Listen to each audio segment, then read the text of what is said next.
everyone, Novels Wonderland here. Thank you all for the love and support you've shown me and the channel. Naruto Multiverse Character Templates, Chapter 30 to 60, Chapter 30, the first C second year Class A's practical exam ended in the blink of an eye. Combining it with yesterday's theory exam results, Ishidayu announced the rankings for this final exam. Without a doubt, first place was Natsuki. Kushina said somewhat unwillingly, third place again. It's not your fault. Natsuki comforted her, sealing techniques aren't suited for combat. If you learned wind release like Minato, maybe you would already be first. What he said was not false. Because the difficulty of learning sealing techniques was far higher than ordinary ninjutsu like water release. If Kushina did not learn sealing techniques, she could save a lot of time. Unfortunately, she was the future Ninetales Jinchuriki. She could skip learning anything else, but sealing techniques were necessary. Hard to say. Kushina shook her head and said, Minato can't beat you, so I probably can't beat you either. Minato wanted to speak but stopped. Did that mean she could beat him? Could the two of them not consider his feelings when chatting? No one can say for sure what will happen in the future. Natsuki said with a smile. Once Kushina became the Ninetales Jinchuriki, even with cheats, he would be suppressed for quite a long time. I agree with that. Minato nodded. He and Natsuki were friends, and also rivals. Although he had lost today, just as Jiraiya had said, he could not lose confidence. Natsuki glanced at him. In the original work, Minato had never used wind release. The reason was simple. Wind release, or rather, most ninjutsu, did not suit the Flying Thunder God technique. The most compatible ninjutsu was still the Rasengan. It did not require hand seals, its release speed was fast, and its power was great. Before the Rasengan was developed, Minato used the Flying Thunder God technique mostly with kunai and shuriken. Tobirama was similar. His most classic battle was using the Flying Thunder God technique with kunai to kill Madara's younger brother, Uchiha Azuna. Kunai, shuriken, and the Rasengan were already enough to deal with most shinobi. It was still the same saying. Shinobi were basically fragile. The reason Minato was using wind release now was entirely because of Natsuki's butterfly effect. To defeat him, he had gone to learn wind release. Natsuki thought about it. He could try developing the Rasengan in advance.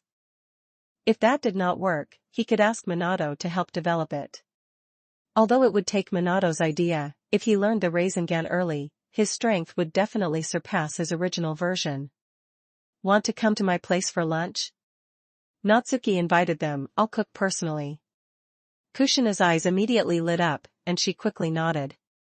Thinking of that indescribably wonderful taste, Minato also agreed without hesitation. Natsuki also called Nono and Nawaki, then they returned to the Konoha orphanage together. Nawaki said very happily, my sister has already agreed to let me go out with you for missions. Missions? Minato was suddenly shocked. Natsuki brought it up. Nawaki briefly explained the cause and process. Minato could not help freezing. He had thought he was already working very hard, but he had not expected Natsuki to work even harder than him. He had actually thought of going outside the village to do missions in advance. Minato immediately felt a strong sense of urgency. If this continued, the gap between him and Natsuki would grow larger and larger. He also had to go do missions. After lunch, Minato ran off at lightning speed. Natsuki could not help smiling. Pushing the future fourth Hokage to this point was something he could feel proud of. The first day of summer vacation. Natsuki arrived at Tsunade's home.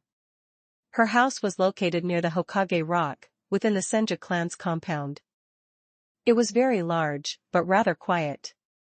For various reasons, the Senju clan had already integrated into Konoha. Added to the fact that wood release was difficult to reproduce, the only well-known members of the Senju clan now were Tsunade and Nawaki. Natsuki raised his hand and knocked on the door. The door opened, and Tsunade, wearing casual clothes, entered his sight. His eyes could not help lighting up. Tsunade usually wore a jonin vest, giving off more of a heroic air. But after changing into white casual clothes, her graceful figure was immediately revealed completely. "Have you eaten breakfast?" Tsunade was not surprised by his arrival and asked, "If you haven't, you can eat with us." "I've already eaten." "Thank you, Tsunade-sama." Natsuki answered. "Nawaki is still eating. Come in and wait." Tsunade moved aside and said. Natsuki nodded, took off his shoes, and walked into the living room. He immediately met Nawaki's gaze. Without needing him to speak, Natsuki read 2 words from it. Doubt could not help appearing in Natsuki's heart. Was Tsunade's cooking really that bad? He looked at Nawaki and spread his hands. "You want me to save you, but how? Tell Tsunade that her cooking was bad and ask her to let him cook instead? Then he would probably be carried out lying down today." In the end, Nawaki finished breakfast while wearing a mask of pain. Outside the village is different from inside the village. You must always be careful. Tsunade warned. "Sister, don't worry. There won't be any problems." Nawaki said impatiently, "All right, Natsuki and I will leave first. Wait for us to come back. Listen properly." Tsunade glared at him and said. Nawaki did not answer and turned to run. "Natsuki, keep an eye on him for me." Tsunade's attitude softened as she said, "Nawaki is rather rash." Nawaki was basically a copy of Uzumaki Naruto. Although he had a cheerful personality, he did not pay attention to details. He had the feeling of someone who did not have the fate of a protagonist, but had the illness of one. "I understand." Natsuki nodded, then turned and caught up with Nawaki. The 2 of them soon arrived at Orochimaru's residence. Orochimaru was already standing at the entrance waiting. Nawaki asked excitedly, "What is our first mission?" "Go to the northwest of the Land of Fire and eliminate bandits." Orochimaru answered, "The mission rank is C rank." "Why is it only C rank?" Nawaki's expression froze. "Don't aim too high." Orochimaru glanced at him and said, "Doing a C rank mission for your first mission is already an exception.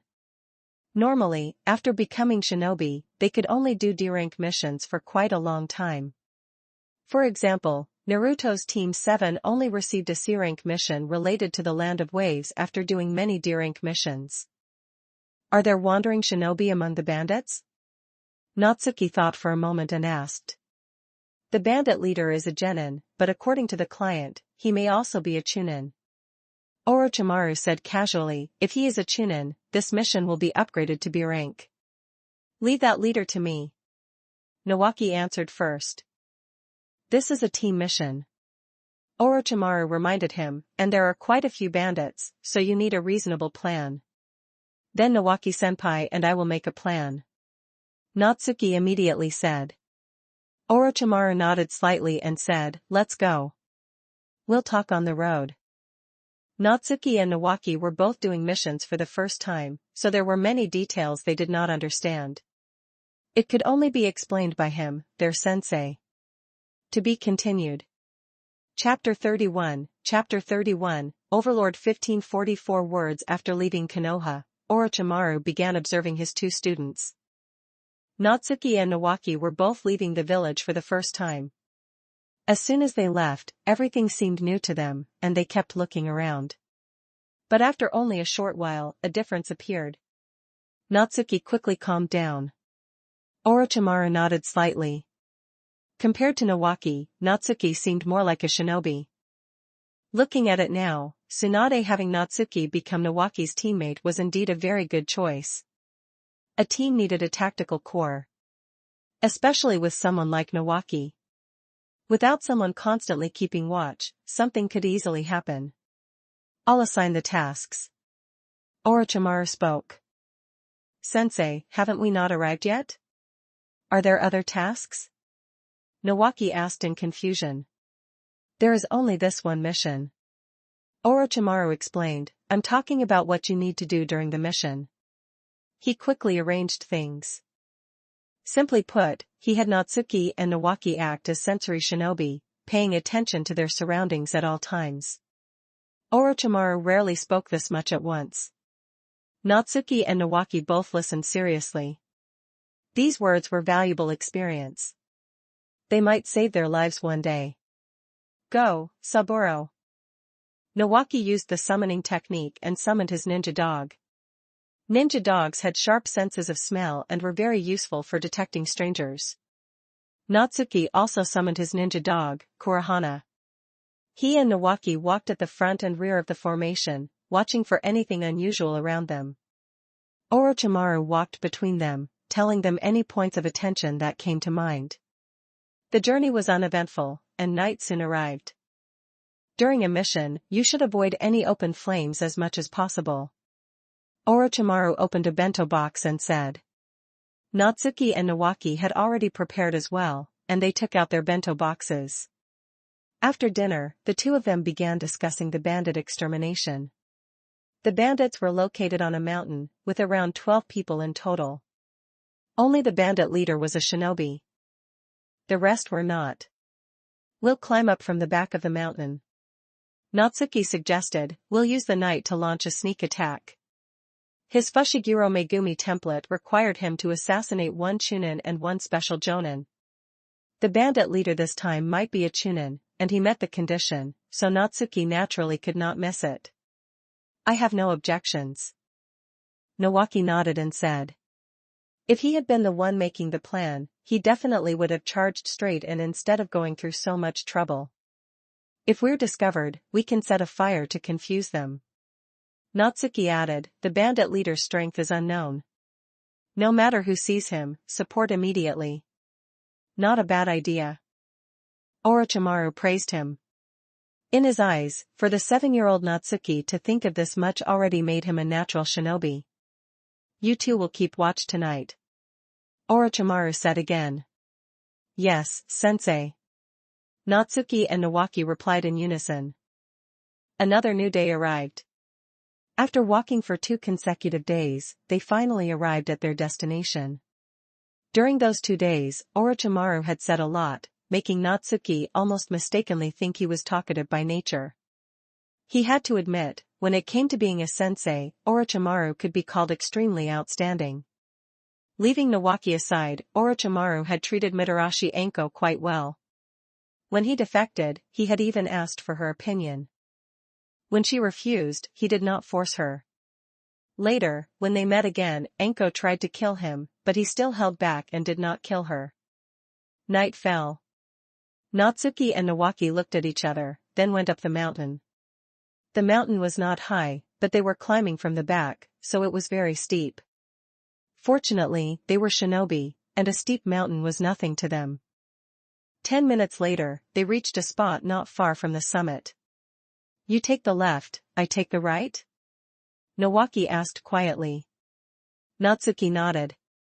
The two of them leapt at the same time, rushing at extreme speed toward the 2 bandits guarding the rear mountain.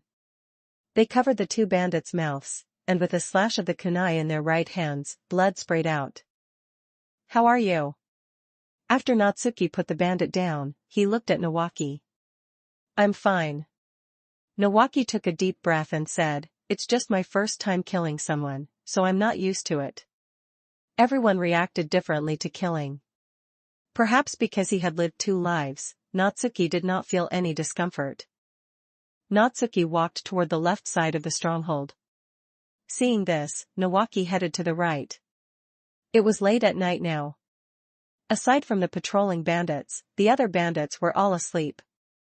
Natsuki approached a wooden house and saw a sleeping bandit through the window. He directly threw a senbon coated with poison.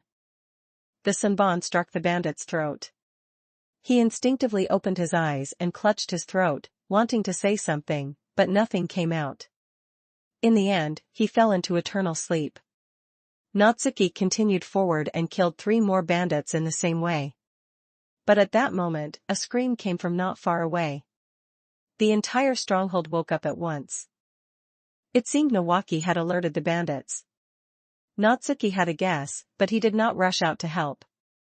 Instead, he hid in the darkness. In the next second, a roar rang out. A water dragon came rolling out, rampaging through the stronghold.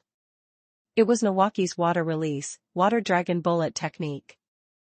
At that moment, a figure suddenly appeared behind Nawaki.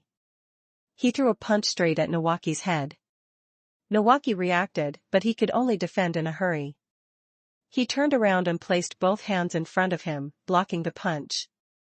Seeing that his first strike failed, the bandit leader immediately swept out with a leg and struck Nawaki's legs. Nawaki cried out in pain, and his body fell backward. The sudden shout made the bandit leader instinctively glance over. He saw the entire stronghold burning. "There's another person hiding in the dark?" The bandit leader immediately hesitated. For Nawaki to be able to use water release, water dragon bullet technique at such a young age, his identity was definitely not ordinary. Now there was another person as well. If he continued fighting, he might lose his life. Nawaki did not know what he was thinking and seized the opportunity to immediately form hand seals. Water release, wild water wave. He opened his mouth and spat out a stream of water. "Get lost." The bandit leader took out a ninja sword and split the stream of water apart, then turned and left. Natsuki finally moved. One sword style, Iai, lion song. His entire body turned into a blurred gale in the night, accompanied by a terrifying sharpness, piercing through the bandit leader. The bandit leader's body trembled.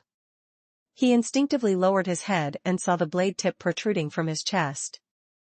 Natsuki's sword of the thunder god had stabbed through his back and pierced straight through his heart. With his death, the remaining bandits completely lost the ability to resist and were quickly dealt with by them. "How are you?" Natsuki looked at the limping Nawaki and asked. "It's nothing serious." Nawaki sat on the ground, lifted his pant leg, and looked at his calf. Being struck by the bandit leader's leg sweep had left his leg somewhat swollen and bruised. "I have medicine here." Natsuki took out a bottle of medicine, poured out a little liquid, and applied it to Nawaki's calf. Nawaki grimaced for a moment, but he endured the pain and did not cry out. Aside from medical ninja, there was another profession in the shinobi world called physicians. Although they did not know medical ninjutsu, they knew how to prepare medicine. In fact, physicians were the mainstream. After all, medical ninja were far too rare. As a shinobi, always carrying various medicines for treating injuries was also normal practice. And the most famous medicinal herb merchants in Konoha were the Nara clan. "You have awakened the fiery template." Natsuki's movements could not help but pause. Who was this? He instinctively looked at the newly awakened template. Name, Nfiria Berar. Period, final. World, Overlord. Rank, C rank. Ability 1, Innate Talent, unlocked. Effect, you can use all ninja tools without any restrictions. Ability 2, Blue Healing Potion, locked. Effect, promotes the body's natural healing and restores injuries at a slower speed. Unlock condition, successfully prepare it once by yourself according to the formula. Ability 3, Red Healing Potion, God's Blood, locked. Effect, promotes the body's natural healing and restores injuries at an extremely fast speed. Unlock condition, successfully prepare it once by yourself according to the formula. Ability 4, Stamina Recovery Potion, locked. Effect, restores stamina, relieves fatigue, and can also help with frequent married life. Unlock condition, successfully prepare it once by yourself according to the formula. Natsuki's heart shook. 3 formulas poured into his mind. These 3 potions were truly good things. The only problem was that these 3 formulas were very troublesome. To be continued. 1 bonus chapter will be released for every 200 power stones. You can read the ahead chapter on Pat if you're interested, Patreon. com/blownleaves, just remove the hyphen to access normally. Chapter 32, Chapter 32, Tsunade 1368 words. Natsuki did not study it right away. After helping Nawaki apply the medicine, he supported him down the mountain. You did fairly well. When Orochimaru saw them, he took the initiative to speak, but Nawaki was too careless during the assassination. Clearly, he had watched the entire process from the shadows. Earlier, it was when Nawaki carried out his assassination that the enemy let out a scream before dying, causing the entire stronghold to react. Nawaki answered awkwardly. Experience from failure is still experience. Remember what happened today, and you won't make the same mistake again. Orochimaru lectured him in a calm tone. Yes, sensei. Nawaki nodded hard and replied. Rest here for the night. We return to Konoha tomorrow. Orochimaru instructed, Nawaki, you will write the mission report this time. After every mission was completed, a mission report needed to be submitted to Konoha, describing the mission process in detail. First, it was to prevent shinobi teams from falsifying things. Second, it was to keep records, which might be useful in the future. The tents were quickly set up. Natsuki had nothing to do, so he returned to his own tent first. After sitting down, he could not wait to study the Nfiria template he had just obtained. This was a character from Overlord. Ability 1 was Nfiria's innate talent. He could use all magic items without any restrictions, including those limited to specific races or bloodlines. But after being changed to the shinobi world, they became ninja tools. How should he put it? This ability had limited use in the shinobi world. Because ninja tools in the shinobi world did not have many restrictions.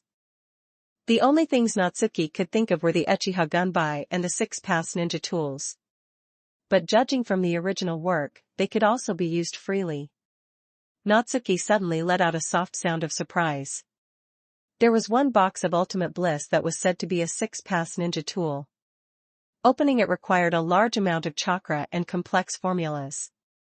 Could his innate talent directly open the box of Ultimate Bliss? It was just that this box of Ultimate Bliss was like a corrupted Holy Grail. It could grant wishes, but in a very twisted way. Natsuki had no interest in opening the so-called box of Ultimate Bliss. But since it was similar to a corrupted Holy Grail, could it trigger a Type Moon, or Fate series, character template? However, his strength was still insufficient, so he could put it aside for now. The remaining 3 abilities were called abilities, but in reality, they were 3 formulas. Judging from their effects, the blue healing potion was the worst. As for the red healing potion, God's Blood, and the stamina recovery potion, they could be called top grade. Whether for genin or jonin, they were very useful.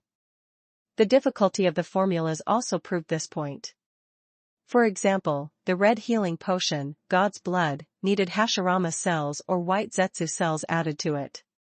After all, this potion's name included words like God's Blood.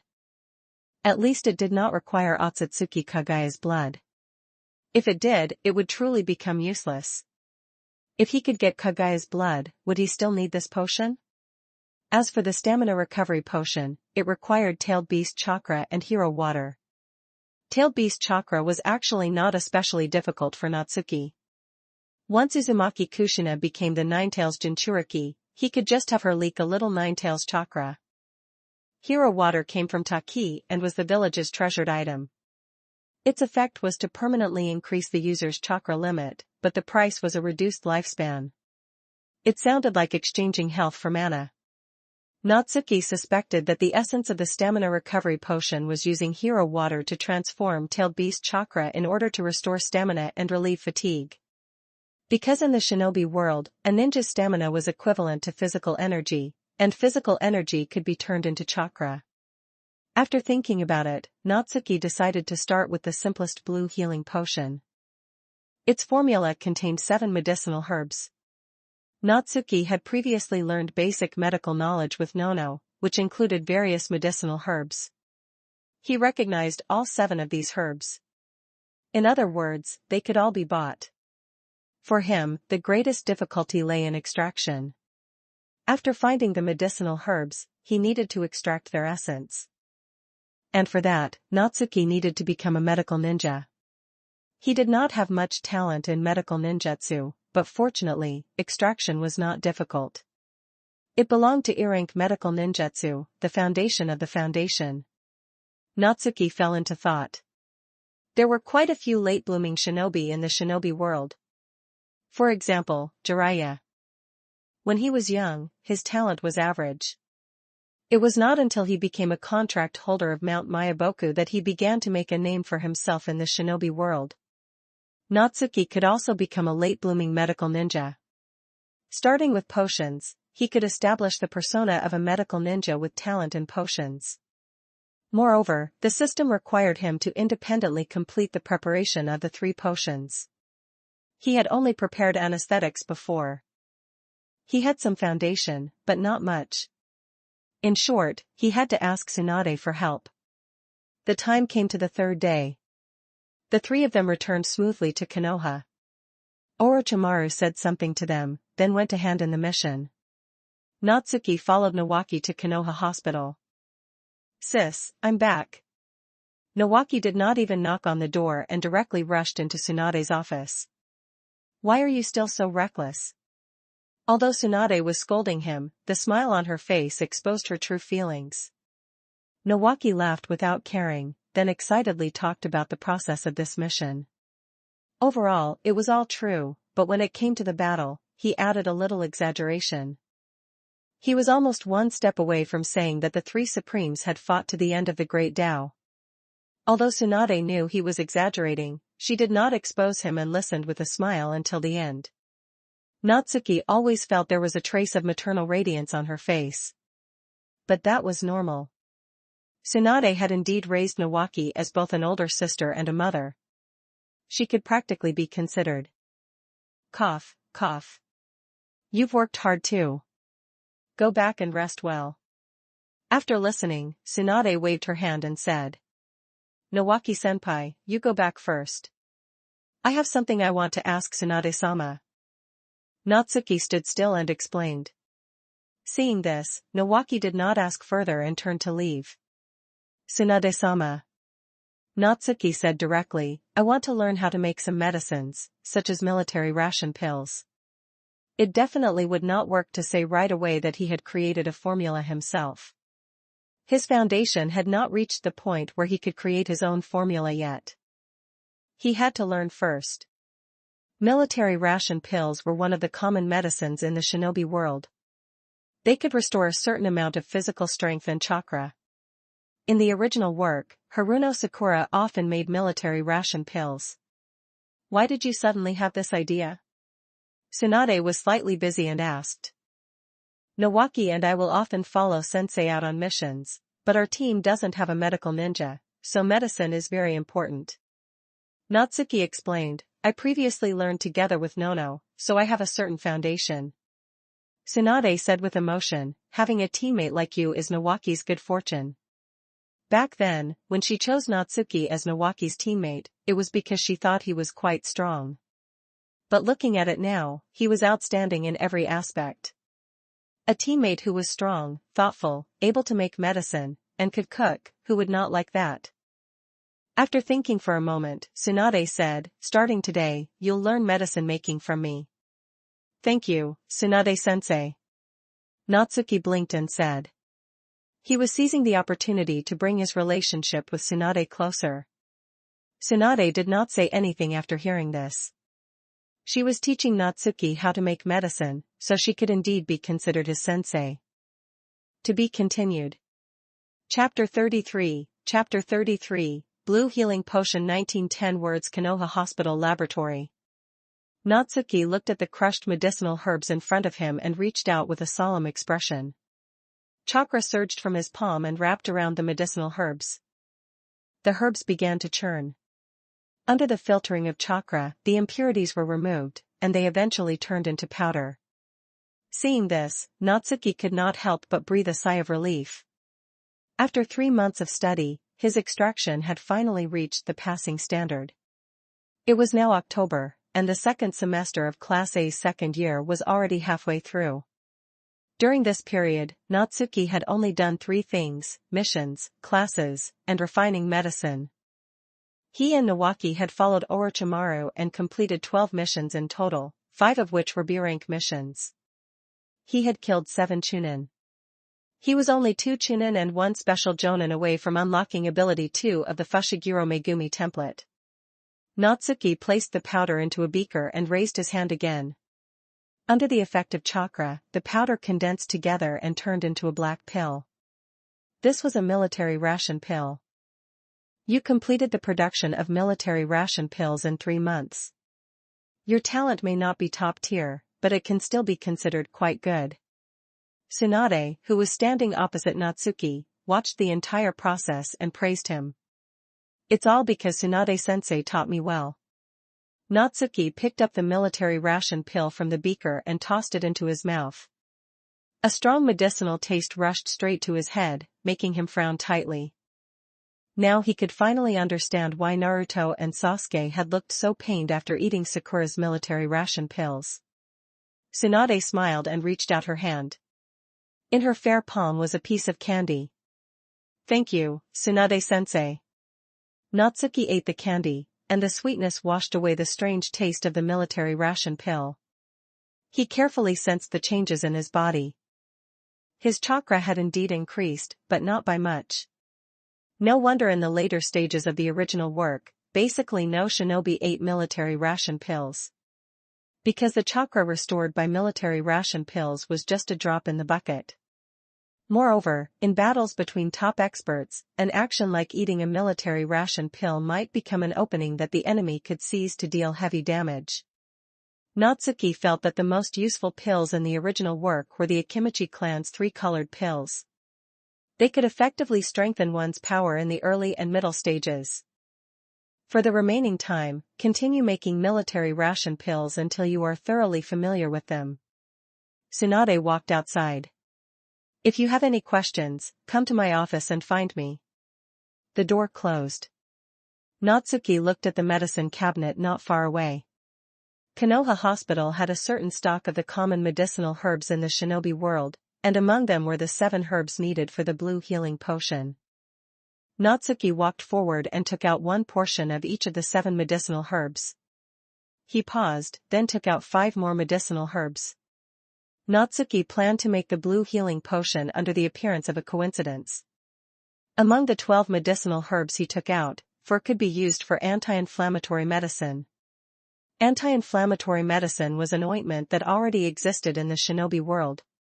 Natsuki could completely say that while making anti-inflammatory medicine, he had a sudden idea and accidentally created the blue healing potion. Time slowly passed. After failing twice, Natsuki successfully made the blue healing potion. The difficulty of making the blue healing potion was slightly higher than military ration pills, but fortunately, not by much. Congratulations to the host for unlocking Fiery Template Ability 2, Blue Healing Potion. Natsuki's body shook. He only felt a large amount of experience surge through his entire body. If his success rate in making the blue healing potion had been 60% before, then now it was 100%. So this was the effect after unlocking an ability? Natsuki could not help but nod. In medicine making, under normal circumstances, it was very difficult to reach a 100% success rate, or rather, a 100% qualification rate. Now that he had a 100% probability, he would invisibly save a lot of costs. Natsuki picked up the blue healing potion, hesitated for a moment, then gave up on testing the medicine himself. Because he had no injuries, it would be hard to see the specific effect even if he drank it. Natsuki turned and left the laboratory, arriving at Tsunade's office. He knocked on the door and walked in. Tsunade put down the documents in her hand and asked, "Did you run into some problem?" "After I became familiar with making military ration pills, I tried making anti-inflammatory medicine," Natsuki answered, "but after mixing several medicinal herbs, I accidentally made a new medicine." A puzzled expression appeared on Tsunade's face. What did he mean by accidentally making a new medicine? What did he mean by accidentally making a new medicine? The appearance of a new medicine was far more troublesome than the creation of a new ninjutsu. Because it required studying the combinations of various medicinal herbs. With even the slightest carelessness, it could turn into poison. "Tsunade-sensei, please look at this." Natsuki took out the blue healing potion and handed it to her. Tsunade took the blue healing potion and began observing it. After smelling it, she drank it all in one gulp. As the most outstanding medical ninja, she also possessed the most outstanding detoxification ability. As long as this blue healing potion was not a deadly poison on the level of Hanzo's salamander, she was confident she could detoxify it after drinking it. And judging from her assessment, this was not poison.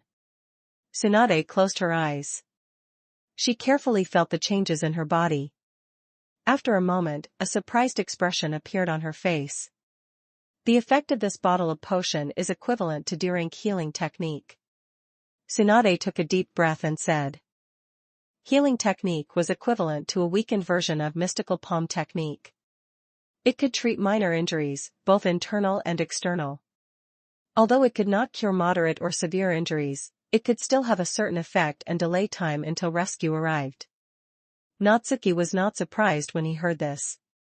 After all, the system had made it very clear that the blue healing potion could promote the body's natural healing and slowly recover injuries. The only flaw is that it takes effect after 5 seconds, which means it is not easy to use in battle. Tsunade paused and evaluated it, but even so, it can still be called quite a useful invention. The reason was that there were too few medical ninja. Carrying the blue healing potion was equivalent to carrying a medical ninja genin who knew healing technique. Then what about the red healing potion, God's blood, and the stamina recovery potion? Would that not be equivalent to carrying a medical ninja jonin around? It was simply of extraordinary strategic significance. Natsuki was certain that if he handed over the red healing potion, God's blood, and the stamina recovery potion, he would become Tsunade's precious treasure. The kind she would fear dropping if she held him in her palm, and fear melting if she kept him in her mouth. However, handing them over was impossible. Taking out the less important blue healing potion was already enough. Although he would earn less money, this was the shinobi world, where strength was respected. Money was secondary. Surviving and becoming stronger was the most important thing. As for the red healing potion, God's blood, and the stamina recovery potion, his plan was to cooperate with Orochimaru or Tsunade. First, because they were impossible to mass-produce. Second, because their raw materials could not be obtained by Natsuki alone. For example, Hashirama cells entailed beast chakra. But he could not directly cooperate either. He had no way to explain their source. The best method was still to accidentally obtain them like today. Now that he had initially established his persona, the rest was only a matter of time.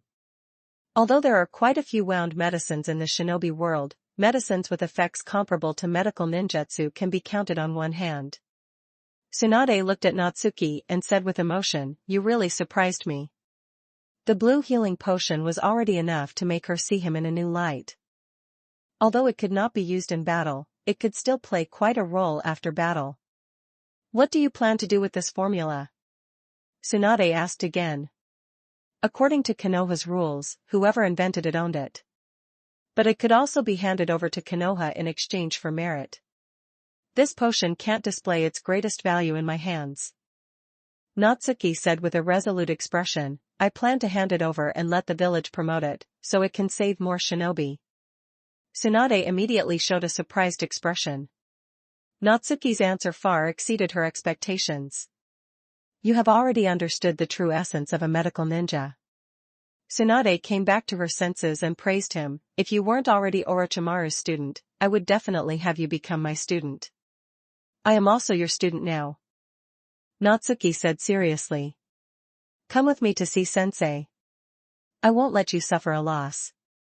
Tsunade nodded, stood up, and said, "Thank you, Tsunade-sensei." Natsuki followed her to the Hokage's office. "Natsuki, I really didn't misjudge you." After Hiruzen finished listening, he spoke with great gratification. "What an outstanding inheritor of the will of fire. Sensei, this potion should be handed over to Konoha Hospital for production and promotion." Tsunade said in a deep voice, "As the inventor of the potion, Natsuki can receive 30% of the profits." Hiruzen was slightly stunned. He could understand giving him a share. But was 30% too high? After all, Konoha had to provide the medicinal herbs and manpower. It was equivalent to Natsuki doing nothing and receiving 30% of the profits. Hiruzen thought about it and eventually agreed. First, because Konoha would not lose money. Medical ninja were scarce in the shinobi world, so the blue healing potion would inevitably be very popular. In addition, since it took effect slowly in battle, Konoha could even sell it at a high price to other shinobi villages. Konoha at least had Tsunade. The situation of medical ninja in other villages was even more miserable. Some entire villages could not even find a few medical ninja. Second, because Natsuki was one of their own, a shinobi of the Hokage's faction. Moreover, since he could invent one formula, he could invent two, or even more. Thank you, Hokage-sama. Natsuki could not help but grow excited in his heart. The current him could be said to be someone no one in Konoha dared to touch, because he had Sarutobi Hiruzen, Orochimaru, and Tsunade as backers. And the 30% profits from the blue healing potion would allow him to earn a fortune even while lying at home. After enough time passed, he might even become the richest person in Konoha. To be continued. One bonus chapter will be released for every 200 power stones. You can read the ahead chapter on Pat if you're interested, Patreon. com/blown leaves, just remove the hyphen to access normally. Chapter 34, Chapter 34, The Opening of the Second Shinobi World War 1339 words. Natsuki returned to the laboratory at Konoha Hospital. But this time, aside from him and Tsunade, there were also 5 medical jonin. I called you here so you could learn a new potion. Tsunade got straight to the point and said, Natsuki, demonstrate it for us now. When the 5 medical jonin heard this, they could not help but show surprised expressions. What did that mean? Was this new potion invented by Natsuki? Natsuki was now Orochimaru's student and was quite famous in Konoha, so they all knew about him. But wasn't it said that his talent in swordsmanship was excellent? How did he also have the talent to invent new medicine? Geniuses really were unpredictable. Natsuki nodded. He took 7 medicinal herbs from the medicine cabinet and began extracting them. Tsunade and the others stared carefully at his movements like students, memorizing the steps. After a long while, a blue healing potion was freshly completed. All of you, taste it. Tsunade handed the blue healing potion to the 5 medical jonin. The 5 medical jonin each drank a small mouthful. Soon, shock appeared on their faces. This effect far exceeded their expectations. Taking effect in 5 seconds sounded slow, but compared to other medicines, it was already very fast. Natsuki, watch my movements. If anything is wrong, point it out. After Tsunade finished speaking, she took out 7 medicinal herbs. Natsuki's gaze fell on her hands. After watching for a while, he could not help but sigh. As expected of the most outstanding medical ninja, she perfectly replicated it after only watching once. Tsunade picked up the blue healing potion and examined it twice, then nodded. The techniques Natsuki used were all relatively basic. As long as they knew the formula, most medical ninja could make it smoothly. This was undoubtedly a good thing. Because mass production was very simple. All of you, familiarize yourselves with the production process. After Tsunade said this to the 5 medical jonin, she looked at Natsuki again and said, come with me. Natsuki nodded and followed her into her office. Wait a moment. I'll draft a contract for you. After Tsunade sat down, she took out a blank scroll. Natsuki sat on the sofa and looked at her.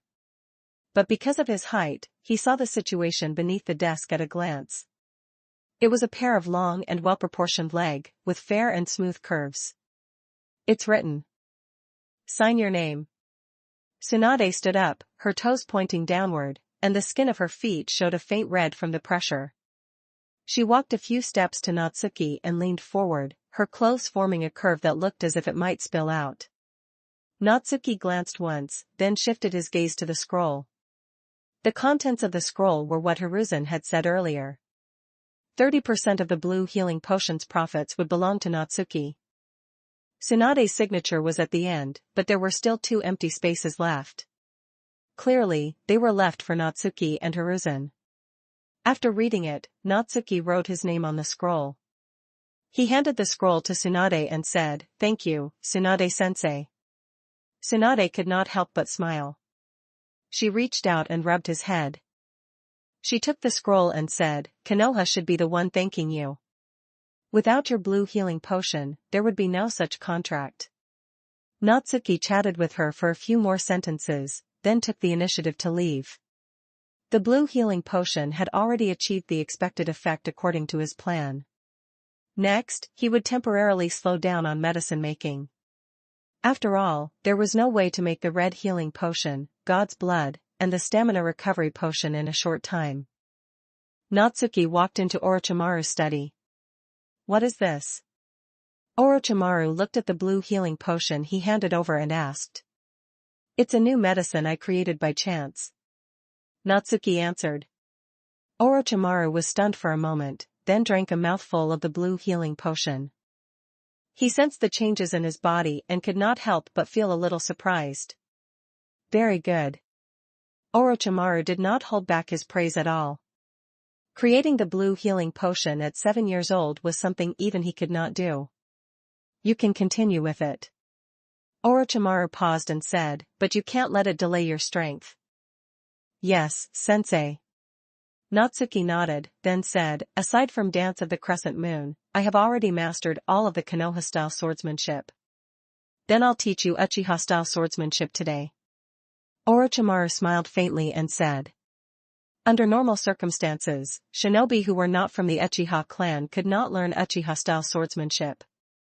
But as Hiruzen's student, if Orochimaru wanted to learn it, he naturally had ways. Danzo was even more exaggerated. He had even learned the Uchiha clan's forbidden technique, Izanagi. Natsuki immediately thought of Uchiha Shursui. He combined Uchiha-style swordsmanship and fire release to create ninja taijutsu such as Uchiha-style, Dance of the Sun Halo. Ninja taijutsu was taijutsu plus ninjutsu. In the shinobi world, swordsmanship could also be classified as taijutsu. Natsuki followed Orochimaru and learned Uchiha-style swordsmanship. He quickly confirmed his guess. Ninja taijutsu like Uchiha-style, Dance of the Sun Halo had been created by Shursui himself. No other Uchiha shinobi had used it in the original work either. The time came to the next day. Konoha Hospital had already begun fully producing blue healing potions, but it had nothing to do with Natsuki. He only needed to lie back and collect money. The morning was still theory class. After it ended, Natsuki had lunch with Kushina, Nono, and Minato. "I'll train with you during this period." After lunch, Minato followed Natsuki and spoke. "Does Jiraiya-sama have a mission?" Natsuki thought for a moment and asked. "You actually guessed it right away. You really are sharp." Minato was slightly stunned and said. "It isn't hard to guess."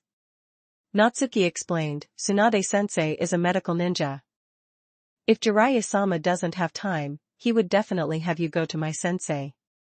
Sensei went to the Land of Rain to investigate intelligence.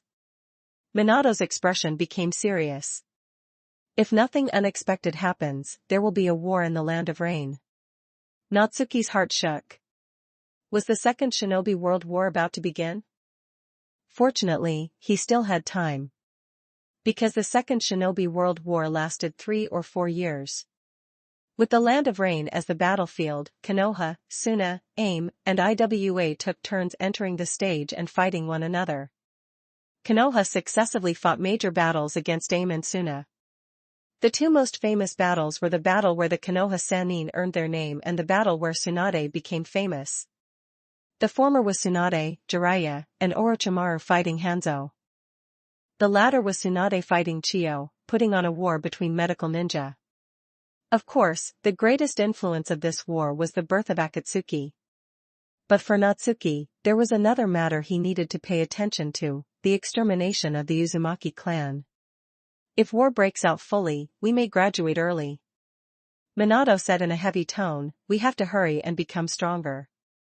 Natsuki nodded. In the original work, Minato and Kushina both graduated at the age of 10, right when the Second Shinobi World War was at its most intense.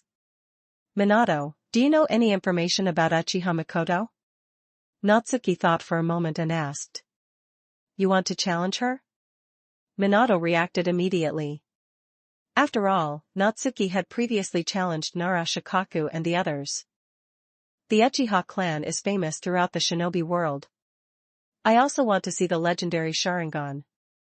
Natsuki admitted. She's the first-place student in the 6th year. Information about her shouldn't be hard to find. Leave it to me. I'll ask around tomorrow. Minato agreed very readily. Because he felt that he could also learn from Natsuki and challenge students from the higher years. Since that was the case, he would go gather some information. To be continued. Chapter 35, Uchiha Makoto. 1762 words in the courtyard, Natsuki, Nawaki, and Minato were training. Orochimaru stood not far away, occasionally speaking to give them guidance. To him, having one more Minato would not cause any trouble. Because he was also very skilled in wind release. Rest for 10 minutes. Orochimaru estimated the time and spoke. The three of them immediately stopped training. Natsuki put away the sword of the Thunder God, walked up to him, and said, I plan to challenge Uchiha Makoto. Then you need to learn how to deal with Jinjutsu. After hearing this, Orochimaru thought for a moment and said. The shinobi of the Uchiha clan could all be considered Jinjutsu shinobi. The reason was the Sharingan. The Sharingan had many functions, but its three most basic functions were observation, copying, and hypnosis. Observation referred to the Sharingan's extraordinary observational ability. It could clearly see a target's movements and even the flow of chakra. Copying referred to the Sharingan user's ability to quickly learn the target's taijutsu and ninjutsu. Only Kekkei Genkai could not be copied. In the original work, after Kakashi obtained the Sharingan, he copied over 1,000 ninjutsu and was called the Copy Ninja. Hypnosis referred to Jinjutsu. The Sharingan could cast and see through Jinjutsu. Natsuki nodded and said, I want Sensei to teach me how to dispel Jinjutsu. I want to learn too.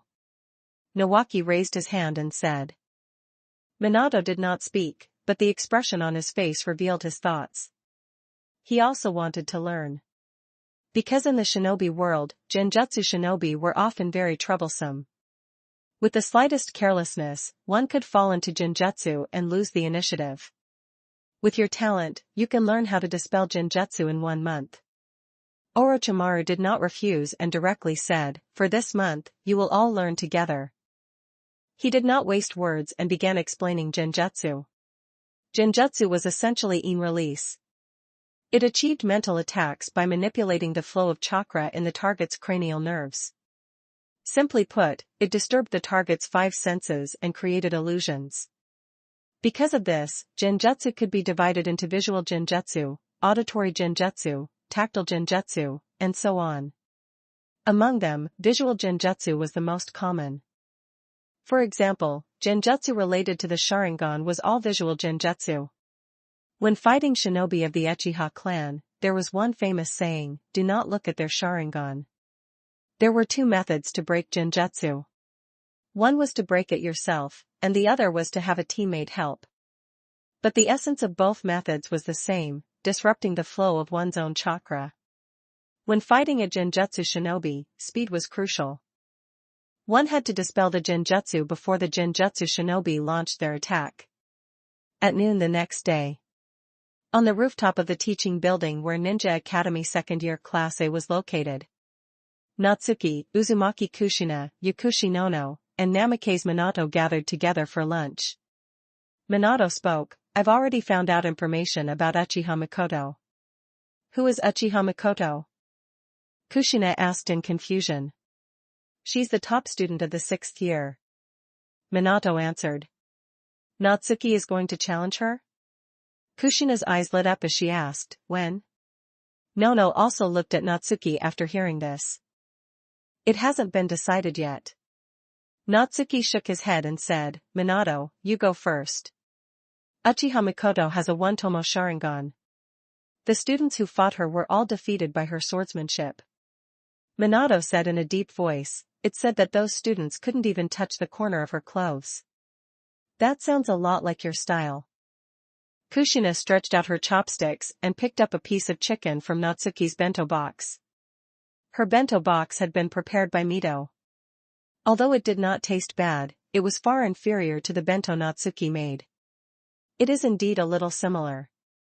Minato nodded slightly.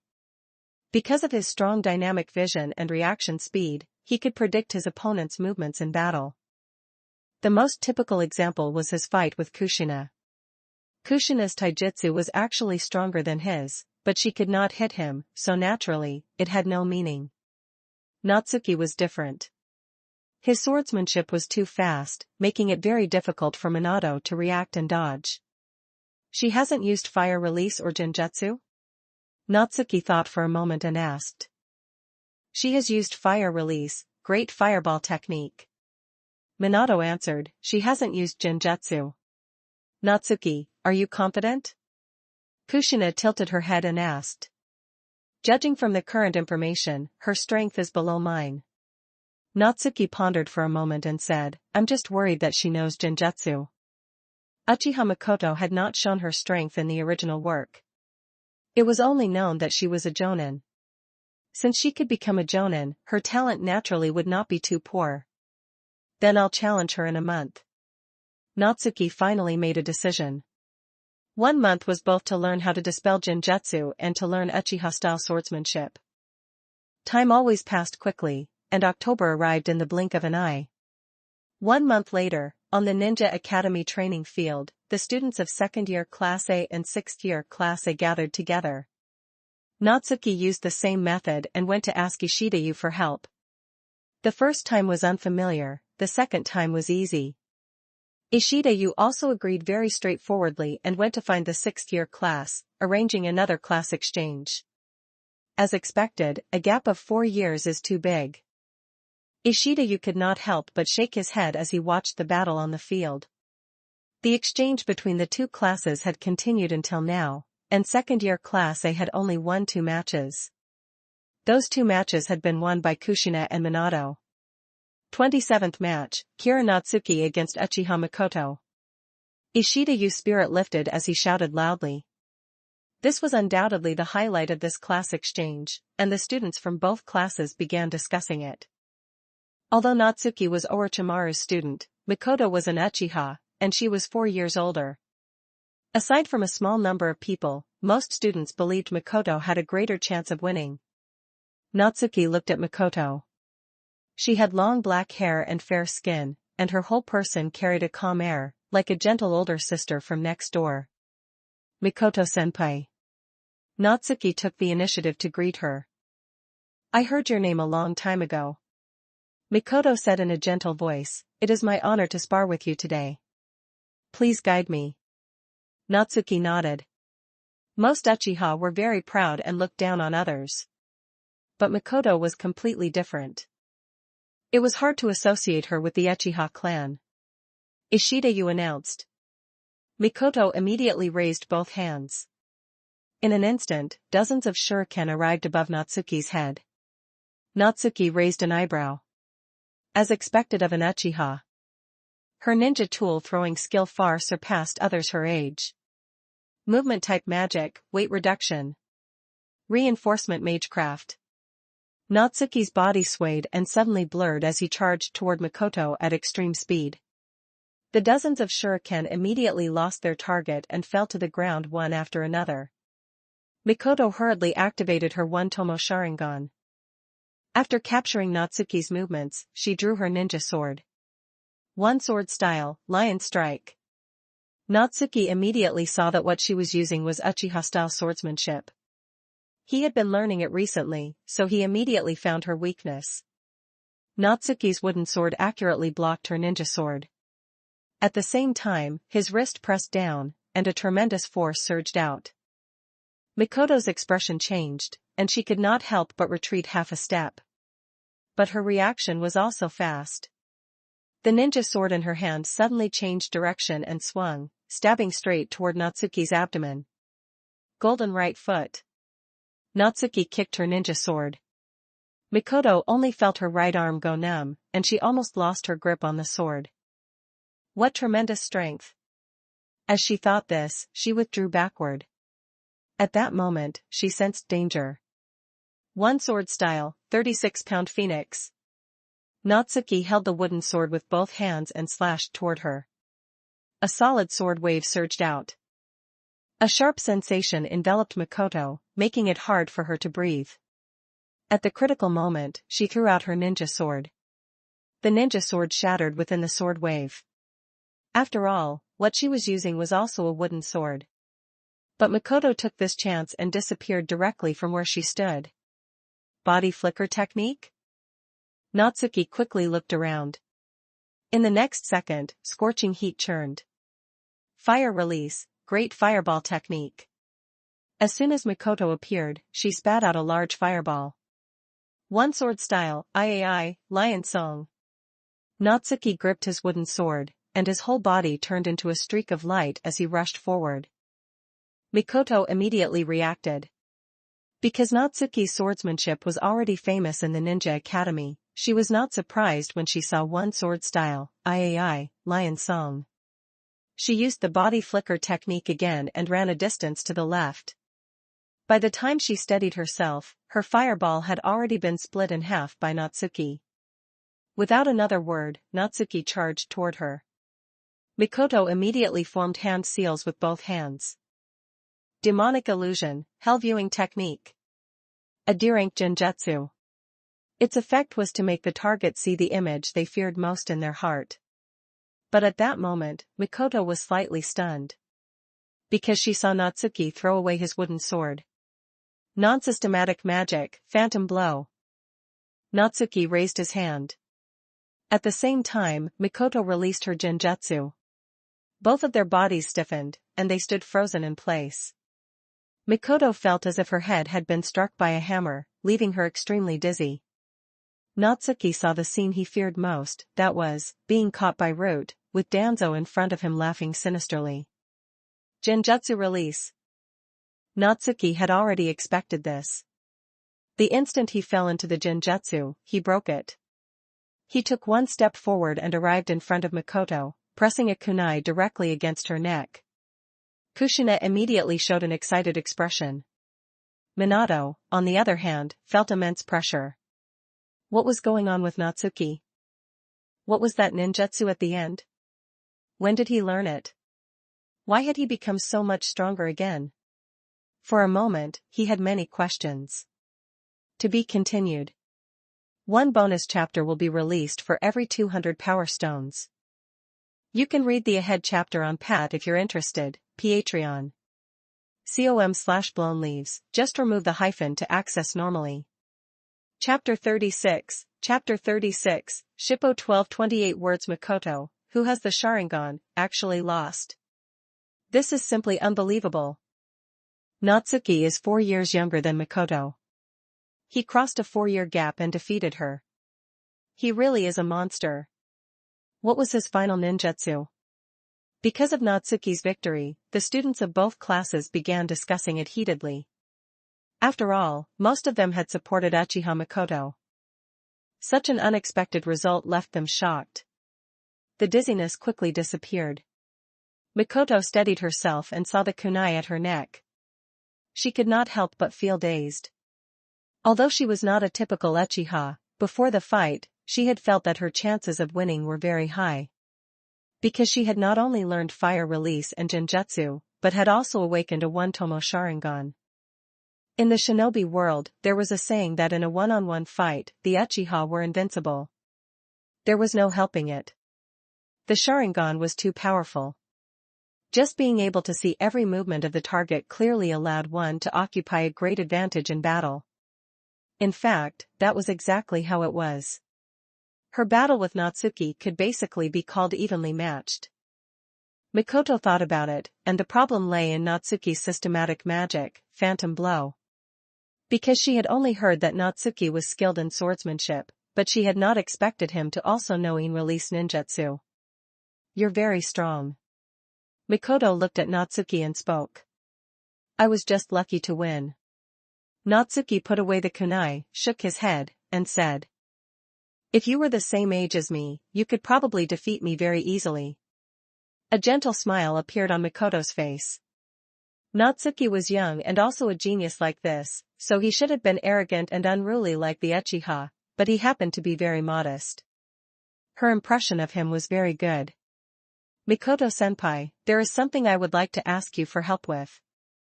Natsuki's thoughts moved, and he said, "I want a crow as a summoning beast. I can pay a reward." "There's no need for any reward." After Mikoto was slightly stunned, she answered, "I can introduce you, but whether you can get a summoning beast will depend on your own ability." As expected, the Uchiha clan also had a connection with the Crow clan. Natsuki nodded and said, "Thank you, Mikoto-senpai." After their brief conversation ended, the two of them returned to their respective class lines. Natsuki immediately received the enthusiastic attention of the students of second-year Class A. After all, he had defeated sixth-year Uchiha Mikoto. From now on, as long as he defeated Nawaki, Natsuki would dominate the Ninja Academy and become the well-deserved number one. Minato looked at him with a very complicated mood. Uchiha Mikoto had the Sharingan, and in dynamic vision and reaction ability, she was very similar to him. Her loss meant that he would most likely lose as well. However, there was always a difference between the first battle and the second battle. Minato had already understood Natsuki's strength, so the result was hard to say. Because shinobi battles were battles of intelligence. "You have awakened the Shippo template." After Natsuki finished dealing with his classmates, a line of text appeared before his eyes. He was stunned for a moment and instinctively looked at the newly awakened character template. Name, Shippo. Period, final. World, Inuyasha. Rank, C rank. Ability 1, Clone, unlocked. Effect, use leaves to create clones. When attacked, they will make a sound to confuse the enemy. Ability 2, Foxfire, locked. Effect, release a large mass of flames. Unlock condition, defeat 3 fire release shinobi. Ability 3, Fox Demon Art, locked. Effect, makes the target fall into genjutsu and produce an illusion as if it were reality. Unlock condition, defeat 3 genjutsu shinobi. So it was the mascot of the main group in Inuyasha, a little fox demon with a position similar to Chopper from One Piece. But a mascot was not only a mascot. They also possessed a certain degree of ability. Shippo's 3 abilities were quite good in the shinobi world and could be equivalent to a chunin. Ability 1, Clone. Using leaves as clones did not have combat ability, but it could play a considerable role in the wild.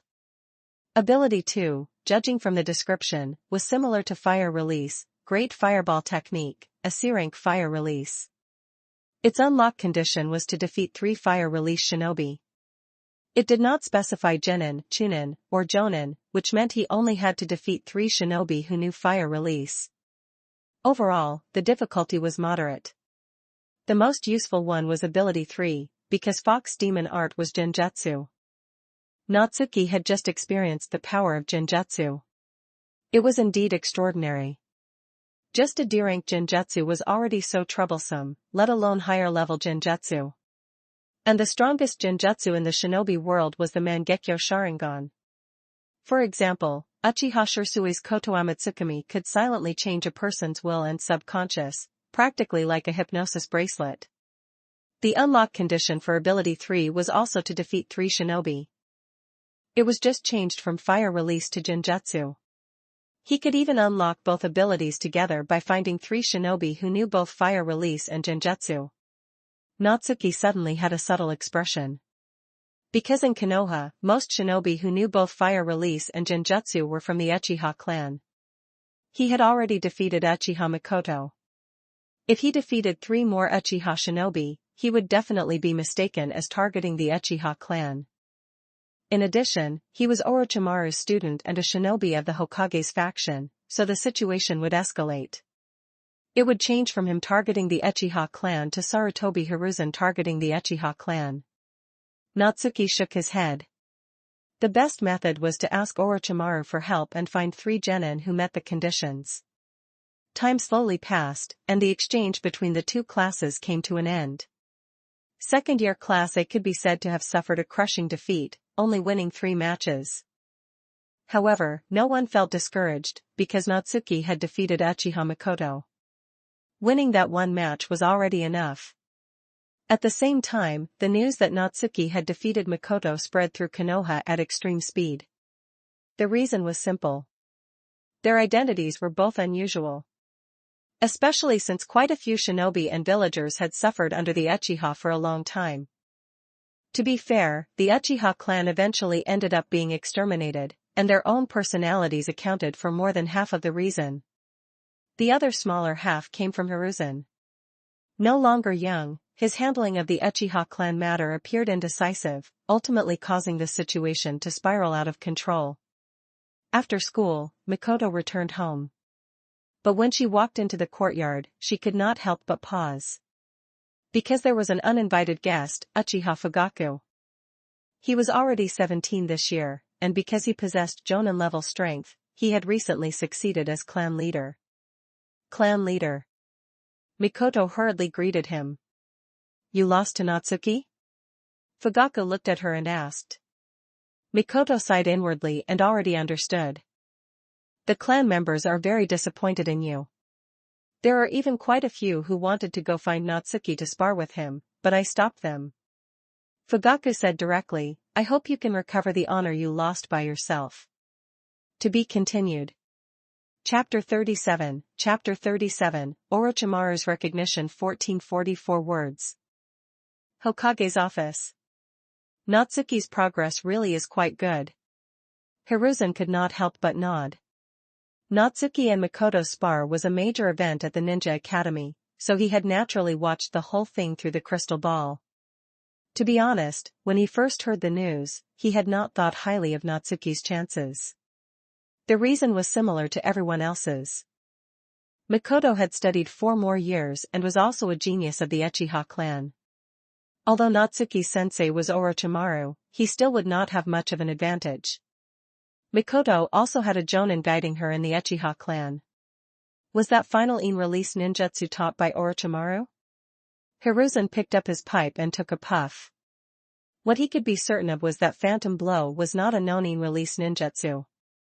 But Konoha had quite a few similar in-release ninjutsu, such as the Yamanaka clan's secret techniques. At that moment, his brow rose, and he turned to look at the window. Why do you always come in through the window? Hiruzen asked somewhat helplessly. It's faster through the window. Jiraiya walked up to him, took out a scroll, and said, This is the current situation in the Land of Rain. Hiruzen's expression turned serious when he heard this, and he opened the scroll. There was a lot written on the scroll, but it could be summarized into 2 points. First, the conflict between Iwa and Suna in the Land of Rain was gradually expanding. Second, AIM was restless and was gathering war supplies, seemingly preparing to join this war. Hanzo really is bold. After reading it, Hiruzen said in a deep voice. Ever since the system of one nation, one village was established, the shinobi world had been a competition between the 5 great nations and the 5 great villages. As for the other small nations and small villages, their greatest role was to act as buffers and become battlefields for the 5 great nations and 5 great villages. There was no helping it. The gap in strength between them and the 5 great nations and 5 great villages was too great. Hanzo is powerful and ambitious. Now that he sees an opportunity, he definitely won't miss it. Jiraiya slowly said, especially that summoning beast of his, the salamander. It is a natural war machine.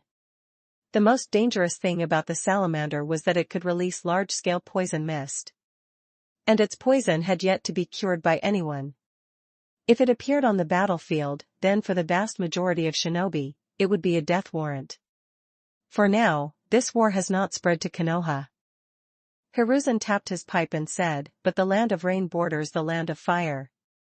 Once the scale expands, it will be very difficult for us to stay out of it. That's right. Jiraiya agreed and said, Konoha must make preparations early. I will have Koharu and the others handle this matter. Hiruzen paused and said, "You've worked hard for so long. Rest properly for a few days." Jiraiya nodded. "Since you're back, let Minato continue learning from you." Hiruzen teased, "You need to work hard, or all the attention will belong to Natsuki." "What did he do now?" Jiraiya asked curiously. "He just defeated 6th year Uchiha Mikoto," Hiruzen answered. Jiraiya could not help but freeze. Although he did not know much about Mikoto, he was well aware of the strength of the Uchiha clan. Jiraiya immediately felt a sense of urgency. Ever since childhood, he had been competing with Orochimaru, but he had lost more often than he had won. Hiruzen had once evaluated Orochimaru, saying he was a brilliant youth, a genius who only appeared once every several decades. Because of this, Jiraiya had even felt jealous, believing that in Hiruzen's heart, there was only Orochimaru. Of course, after growing up, he had let go of much of it. It was just that the competition between Minato and Natsuki reminded him of himself and Orochimaru in the past. In short, he could not let that damn snake act so smug. He didn't just defeat Uchiha Mikoto. Hiruzen took out a blue healing potion and said, "If war truly breaks out, perhaps this can help us gain an advantage." "What is this?" Jiraiya asked in confusion. "Blue healing potion, invented by Natsuki." Hiruzen briefly explained the cause and effect. Jiraiya was immediately stunned. This was a 7-year-old? At the same time, at Orochimaru's residence. "Sensei, I defeated Uchiha Mikoto." Natsuki got straight to the point. Orochimaru nodded and said, "You didn't waste your effort over the past month." "Sensei, haven't I been studying in release during this period? Today, I gained some insight by chance and created a in-release ninjutsu myself." Natsuki was referring to Phantom Blow. "You've already created a shadow secret technique?"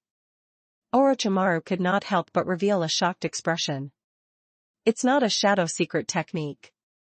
Natsuki shook his head and said, "I'll demonstrate it for you." Both Shadow Space and Shadow Assassin far surpassed systematic magic, Phantom Blow in both effect and difficulty. If he directly demonstrated Shadow Space and Shadow Assassin, that would be too monstrous. Besides, he had not unlocked Shadow Assassin yet. Phantom Blow. Natsuki raised his hand and aimed it at Orochimaru. Orochimaru stood in place and only felt his head grow dizzy. But he was not Uchiha Mikoto. He broke free from Phantom Blow in just an instant. Orochimaru nodded slightly, and the surprise on his face faded. Phantom Blow was essentially the most basic application of in-release ninjutsu, sending out a mental wave to strike the target. At Natsuki's age, creating Phantom Blow was still something he could accept. But it was still enough to surprise him. Perhaps Natsuki really could become a second Senju Tobirama. From another perspective, he could also perfectly inherit Orochimaru's teachings. "From now on, you are my student." Orochimaru spoke. Natsuki's heart could not help but shake. Had he finally become official? Nawaki smiled when he heard this. It was now confirmed that Natsuki was his teammate. The next afternoon, Natsuki arrived at the entrance of Konoha at the agreed time. Mikoto was already waiting. Natsuki's eyes narrowed slightly. Mikoto today did not look as calm as yesterday. There was a bit more gloom to her. Could it be that the Uchiha clan was dissatisfied with her losing to him? This kind of thing was indeed possible. After all, the Uchiha clan was full of unstable people. "Mikoto-senpai." Natsuki walked forward and greeted her. Mikoto nodded and said, "I'll take you to the Crow clan. They live in the Forest of Death." No wonder she had asked him to come to the village entrance. The trees around Konoha all belonged to the Forest of Death. Natsuki followed her for a few minutes, then arrived at the Crow clan's location. He stopped and raised his head, seeing dense clusters of crows perched on the trees. This scene looked somewhat eerie. Mikoto walked forward and explained their purpose. To Natsuki's surprise, the Crow clan agreed very readily. "Congratulations to the host for obtaining the Crow, Kurohane. When the Crow Kurohane is summoned using the 10 Shadows technique, its flight speed is fixedly increased by 30%. Natsuki nodded in satisfaction. The greatest use of a summoning beast like a crow was to deliver intelligence. The increase in flight speed was perfectly appropriate. Natsuki did not take Kurohane away and let it continue staying in the Forest of Death. When he needed it, he could simply summon it. After hesitating for a long time, Mikoto finally asked, "When are you free?" "I want to spar with you again." "Mikoto-senpai, our strength is evenly matched. Either of us could win or lose, and one fight can't prove much." Natsuki thought for a moment and suggested, "Why don't we fight 3 more matches? Including yesterday's match, perhaps we can end in a tie." With each side winning 2 matches, and with him being Orochimaru's student, the Uchiha clan would most likely be able to accept it. As for him, he did not care that much about victory or defeat. What he cared about was his system and character templates. Moreover, Mikoto knew both Genjutsu and Fire Release, so she could just help him unlock the Shippo template. Mikoto instinctively raised her head. Natsuki's hint was very obvious, and she understood it as soon as she heard it. Not only had he noticed her situation, but he had even thought of a solution? For a moment, her feelings were very complicated. To be continued. Chapter 38, Mikoto's promise. 1239 words. "Thank you," Mikoto said gratefully. What Natsuki had just said was undoubtedly the best solution. In a proper spar, she had no certainty of victory. If she lost again, Fugaku and the Uchiha clan would definitely be even more disappointed in her. "It's nothing." Natsuki smiled and said, "Just treat it as payment for helping me obtain a summoning beast." "To me, it isn't nothing." Mikoto shook her head and said seriously, "I owe you a favor." Seeing her say this, Natsuki could not refuse. He could only say that life in the Uchiha clan was not easy for a normal person. He changed the topic and moved on to the main matter. There was no better time than the present, so Natsuki and Mikoto began sparring right there. After the 3 sparring matches ended, both of them were covered in sweat as they sat on the ground to rest. "In the sparring just now." Before Mikoto could finish speaking, she was interrupted. "I didn't hold back." Natsuki took a breath and said, "A win is a win, and a loss is a loss." For sparring matches in total. In the end, just as he had said, each of them won 2. Mikoto fell silent. This result was too perfect, making it difficult for her not to suspect that Natsuki had controlled the outcome. Natsuki was actually telling the truth. His biggest problem right now was that he did not have enough chakra.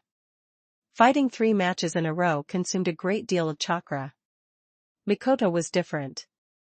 She was 4 years older, and her chakra was much greater than Natsuki's. Of course, Natsuki also gained something. Ability 2 and Ability 3 of his Shippo template had already been unlocked by 1/3. Unfortunately, the requirement was to defeat 3 shinobi, not defeat 1 shinobi 3 times. "If there is anything I can help with in the future, remember to come find me." Mikoto wiped the sweat from her forehead and made a promise. "I definitely will." Natsuki stood up and said, "It's about time. I have to go to Sensei's place. We'll meet again next time." "See you next time," Mikoto immediately replied. Natsuki turned and walked toward Konoha. Mikoto watched his back until he had disappeared for a long time, only then did she come back to her senses. She let out a breath and left the Forest of Death. After returning to the Uchiha clan, Mikoto went directly to see Fugaku. "What is it?" Fugaku asked indifferently. Right now, he had just become clan head and was busy with work. Moreover, Mikoto was only 12 years old, so he naturally had no interest in romance. "I went to find Natsuki again today," Mikoto answered. "We fought 3 matches. I won 2, and including yesterday's match, the total result was 2 wins and 2 losses. The news just arrived today. Natsuki has already become Orochimaru's official student." Fugaku looked at her and said, "For you to win 2 out of 3 today, you did very well." Mikoto was immediately somewhat surprised. She had not expected Natsuki to have already officially become Orochimaru's student. Under such circumstances, he was still willing to lose 2 matches to her. It truly was a considerable sacrifice. Perhaps he would be punished by Orochimaru after returning. Although you won against Natsuki today, you still need to work hard, Fugaku said in a deep voice. Among the current Uchiha clan, the ones who could be called geniuses were him and Mikoto. As a great ninja clan, the Uchiha clan also needed geniuses to uphold its reputation. In addition, there had always been an invisible competition between the Uchiha clan and the Hyuga clan. The current Hyuga clan also had 2 geniuses, Hyuga Hayashi and Hyuga Hizashi. Yes, clan head. Mikoto nodded and said. Go train. Seeing that the matter had been discussed, Fugaku gave the order for her to leave. Mikoto turned and went home. She took off her shoes, stepped barefoot onto the carpet, and entered the living room. Mikoto leaned against the sofa and looked up at the ceiling. After a moment of daze, Natsuki appeared in her mind again. At the same time, Natsuki went to see Orochimaru and told him about sparring with Mikoto again. Being able to fight Mikoto to a draw is already very good. After listening, Orochimaru said without much concern, she has only studied 4 years longer than you. With your talent, you will surpass her very soon. But I hope to spar more with shinobi who use genjutsu and fire release to increase my combat experience. Natsuki nodded and stated his true goal. At school, it's difficult for me to find opponents like that. He had brought up Mikoto so that Orochimaru would find him suitable opponents to unlock the Shippo template. Since you want to increase your combat experience, then do it properly. Orochimaru pondered for a moment and said, I will find you a few missions involving genjutsu and fire release shinobi. Do missions?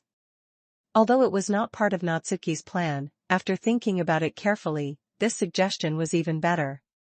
Because it could also unlock the Fushiguro Megumi template, it could be considered killing 2 birds with 1 stone. Thank you, sensei. Natsuki immediately said. In the blink of an eye, it was Friday. Natsuki, what rank do you think this mission will be?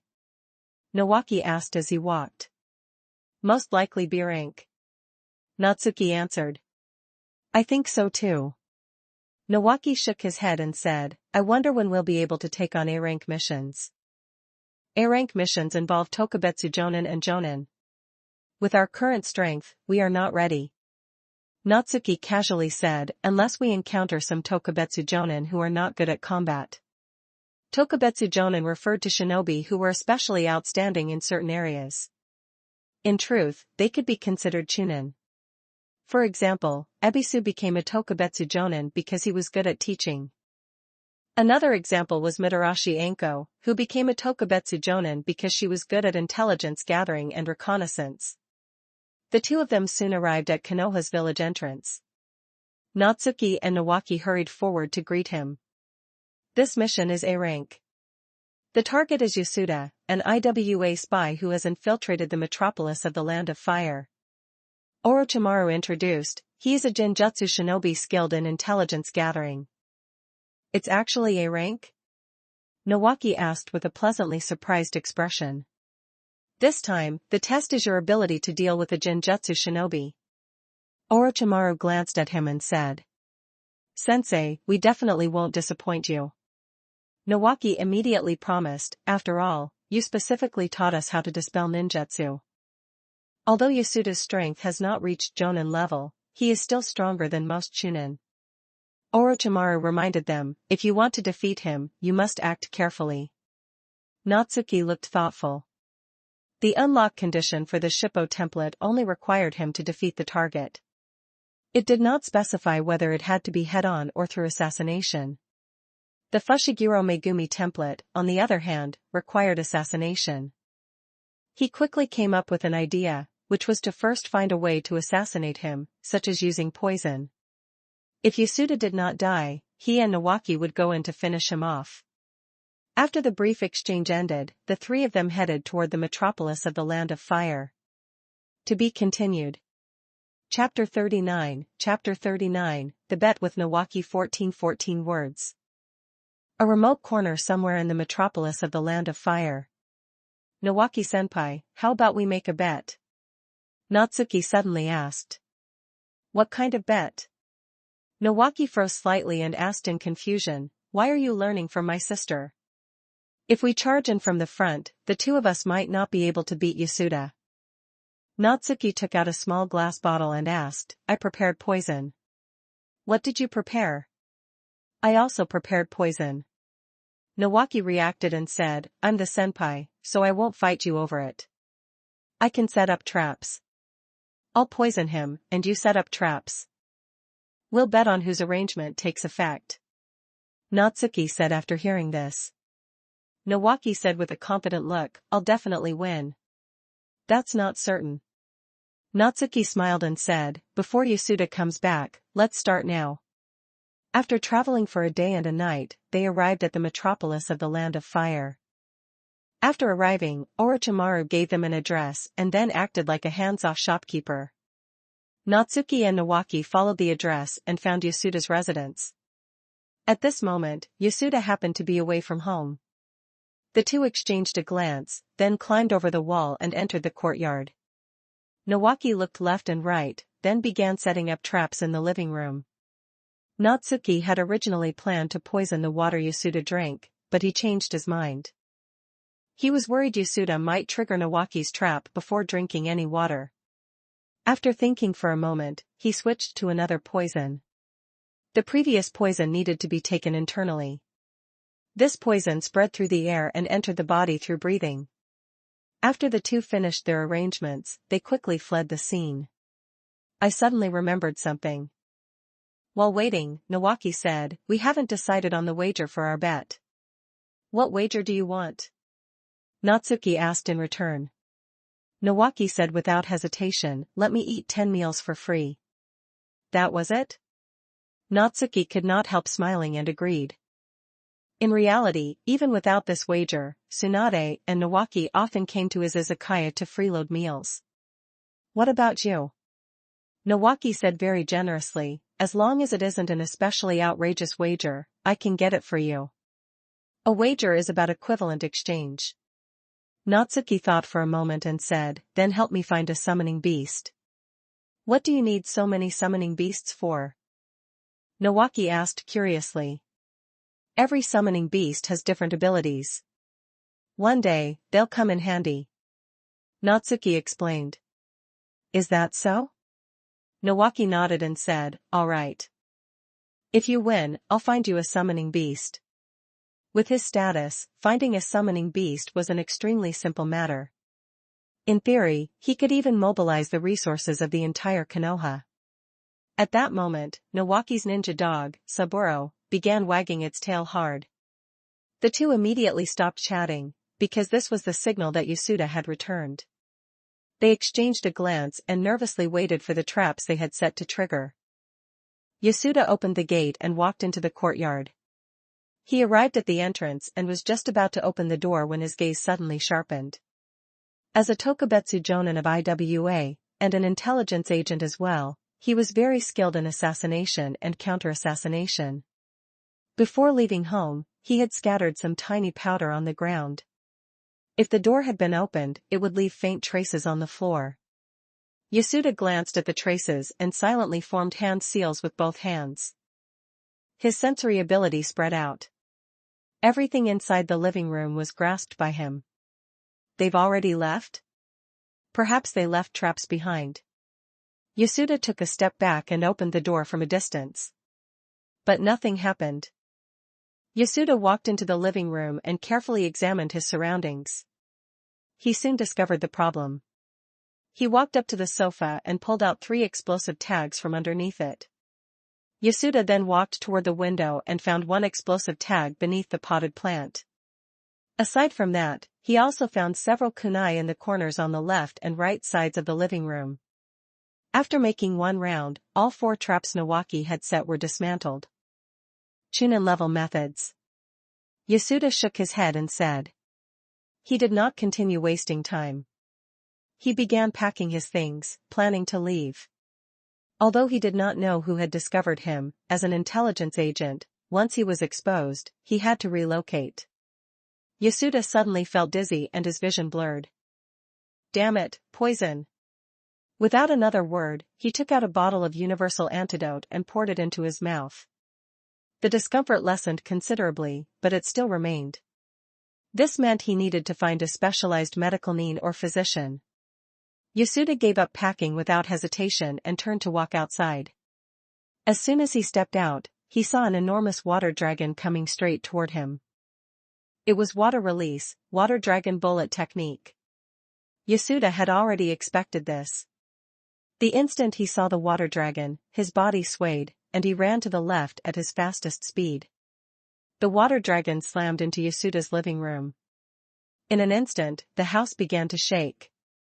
Seeing this, Yasuda could not help letting out a breath of relief. He immediately locked onto Nawaki. Where did this kid come from? The thought flashed through Yasuda's mind, but his hands did not slow down.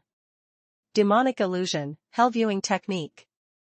Nawaki, who was forming hand seals, instantly froze in place.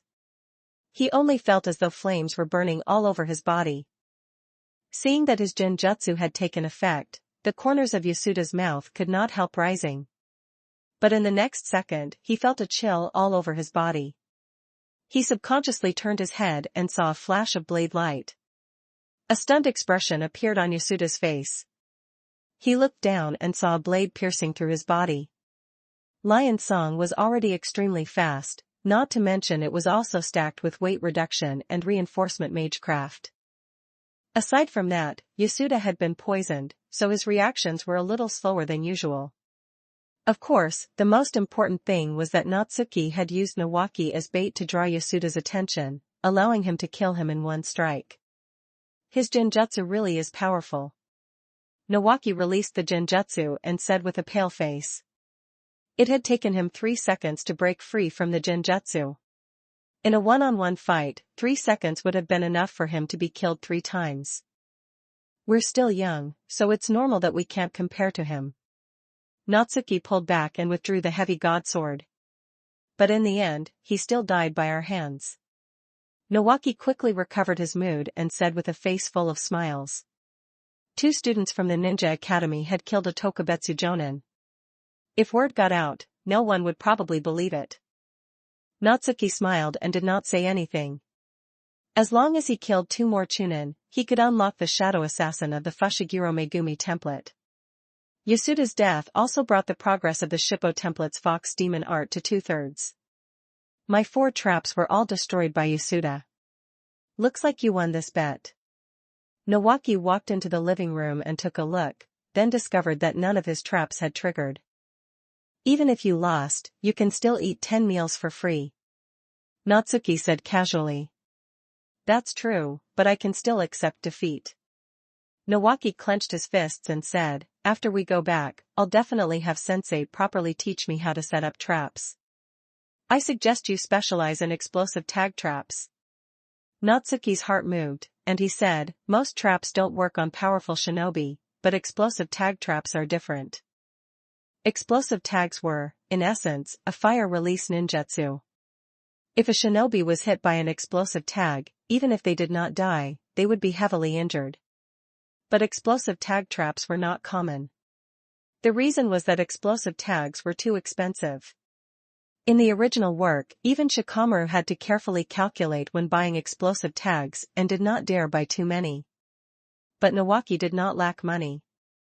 More importantly, in the original work, he died in an explosive tag trap. If he could specialize in explosive tag traps, perhaps he could avoid that ending. To be continued. Chapter 40, this is our secret 1294 words. Night fell. Orochimaru, Natsuki, and Nawaki returned to Konoha. It's already late. Go back and rest well. Come find me again tomorrow. Orochimaru did not waste any words. After giving that instruction, he turned and left. Nawaki suddenly remembered something and said, it's dinner time now. I'll invite you to my house for dinner. Just dinner? Natsuki asked in return. It would be even better if you could cook. Nawaki said somewhat embarrassedly. After all, asking a guest to cook truly did not fit proper etiquette. "Let's go." Natsuki smiled and said. Nawaki immediately said happily. The two soon arrived at Tsunade's house. "Sis, I'm back." After Nawaki opened the door, he shouted toward the living room. Tsunade, wearing a fluffy pajama set, walked out. "Tsunade-sensei." Natsuki looked at Tsunade, who seemed a little cuter than usual, and took the initiative to greet her. "Have you eaten dinner? If not, I'll go make something." Tsunade nodded and asked. "Sis, there's no need to trouble you. Let Natsuki cook." Nawaki quickly said. "Brat, can't you restrain the expression on your face a little?" Tsunade walked up to him, raised her hand, and flicked his forehead as she asked in annoyance. The impatient expression on Nawaki's face was far too obvious, as if it was saying that the food she made was not tasty at all. "Tsunade-sensei." Seeing this, Natsuki stepped in to help and said, "During the day, Nawaki-senpai and I made a bet. The wager was that I would cook dinner tonight." Right. Nawaki seemed to wake up from a dream and nodded hard. Tsunade flicked his head again with her finger. She clearly did not believe Natsuki's explanation. "We'll cook together." Tsunade's eyes turned, and she said. Nawaki subconsciously showed a stunned expression. "Huh, what?" Tsunade glared at him and said, "Natsuki is young. I'm worried something might happen to him, so I have to keep an eye on him. It's my honor to receive Tsunade-sensei's guidance." Natsuki said with high emotional intelligence. "You really know how to talk." Tsunade was very satisfied and pinched his cheek, then said, "Come on, follow me into the kitchen." Natsuki nodded. But as soon as he entered the kitchen, Tsunade hugged him in one motion. Caught off guard, Natsuki's head crashed into her soft chest. He subconsciously raised his head, and his vision was filled with snow-white skin. That skin was rising and falling slightly with her breathing. "Natsuki, from today onward, you'll teach me how to cook." Tsunade lowered her voice and said. "Understood." Natsuki immediately guessed her thoughts. "This is our secret." Tsunade snorted softly and said, "Remember, you can't let Nawaki know. If you leak it, you know the consequences." "I definitely won't let a third person know," Natsuki said with a serious expression. It was just that his face was pressed against Tsunade's clothes, so only 1/3 of his expression could be seen. "Very good." Tsunade let go of him, patted his shoulder twice, and said, "I won't treat you unfairly. This is what I should do." Natsuki shook his head and said, "Tsunade-sensei has also taught me many things." He was still learning pharmacy from Tsunade. Because he needed to match his own pharmacy level with the red healing potion and the stamina recovery potion. "I don't have an apron in your size here, so you can only make do for now." Tsunade took out a white apron and said. "I brought my own apron." Natsuki opened the summoning storage scroll and tied on his apron. Seeing this, Tsunade put the white apron on herself. With pajamas and an apron over them, she suddenly had the air of a good wife and mother. Natsuki opened the refrigerator and looked at the fully stocked ingredients. He immediately had an idea. He planned to teach Tsunade tempura first. This dish was considered a home-cooked dish, and the method was relatively simple. Very soon, the lesson officially began. Natsuki also discovered why Tsunade's cooking tasted bad. It was because she had no concept of the amount of seasoning and always added it based on feeling. Under Natsuki's guidance, a plate of tempura was successfully finished. Tsunade could not wait and picked up a piece of fried shrimp with her hand, then put it into her mouth. She chewed twice, and her eyes could not help lighting up. Was this really made by her? Tsunade was both surprised and excited. After eating the fried shrimp, her red lips parted slightly, and she licked her finger again. "Don't tell Nawaki for now." Tsunade pursed her lips and said, "That brat complains every day that the food I make tastes bad. After some time, I'll definitely make him apologize." After dinner ended, Natsuki returned to the Konoha orphanage. A new week began. After lunch, Nawaki mysteriously pulled him to the Forest of Death. When they arrived at the Forest of Death, Natsuki saw that giant hawk. "How is it?" Nawaki said with a proud look, "This ninja hawk is the summoning beast I found for you. It looks very strong." Natsuki asked curiously, "Where did you find it?" "Konoha has always had contact with the Ninja Hawk clan." Nawaki explained, "This morning, I went there with my sister and chose the largest ninja hawk." "A ninja hawk?" Natsuki remembered that in the original work, Konoha used ninja hawks to transmit information. He looked at this ninja hawk and could not help nodding. For transmitting information, he already had the crow Kiribane, so he did not need this ninja hawk. But this ninja hawk's greatest use was that it could carry him in flight. In the shinobi world, being able to fly was a huge advantage. Because shinobi who could fly were truly rare.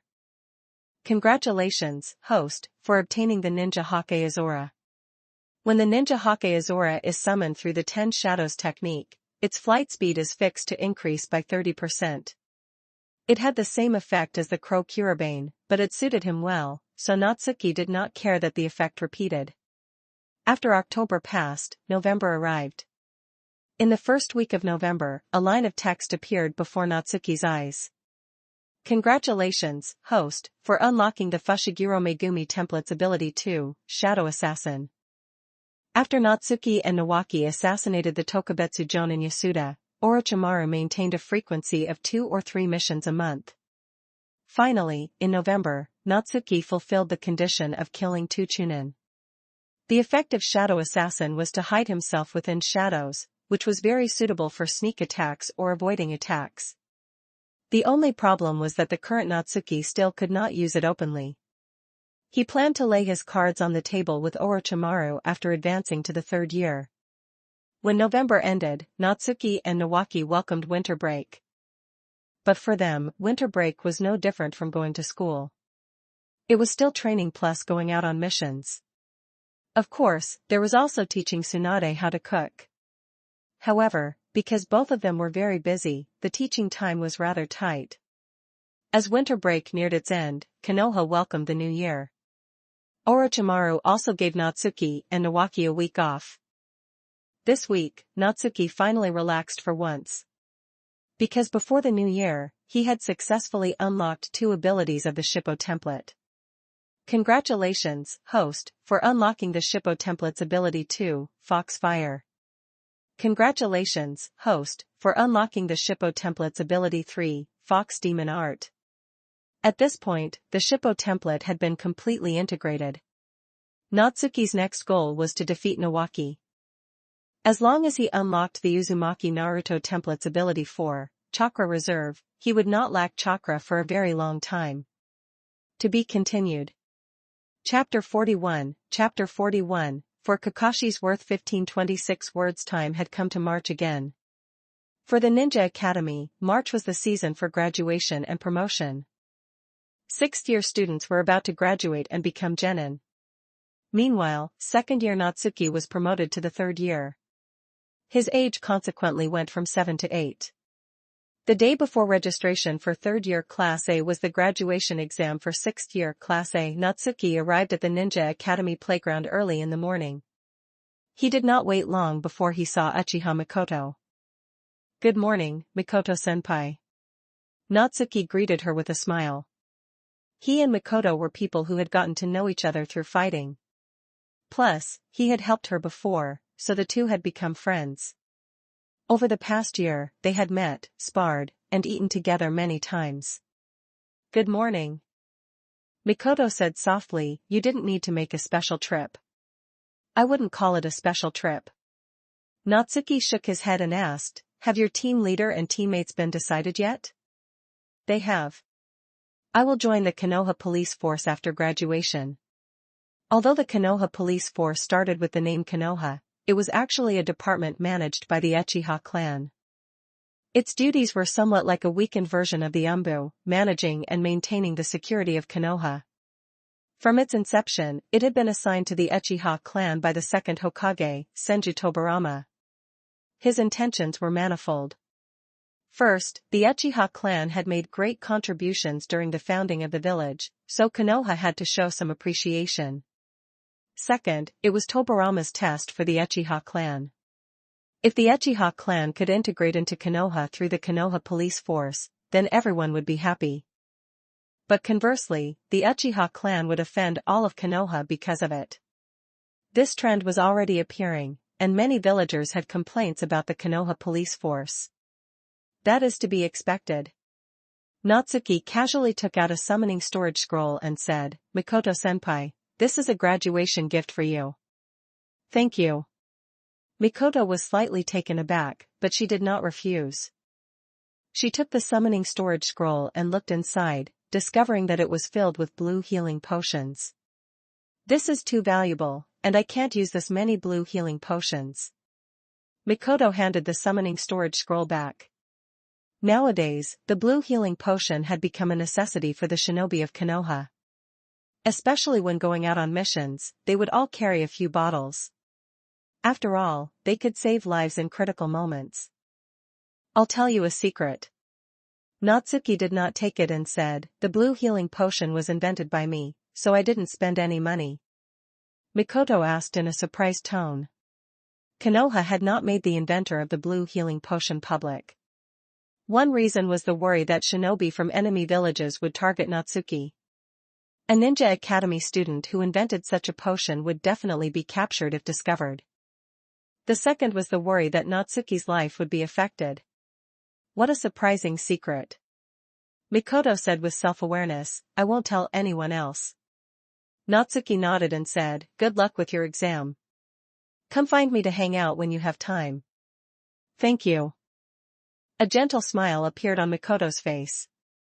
She put away the summoning storage scroll and turned to walk towards 6th year Class A. Natsuki did not stay long. After leaving the ninja academy, he arrived at Orochimaru's residence. As soon as he entered, he saw a flowing stream of water in the courtyard. It was Senju Nawaki, who had arrived early and was practicing water release. Having spent a long time with Nawaki, Natsuki understood his strength. Simply put, he was a copy of Tobirama who could not use forbidden techniques. He had plenty of chakra and was skilled in water release, and he was learning Tobirama's water release. Of course, his taijutsu was also good. After all, his sister was Tsunade. "Nawaki-senpai." Natsuki asked with a smile, "When are you free? Let's have a proper fight." Nawaki immediately said happily, "I've long wanted to know exactly how strong you are.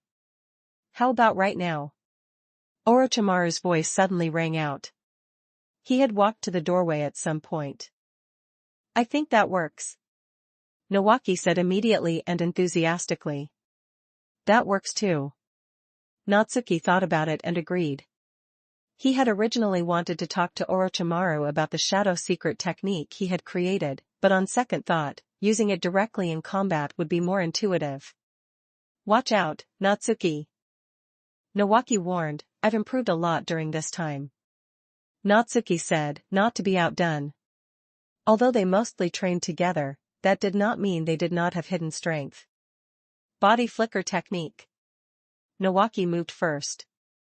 He lunged forward, leapt into the air, and brought his right leg down from the sky. Golden right foot. Natsuki subconsciously raised his leg. But when their legs collided, he immediately sensed something was wrong. A huge force struck him, making his right leg go numb.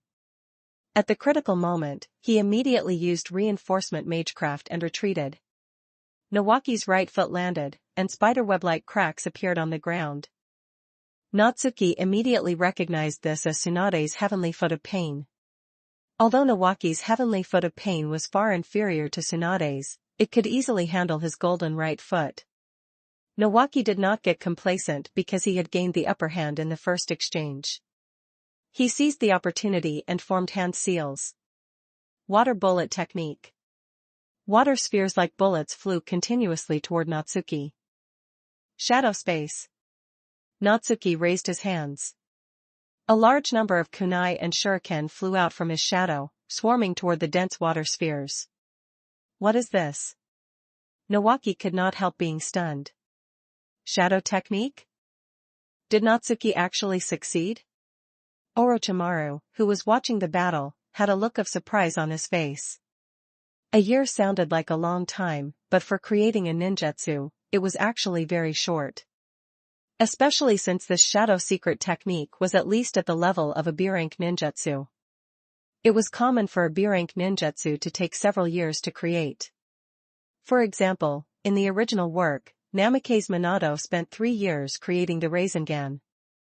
Although the Rasengan was an A-rank ninjutsu, Minato was a genius among geniuses. For anyone else, it would be slower. Water splashed everywhere. Kunai, shuriken, and water spheres collided fiercely. Natsuki did not wait for them to decide the winner before taking out a wooden sword from the shadow space. One sword style, 36-pound phoenix.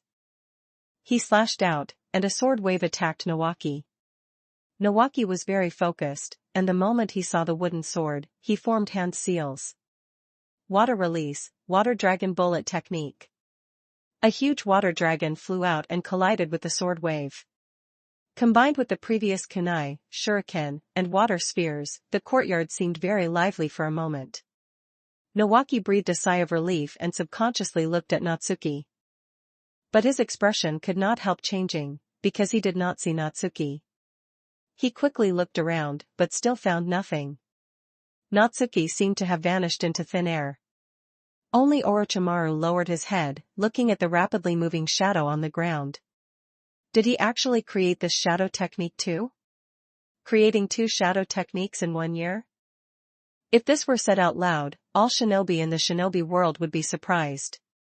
Nawaki sensed a crisis. He had never seen Shadow Assassin, and coupled with the aftermath of the previous ninjutsu, he had not noticed Natsuki's shadow. At the critical moment, he gritted his teeth and immediately formed hand seals. Water release, water formation wall. A normal water formation wall could only block one side, but Tobarama's water formation wall could block all 4 sides. A stream of water flowed rapidly around Nawaki, and just as it was about to surround him, a sound of breaking through the air rang out. Nawaki subconsciously turned his head, and a flash of a blade stung his eyes. It was Natsuki's one-sword style, Iai, Lion Song. Nawaki reacted quickly and kicked out. But no matter how fast he was not faster than the blade's flash. Nawaki's body shook, and the wooden sword had already struck his abdomen. Natsuki sidestepped to dodge his kick. "You came out of the shadow?" Nawaki asked, eyes wide. At this moment, what shocked him most was not that he had lost to Natsuki, but the shadow assassin used by Natsuki. "This is a shadow technique I created, called Shadow Assassin." Natsuki explained with a smile, "It allows me to hide within my shadow." Nawaki wanted to say something but hesitated. For a moment, he did not know how to respond. No wonder he had not found Natsuki. It turned out he was hiding in his shadow. And such a powerful shadow secret technique was actually created by him? Congratulations, host, for unlocking the Uzumaki Naruto template's ability 4, Chakra Reserve. Natsuki immediately felt chakra surging within his body. So much that he was not used to it. To be continued. Chapter 42, Transformation 12-19 words I didn't expect to lose to you in the end. Nawaki sighed and said. A year ago, when he first sparred with Natsuki, he had been shocked by his swordsmanship. To avoid being overtaken, he had spent the entire year diligently studying chakra-enhanced strength and water release. He thought he could maintain the gap between them, but after only a year, he was defeated. It left him, someone who had been called a genius since childhood, feeling a little lost. I had the advantage of a self-created technique. Natsuki withdrew his wooden sword and explained. Self-created techniques are also proof of strength. Nawaki shook his head and said. Although losing to Natsuki made him feel conflicted, a loss was a loss. He would not make excuses. You both performed very well. Orochimaru interrupted their conversation. Now, Nawaki had mastered chakra-enhanced strength and several water-release ninjutsu, giving him strength comparable to an elite chunin. And he was only 11 years old this year. His future was limitless. There was no need to mention Natsuki. Being able to create sword techniques, ninjutsu, and secret techniques at 8 years old, given enough time, becoming the next Senju Tobarama would not be a problem. Most importantly, they were both his students. For a moment, Orochimaru was very satisfied. Let's fight again next time. Nawaki quickly recovered his mood and said with a smile, I've already figured out your self-created technique. Maybe by then, I'll have a new secret technique. Natsuki blinked and said. The corner of Nawaki's mouth couldn't help but twitch. You have awakened the Kamado Tanjiro template. Who did you say? Natsuki's heart jumped, followed by excitement. Kamado Tanjiro was the protagonist of Demon Slayer. Why would the Kamado Tanjiro template awaken because of Nawaki? Natsuki quickly looked at the Kamado Tanjiro template. Name, Kamado Tanjiro. Period, before MT, World, Demon Slayer. Rank, B rank. Ability 1, Water Breathing, unlocked. Effect, a combination of the original breathing method and water release. While improving physical abilities, it can enhance the power of water release. Ability 2, Water Breathing, first form, second form, third form, locked. Effect, the first 3 forms of water breathing. Unlock condition, achieve beginner level water release chakra nature transformation. Ability 3, Water Breathing, 4th form, 5th form, 6th form, locked. Effect, the middle 3 forms of water breathing.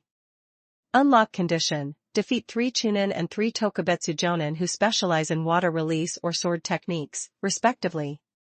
Ability 4, Water Breathing, 7th form, 8th form, 9th form, locked. Effect, the last 3 forms of water breathing. Unlock condition, achieve proficient level water release chakra nature transformation. Ability 5, Water Breathing, 10th form, constant flux, locked.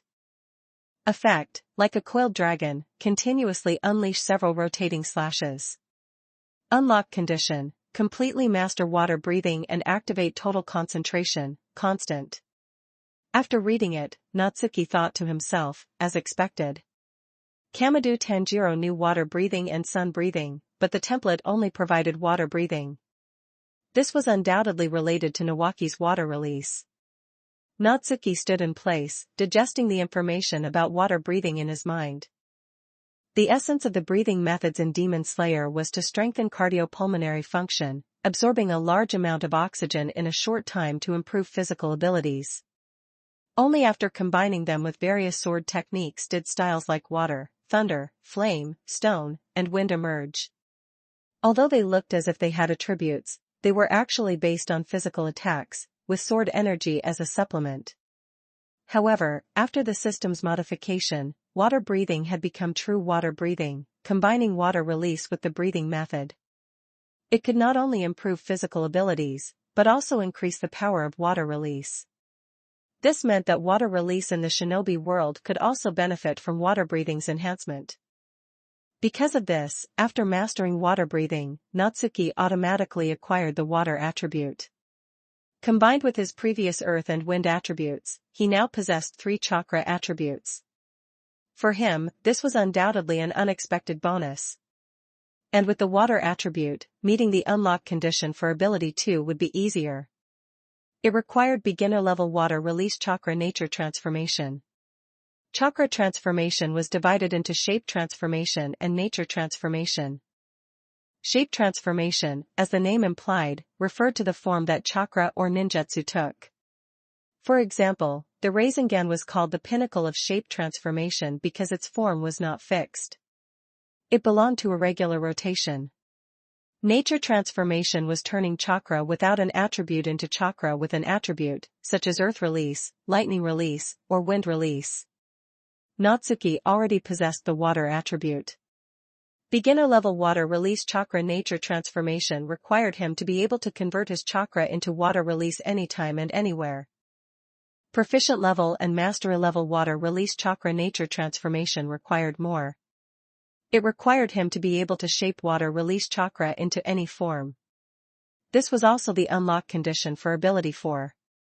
Among the 4 abilities, in Natsuki's view, the unlock conditions for Ability 2 and Ability 3 were the simplest. They could be completed as long as he had enough time. Although defeating 3 Tokubetsu Jonin specializing in water release or sword techniques would be very troublesome. The hardest one to unlock was undoubtedly Ability 5. Its requirement was to activate total concentration, constant for water breathing. Simply put, it meant keeping water breathing active 24 hours a day, allowing his base physical strength to improve. It was difficult, but if he mastered total concentration, constant, it would mean he was training his body around the clock. Whether it was taijutsu or sword techniques, both would receive a corresponding boost. In battle, that was also a huge advantage. Nawaki-senpai, can you teach me water release chakra nature transformation? Natsuki steadied himself and asked. Why do you suddenly want to learn water release? Nawaki was slightly stunned and asked subconsciously. Creating 2 shadow techniques, which are in-release ninjutsu, is already my limit.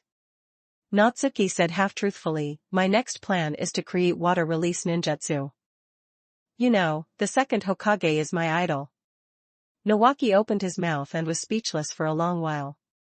Although learning water release was indeed simpler than learning in-release, creating water release ninjutsu was not the same as learning it. The difficulty was on a completely different level. Moreover, at Natsuki's age, learning water release was already very difficult. Normally, mastering 2 chakra attributes was enough to qualify someone as a jonin. Then can I learn the water release you create? Nawaki came back to his senses and asked curiously. If there's any water release suitable for you, I'll teach it to you. Natsuki replied. How should he put it? Nawaki definitely could not learn the 10 sword forms of water breathing because he did not know sword techniques. But he might be able to learn water breathing itself. Natsuki could use this to test whether the character abilities he obtained could be passed on to others. When the time comes, I'll also teach you the water release I've learned. Nawaki said after hearing this. He had always been someone who valued fairness. Natsuki nodded. Tobarama's water release was indeed very good.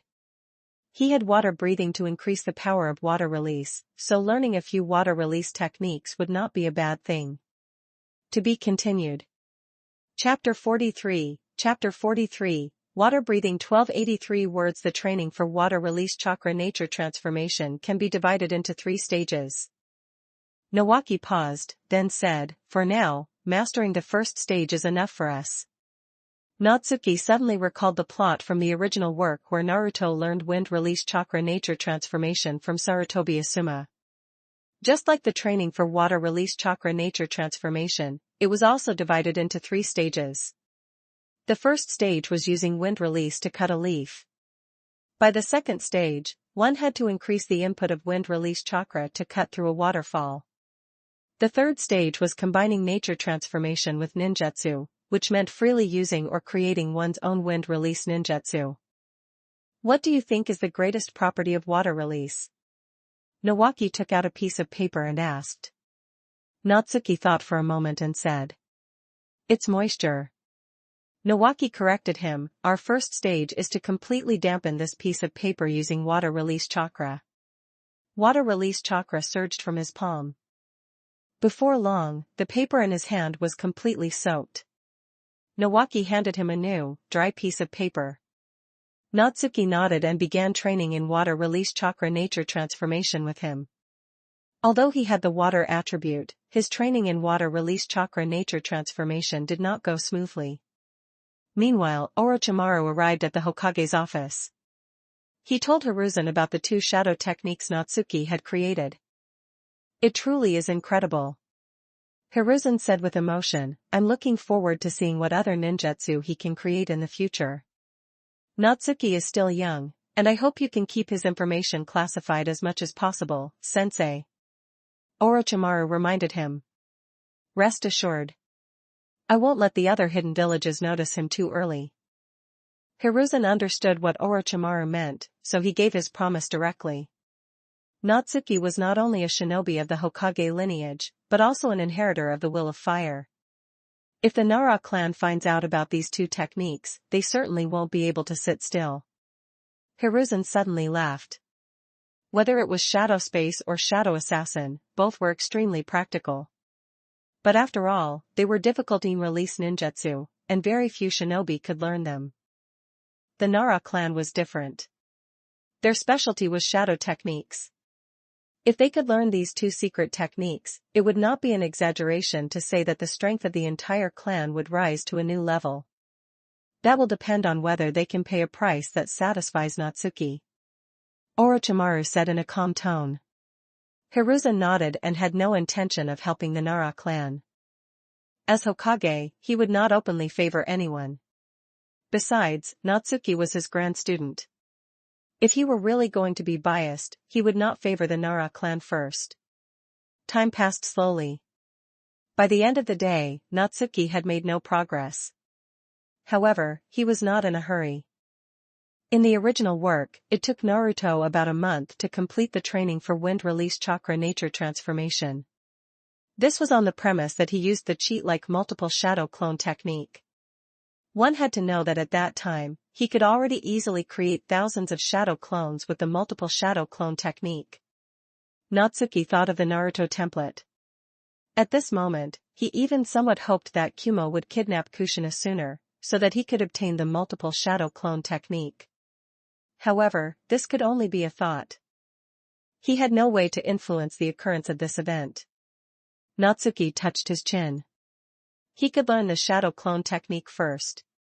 Because he now had more than 4 Kakashi units of chakra, which was enough to support him in learning the shadow clone technique. Most importantly, there were simply too many things he had to do. One person was already stretched too thin. After obtaining the shadow clone technique, he could have his shadow clones go to class and work as chefs at the izakaya, while he focused on training. Guess who I am? A sudden voice rang out behind Natsuki. Yakushi no. Natsuki said casually. Humph, you guessed wrong. Kushina blocked his path with a dissatisfied look. She puffed out her cheeks, looking just like a hamster eating. Kushina, when did you get back? Natsuki asked with a smile. After the Ninja Academy went on break, she and Tsunade had returned to the Uzumaki clan to visit relatives. It was called visiting relatives, but in reality, Kushina was an orphan. If her parents were still alive, forcing a little girl to come to Konoha would be too heartless. Moreover, as long as she became the Nine-Tails Jinchuriki, she would not be allowed to leave Konoha. From a practical perspective, Konoha would not want a Nine-Tails Jinchuriki who had close ties with the Uzumaki clan. Just got back. Kushina pouted, how come you didn't recognize my voice? Sorry, I was just thinking about how to create a water-release ninjutsu. Natsuki had actually guessed it was her, but he said the wrong name on purpose. Kushina was not angry and immediately tossed the matter to the back of her mind. She asked suspiciously, when did you start researching water release? What about your shadow technique? Because of his research into shadow techniques, Natsuki often read books and materials related to in-release. Kushina had also seen them, so she knew he was creating shadow clones. The shadow technique has been successfully created, but the next step requires a higher level of in-release, which I can't meet for the time being.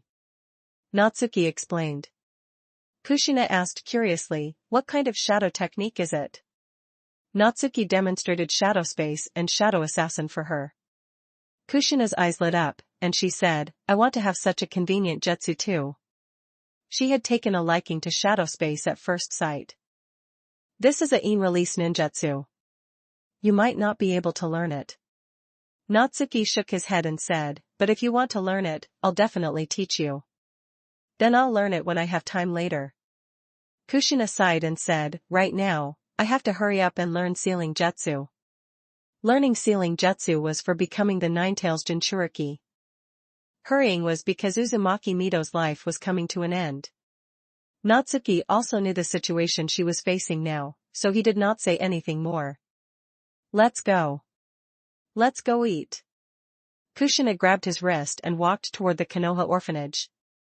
She had not eaten food made by Natsuki for a long time and was really craving it. Natsuki pulled her back and said, "Let's go to Konoha Hospital to find Nono first." Only then did Kushina remember Nono. She immediately turned and went to Konoha Hospital. After the three of them gathered, they returned to the Konoha orphanage. "I want tempura." Kushina entered the door first. After her came Nono. Natsuki closed the door and walked toward the kitchen.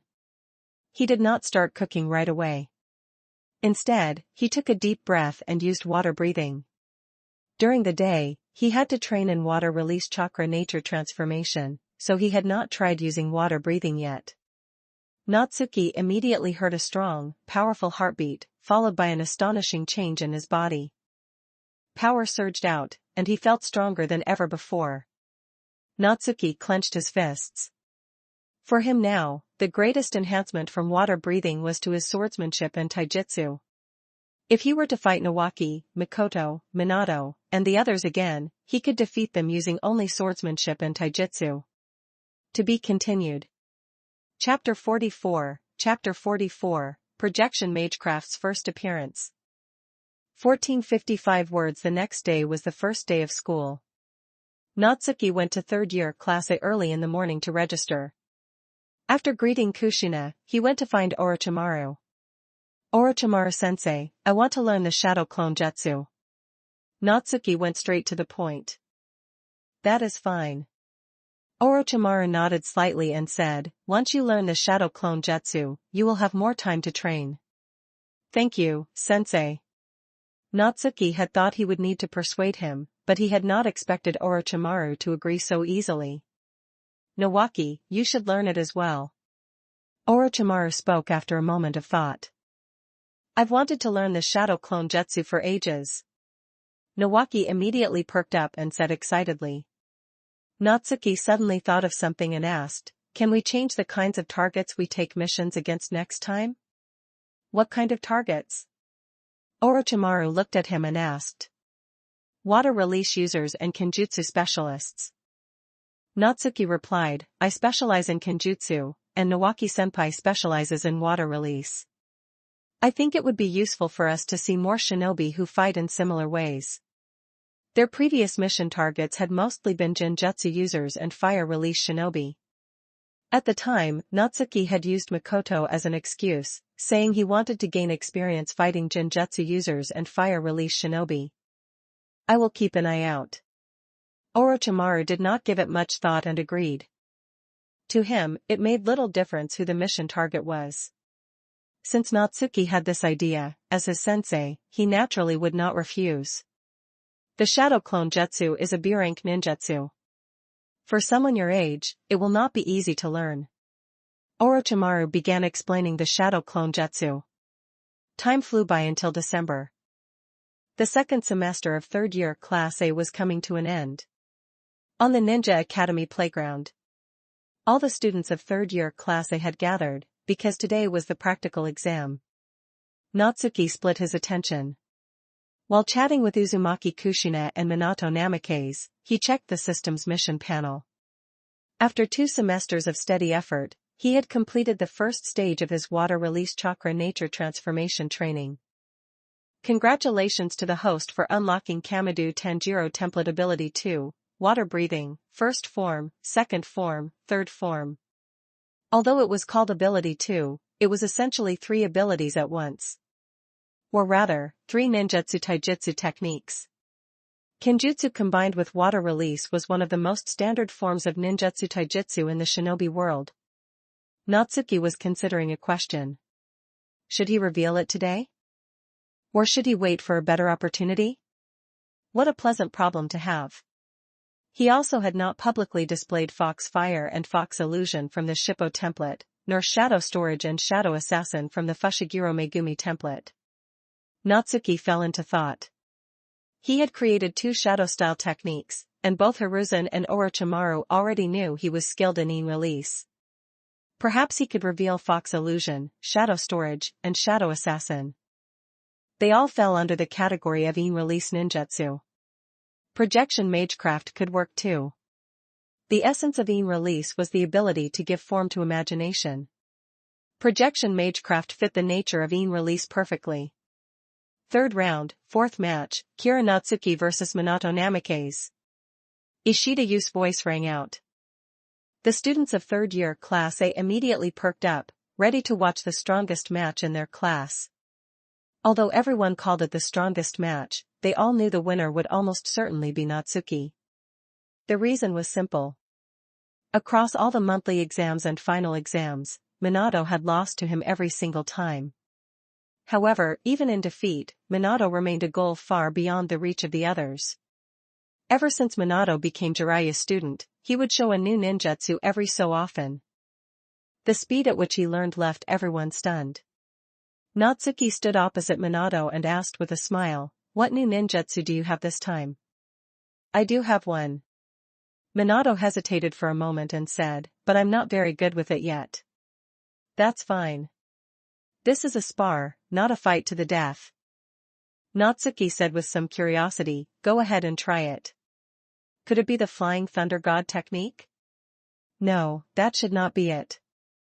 The Flying Thunder God technique was an S-rank ninjutsu, and it was extremely difficult to learn. Although Minato was certainly talented, he was still too young. "Then be careful." After Minato finished speaking, he immediately threw a shuriken. But this shuriken was much larger than an ordinary one. The shuriken flew high into the air, then suddenly stopped. Minato immediately formed hand seals with both hands. The shuriken trembled, and a large number of afterimages appeared around it. Natsuki's eyes narrowed slightly. He had already recognized the technique. The A-rank Shuriken Shadow Clone Jutsu, a ninjutsu created by Sarutobi Hiruzen after drawing inspiration from the Shadow Clone Jutsu. In the original story, Minato had used it as well. However, looking at the current situation, he was indeed very inexperienced with it. Whether he could cast it successfully was still uncertain. Natsuki raised his hand without hesitation. Projection Magecraft. A large amount of chakra surged from his body, and under his control, it transformed into shuriken one after another. Shuriken Shadow Clone Jutsu? Minato glanced at them and nearly lost focus. Fortunately, his reaction was quick, and he hurriedly stabilized his own Shuriken Shadow Clone Jutsu, preventing it from failing. Minato breathed a sigh of relief and released all his chakra. His luck was good this time. The technique succeeded. Dense clusters of shuriken fell from the sky. Reinforcement Magecraft. After strengthening his hands, Natsuki moved. With lightning speed, he threw all the shuriken formed by projection Magecraft. It was a pity he did not have unlimited blade works. Otherwise, it would not need to be so troublesome. Minato saw this and immediately realized something. This was not the Shuriken Shadow Clone Jutsu, but some unknown ninjutsu. A sharp clanging sound rang out. The students of third year Class A all widened their eyes. Countless shuriken collided in midair. Sparks scattered everywhere. A large number of shuriken were knocked aside and fell to the ground. But soon, someone noticed a problem. After Natsuki's shuriken hit the ground, they vanished without a trace after a short while. What is going on? Minato also noticed it and was completely baffled. It's in-release ninjutsu. In the Hokage's office, Hiruzen spoke with absolute certainty. After speaking, he fell into deep thought. Using in-release to create shuriken? If one could create shuriken, then one could also create other ninja tools. A little impractical. That was Hiruzen's final evaluation. First, the projected ninja tools were not as good as real ones. Second, it consumed a large amount of chakra. It would be better to carry ninja tools oneself. Although it was impossible to carry too many, at least doing so would not waste such excessive chakra. Minato regained his focus and immediately realized this was a rare opening. Natsuki's hands were occupied, which meant he had to keep throwing shuriken. Wind-release chakra surged out and wrapped around Minato's shuriken. Minato threw it with all his strength. The shuriken shot forward like an arrow from a bow, carrying a sharp edge as it attacked Natsuki. Shadow Assassin. Natsuki's body suddenly disappeared, merging completely into the shadow on the ground. The shadow moved rapidly and arrived in front of Minato. Natsuki reappeared. The moment he met Minato's stunned gaze, he released Fox illusion. Minato had never expected him to know Genjutsu. Caught off guard, he fell into a trance. Natsuki took out a wooden sword. One sword style, horse demon. Minato let out a cry of pain. Just as he broke free from the Genjutsu, he was knocked to the ground. He subconsciously looked at Natsuki, his mind in complete disorder. He had thought that after learning the Shuriken Shadow Clone Jutsu, even if he could not win, he could at least gain the upper hand for a moment. But in the end, he had only managed to fight Natsuki's opening move to a draw. Natsuki had even used secret techniques and Genjutsu he had never shown before, defeating him completely. Minato could not help but sigh. Every time he thought he understood Natsuki, Natsuki would reveal something new and catch him off guard. He even created a Genjutsu? Hiruzen looked surprised. He increasingly felt that Natsuki was unusual. He lacked talent when it came to learning existing ninjutsu, but he had talent for creating his own. In any case, that was ultimately a good thing. To be continued. Chapter 45, The Request of the Nara Clan 1358 words. Fortunately, you haven't fully mastered the Shuriken Shadow Clone Jutsu yet. Otherwise, I wouldn't have been able to block it at all. Natsuki walked up to Minato, reached out his hand, and said. You're still as humble as ever. Minato grabbed his hand, stood up, shook his head, and said. Natsuki might not have been able to block it, but he could still dodge. He could still defeat Minato. Especially with the Shadow Assassin and Fox Illusion he had just used. Minato had absolutely no way to deal with those. I'm telling the truth. Natsuki chuckled and said. I'll keep training. Minato's tone was serious. I won't let you catch up that easily either. Natsuki nodded and said. The two exchanged a few more words, then left the arena. The exam for third-year classic continued. But everyone's attention was still on the battle between Natsuki and Minato. Compared to the other battles, theirs had been far too spectacular, with one ninjutsu after another appearing in quick succession. Kushina, are you going back to the Uzumaki clan during winter break? Natsuki asked casually. I'm going back for New Year's. Kushina explained, I can't stay there too long right now, because I still need to practice sealing jutsu. Natsuki's heart stirred. It seemed that Mito's condition was already very poor. He thought of the Uzumaki clan again. By next year, they would be in their 4th year. In the original story, Kushina and Minato graduated in their 5th year, which was the year the Second Shinobi World War fully broke out. In other words, the Uzumaki clan could be wiped out at any time. When would it happen? A thought suddenly flashed through Natsuki's mind. The Uzumaki clan and Konoha were allies. To wipe out the Uzumaki clan, the attackers would either need to keep Konoha in the dark, or strike when Konoha was too stretched thin to respond. The war in the Land of Rain was already growing intense. Especially for Wagakure and Sunagakure. According to the events of the original story, it would not be long before Amagakure declared war on Wagakure, Sunagakure, and Konoha. By then, Konoha would be drawn into the war and forced to focus on the battlefield. Natsuki did not know whether his analysis was correct, but it was definitely worth keeping an eye on. A major event like Amagakure declaring war would spread throughout the entire shinobi world. But how to issue a warning was still a problem. Unless he had concrete evidence. Otherwise, not only would no one believe him, but he might even fall under suspicion. Natsuki, are you going on missions during winter break? Kushina asked expectantly, can you take me with you? I'll ask my sensei when the time comes. Natsuki thought for a moment and said. I'll be going out on missions too. Minato suddenly spoke. Who are your teammates? Natsuki asked curiously. Tugen and Senpai. Their team just happens to be short on members. Minato explained. Being a shinobi was a high-risk profession. 3-person shinobi squads often lost members during missions. When that happened, the missing slots would be filled. Either someone would be chosen from the newly graduated genin, or shorthanded squads would be merged together. In the original story, this was why Kakashi, who had graduated years earlier, could still end up on the same team as Obito and Rin.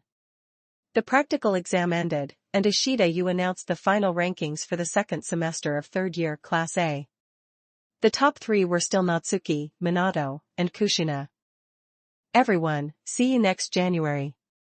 Enjoy your winter break. As Ishida Yu finished his final sentence, the students of third year Class A all returned home. At the Nara clan compound.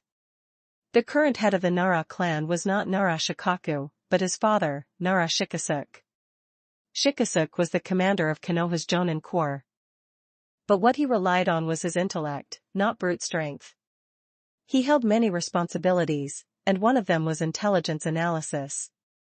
Just a moment ago, he had received a report about Natsuki. In his battle with Minato, Natsuki had apparently used a shadow technique. Shikasuk's first reaction was that Orochimaru had violated Konoha's rules by teaching the Nara clan's hidden techniques to Natsuki. But after reading the report, he found that the shadow technique Natsuki had used was completely unfamiliar. Did he create it himself? Shikasuk subconsciously clasped his hands together. Natsuki's genius had long since spread throughout Konoha. And among Konoha's higher-ups, there had been even more discussion, including talk that Natsuki was also a genius capable of creating his own ninjutsu. Hiding oneself inside shadows can not only be used for ambushes, but also to avoid physical attacks. Shikasuk could not help saying, if the Nara clan could obtain this technique, our strength would rise by another level. After thinking about it for a long time, he decided he should go and speak with Natsuki. Meanwhile, after Natsuki and Kushina finished lunch, they arrived at Orochimaru's residence. After winter break began, he would have more time to train and go on missions. Natsuki took out the sword of the Thunder God. He had already learned Uchiha-style swordsmanship, and now he was learning the swordsmanship taught by Orochimaru. It had no formal name and belonged to a style Orochimaru had developed himself. In the original story, Uchiha Sasuke had also learned it. Not far away, Nawaki, or rather, two Nawakis, were also training. The real Nawaki was practicing taijutsu, while his shadow clone was practicing water release. He had learned the shadow clone jutsu in just 2 semesters, but Natsuki had not learned it yet. In terms of talent for ninjutsu, he was indeed fairly ordinary. Fortunately, he had at least managed to get started. By the end of winter break, he would likely be able to master it. Not long after, there was a knock at the door. Natsuki was slightly startled and put away the sword of the Thunder God. He walked to the door and opened it. Standing outside was a young shinobi he did not recognize. "Are you Natsuki?" The young shinobi introduced himself. "I am Nara Shikasuk. Shikaku is my son. I am Natsuki." Natsuki nodded and asked, "Clan head Shikasuk, are you here to see my sensei?" "I came to see you." Shikasuk spoke very directly. "The Nara clan can trade our existing shadow techniques for the shadow technique you created." Natsuki raised an eyebrow. So he had come for his shadow technique. It had to be said that his shadow technique really was well suited to the Nara clan. So, should he trade it or not? Natsuki was inclined to trade. Because for him, the shadow technique was only an ability from a character template. He would obtain more character templates and more abilities in the future. More importantly, the Nara clan had something he wanted, and that was medicinal herbs. The Nara clan was the largest supplier of medicinal herbs in Konoha. Natsuki's red healing potion and stamina recovery potion required quite a few precious herbs. He would not hand over those 2 recipes to Konoha, so Konoha would not provide him with medicinal herbs for free the way it did for the blue healing potion. "I don't want the Nara clan's shadow techniques." Natsuki shook his head and said. If he took the Nara clan's shadow techniques, he would still have to learn them himself. How troublesome would that be? "I want the Nara clan to provide me with medicinal herbs free of charge." Natsuki stated his condition. Shikisuk could not help being stunned. Provide medicinal herbs? He suddenly remembered something. Natsuki was very close to Tsunade, and Nono was even Tsunade's student. That is acceptable. Shikisuk agreed without much thought. For the Nara clan, medicinal herbs were external resources. If they ran out, they could be gathered or cultivated again. The shadow technique was different. It was the foundation of the clan, the root of their strength. As long as the Nara clan continued to exist, medicinal herbs would never truly run out. To be continued. Chapter 46, Amigakir's declaration of war. 1419 words after Shikisuk and Natsuki agreed on the terms, Shikisuk took the list of medicinal ingredients Natsuki had given him and left. Between the red healing potion and the stamina recovery potion, Natsuki chose to research the former first. The former required Hashirama cells or white Zetsu cells, while the latter required tailed beast chakra and hero's water. In terms of difficulty, the former was easier. Hashirama cells were readily available. He only needed Konoha's approval. Hero's water was difficult to obtain. Especially since Konoha and Takigakure were still allies, it would not be easy to simply steal it. It was difficult to steal in the first place. Takigakure was the only minor shinobi village, outside of the 5 great shinobi nations, that possessed a tailed beast and a Jinchuriki. Tailed beast chakra was also difficult to obtain. The current Ninetails Jinchuriki, Uzumaki Mido, was in poor health. It would be best to wait until Kushina became the Ninetails Jinchuriki.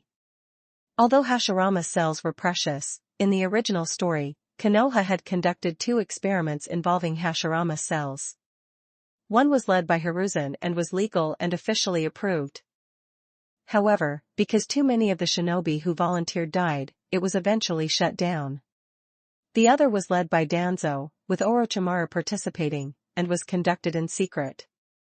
Because they were far more unscrupulous, their Hashirama cell experiment produced results, giving birth to a would-release shinobi, Yamato. At this stage, the second Hashirama cell experiment certainly had not begun yet. After all, Orochimaru had not turned evil and started collaborating with Danzo. But the first Hashirama cell experiment might have already ended, or it might still be ongoing. What a pity. Natsuki was too young right now and did not have the qualifications to come into contact with the Hashirama cell experiments. But he could make preparations in advance. That meant producing a flawed version of the red healing potion without Hashirama cells. Shikisuk returned home. He opened the prescription Natsuki had given him and looked it over.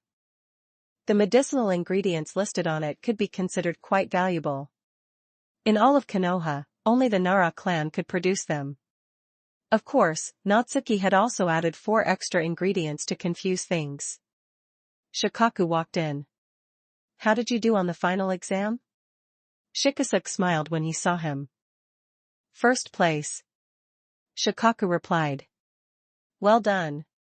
Shikisuk nodded and added, this winter break, I'm giving you a mission. Go find Natsuki and learn his shadow technique. Shikaku subconsciously looked up, his face full of surprise. What did it mean, go find Natsuki and learn the shadow technique? Natsuki was a year younger than him. And wasn't the shadow technique unique to the Nara clan? Why would he need to learn it from Natsuki? Natsuki created 2 shadow techniques himself. Shikisuk explained, I have already reached a deal with him. He will teach you those 2 shadow techniques. Natsuki was still too young, after all.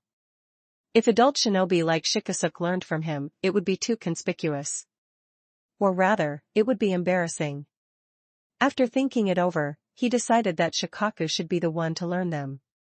He was only a year older than Natsuki, so he could pretend they were friends training together.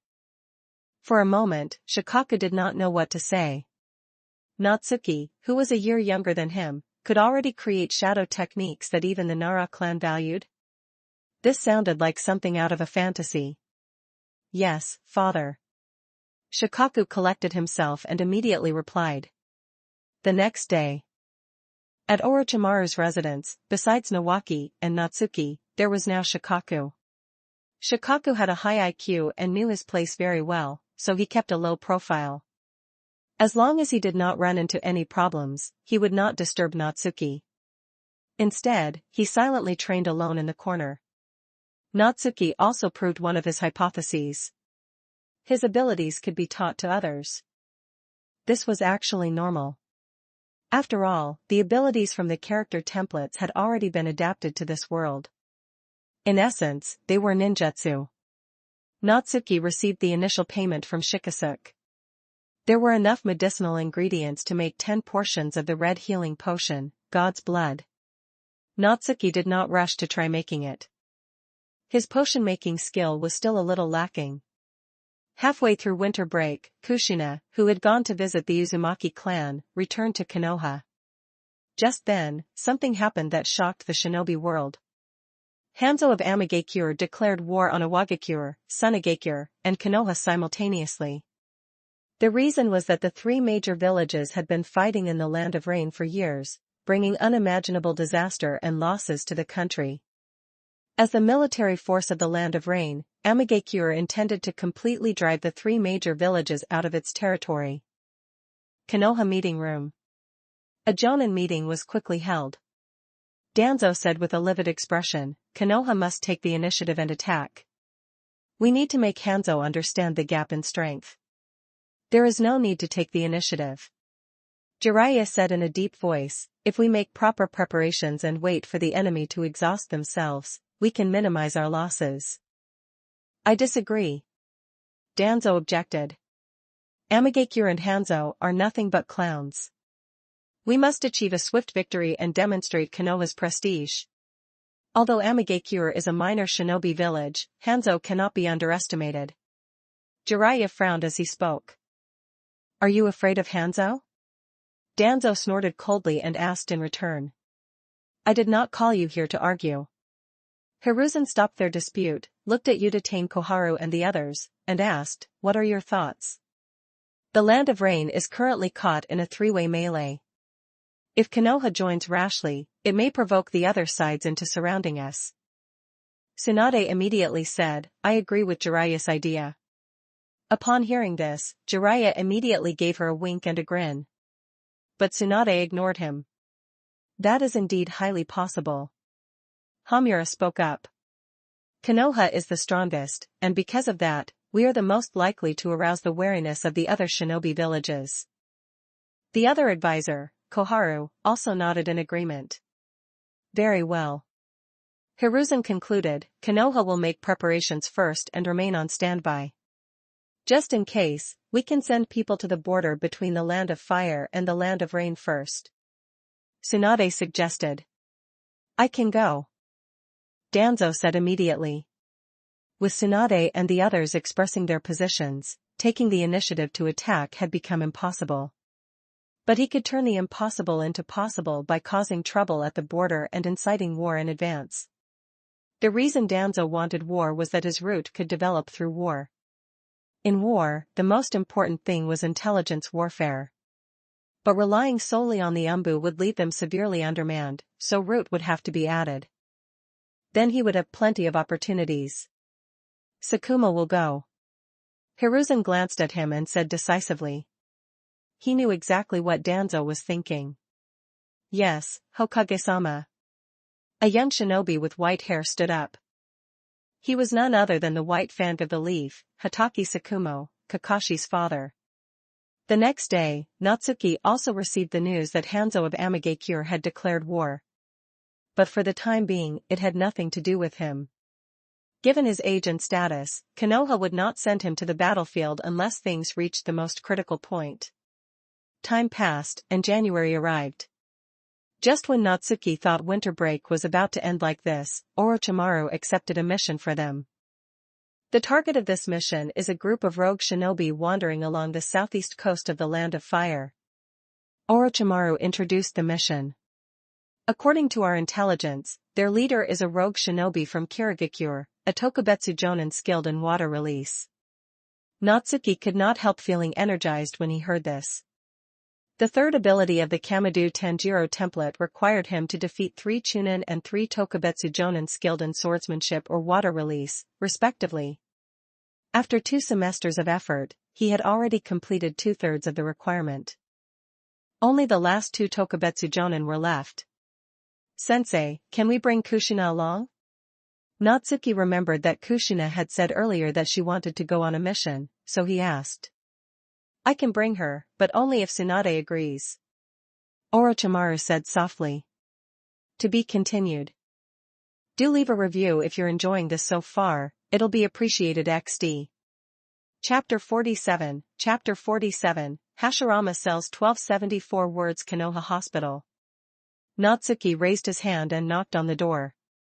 After receiving permission, he walked into Tsunade's office. "What do you need from me?" Seeing him, Tsunade put down the document in her hand and stretched casually. Because of her movement, her clothes tightened around her figure, making her curves especially noticeable. Natsuki was half a student to her, as well as Nawaki's friend and future teammate, so there was no need to be overly formal in front of him. Given her personality, it was also difficult for her to stay serious all the time. Unless she encountered a major tragedy. "Tsunade-sensei." Natsuki immediately explained his reason for coming. Kushina should not go out on missions. Tsunade thought for a moment, then refused. Going on a mission was different from visiting relatives. Even if it was a C-rank mission, unexpected situations might arise and escalate it into an A-rank mission. "If Tsunade-sensei is worried, you can come with us." Natsuki was not surprised by her refusal and continued speaking. "I'm going too?" Tsunade could not help but feel slightly stunned. "Tsunade-sensei." Natsuki brought out his reason. "I have recently been researching a new type of healing potion. Its effect is far superior to the blue healing potion. Do you have the formula?" Tsunade's expression immediately became serious. After the blue healing potion was promoted, it had already played a significant role. According to rough statistics, the death rate of Konoha shinobi during missions had dropped noticeably. If another healing potion with even better effects appeared, its significance would be self-evident. Moreover, the recent situation in the shinobi world had been very unstable. After Hanzo declared war, Konoha could be dragged into war at any time. Having one more healing potion would increase Konoha's chances of winning the war. "I do, but it isn't complete yet." Natsuki stepped forward, took out the formula for the red healing potion, and said, "I've tried it a few times, but I haven't succeeded." Tsunade took the formula and began reading it. Soon, her brows furrowed, and she fell into deep thought. Although she did not know the specific effects of the red healing potion, she was clear about what these medicinal ingredients were used for.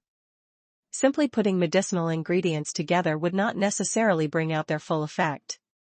She needed to find the connections or reactions between them. "Let's go. Follow me to the laboratory." Tsunade suddenly stood up and said. Natsuki, who was standing in front of her, felt a shadow fall over him. He subconsciously looked up and saw the pressure placed on Tsunade's clothes. Tsunade could not wait any longer and pulled him to the laboratory in Konoha Hospital.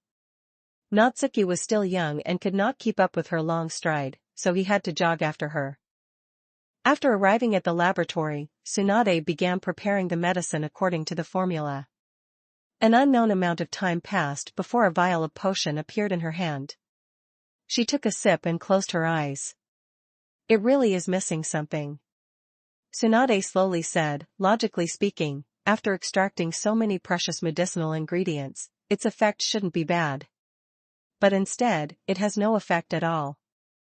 I think it's missing a catalyst. Or rather, it lacks a medicinal ingredient with vitality." Natsuki said this in a meaningful tone. "Vitality? That word is quite fitting." Tsunade agreed with him. "Tsunade-sensei, I am about to go out on a mission." Natsuki coughed lightly, changed the subject, and said this. "I'll go with you all." Tsunade glanced at him and said, "You little brat, you really are slippery. Much smarter than Nawaki." "I'll take that as a compliment from Tsunade-sensei." Natsuki said with a smile. It is a compliment.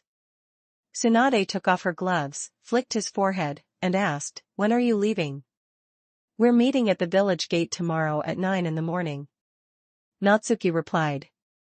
I'll bring Kushina and Nawaki on time. Tsunade nodded and asked again, do you have anything else to do today? Natsuki paused for a moment and asked, Tsunade-sensei, do you need me for something? Naturally, to continue testing your formula. Tsunade said with a smile, let's study which medicinal ingredients can be added to it. Yes, Tsunade-sensei. Natsuki nodded and said. The next day arrived.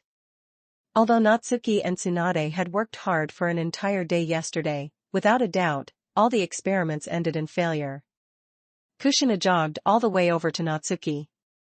She caught her breath, and many strands of her red hair fluttered in the wind. Orochimaru. Tsunade, wearing a Jonin vest, stepped forward and said with a smile, it's rare for us to still have the chance to go on a mission together. If all 3 shinobi in a squad reached Jonin, they would automatically separate. Unless it was a high-difficulty S-rank mission, there was no need for 3 Jonin to act together. Moreover, Tsunade, Jiraiya, and Orochimaru were not ordinary Jonin. The last time we went on a mission together was 3 years ago. Orochimaru nodded and said. What a pity. With Sensei and Sis here, we should have taken an S-rank mission. Nawaki said with great regret. You're the ones doing the mission, not us. Tsunade glared at him and said, don't aim too high. Nawaki pouted and said. Let's go. After the pleasantries ended, Orochimaru was the first to walk out. Tsunade stepped forward and came to Natsuki's side. Her purpose in agreeing to go on this mission was twofold. First, to protect Kushina. Second, to research the red healing potion. At this time, she was not yet the version of herself from the original story who drank, gambled, and fought. She was still very proactive and cared greatly about Konoha. Kushina wanted to say something but stopped herself. She had originally wanted to chat with Natsuki while they traveled, but who would have thought Tsunade would occupy the spot? She could not understand the formula the two were discussing, so she could only follow behind them gloomily. Orochimaru listened to their conversation and soon showed an interested expression. Although he was not yet the mad scientist from the original story, he already had a deep understanding of the human body and medicine. But he was not a talkative person, so he only listened and thought. A day passed quickly. Night fell. 2 tents were set up. Sleeping during a mission naturally could not be as comfortable as sleeping in the village. In order to deal with unexpected situations and enemies that might appear at any time, they all slept fully clothed in sleeping bags. After finishing dinner, Tsunade, Orochimaru, and Natsuki discussed the red healing potion again. Kushina sat down beside Natsuki, feeling that going on missions was not actually that great. Perhaps what is missing is not a medicinal ingredient. Orochimaru suddenly spoke. Then what is missing? Tsunade asked in confusion. In the shinobi world, what possesses the greatest vitality? Orochimaru asked in return. Upon hearing this, Tsunade showed a thoughtful expression. It is yang release chakra. Orochimaru quickly gave the answer. Tsunade's heart jolted, and she suddenly felt enlightened. Natsuki could not help thinking to himself that, as expected of Orochimaru, he had easily discovered the source of the problem. Hashirama cells or white zetsu cells, as parts of living bodies, were essentially sources of yang release chakra. It was just that their yang release chakra was especially unique. Then I can try. Tsunade said immediately. When it came to yang release chakra, as a medical ninja, she naturally did not lack it. To be continued. Chapter 48, Tsunade's hesitation 1347 words. Tsunade had always been decisive. She immediately opened her summoning storage scroll and took out a portion of medicinal herbs and extraction equipment. After reaching the step where the essence was extracted from all the medicinal herbs, she extended her hand. A large amount of yang release chakra surged into the herbal essence. However, she quickly discovered a problem. There was a limit to how much yang-release chakra the herbal essence could contain. After Tsunade could no longer infuse any more yang-release chakra, she withdrew her hand. It's about 1/10 of the chakra required for the mystical palm technique, Orochimaru judged. The mystical palm technique was an A-rank medical ninjutsu with a high learning difficulty. Anyone who could master it could be called a medical jonin. Its effects were also comprehensive, capable of treating most internal and external injuries. It was only helpless against injuries such as missing limbs, near-death conditions, or extensive organ damage. 1/10 of the effect of the mystical palm technique. While it is stronger than the blue healing potion, the increase is still limited. Tsunade sighed and said, "If it's only slightly stronger than the blue healing potion, then it cannot be promoted." Orochimaru shook his head and said, "Its cost is much higher, so promoting it would be counterproductive." Tsunade agreed. "But the limit of how much yang-release chakra the herbal essence can contain is fixed, and it will be difficult to increase." Orochimaru frowned as he spoke. "Then is there some kind of item that can contain a large amount of yang-release chakra?" Natsuki asked at just the right moment. Tsunade subconsciously lowered her head. Hidden against her snow-white skin was a necklace. It was Hashirama's keepsake. On the necklace was a chakra crystal, which sealed Hashirama's chakra within it. A chakra crystal would work. Orochimaru also immediately thought of chakra crystals. But they are too rare. There is only one in all of Konoha. A chakra crystal, as the name suggested, was chakra condensed into a solid crystal. The reason it was rare was that, apart from Hashirama, it was difficult to find another shinobi with that much chakra. Not only were Hiruzen, Orochimaru, and the others unable to do it, but even Tobirama would have found it extremely difficult. Orochimaru suddenly paused. He thought of something comparable to a chakra crystal. Hashirama cells. Because he had participated in the Hashirama cell experiment Hiruzen had presided over back then. At that time, after learning about Hashirama cells, he had been greatly shocked. He could not understand why, even though a person had been dead for so long, his cells were still not dead and instead possessed terrifying vitality. It was also this vitality that gave Konoha the idea of creating artificial would-release shinobi. Simply put, it meant transplanting Hashirama cells into shinobi. But success lay in this vitality, and failure did as well. The feature of Hashirama cells, which seemed as if they were still alive, caused them to clash violently with other people's bodies. As a result, there were no survivors. What if the Hashirama cells were put into the herbal essence? The herbal essence was not human, so logically, it should not clash with the Hashirama cells. Moreover, the amount of Hashirama cells could be controlled. There would be no need to put in as many Hashirama cells as in a transplant. A tiny amount would be enough. The only problem was whether Mito and Tsunade would agree. After all, Hashirama was dead. Extracting his cells was no different from desecrating the dead. The reason Konoha's Hashirama cell experiment had been able to proceed back then was also because Uzumaki Mito and Tsunade had consented to it. Hiruzen had used the grand cause of for Konoha as the reason, making them reluctantly accept it. Could the red healing potion's effect reach that level? Orochimaru was very skeptical. "I will think about what kind of item could achieve this." Tsunade regained her focus and said. She had not immediately thought of Hashirama cells, but her thoughts were somewhat similar to Orochimaru's. If the effect of the red healing potion was good enough, she could take out the chakra crystal on the first Hokage's necklace. But there was also a problem. Once the chakra crystal was used up, it would not regenerate. However, she could first use the chakra crystal to make a potion and see whether the effect was truly worth it. There was quite a lot of Hashirama's chakra sealed within the chakra crystal, so making one potion would not cause much loss. But there was no need to rush for now. She would first see whether she could find a substitute.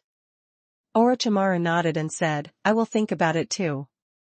Hashirama cells were too special. Unless Tsunade brought it up herself, he would not mention it. Although Natsuki felt a bit regretful, he could guess what Orochimaru was thinking. You do not say it, and I will not say it either. Natsuki ended his discussion with them, ran to the side, and practiced with Nawaki and Kushina. The night passed without incident.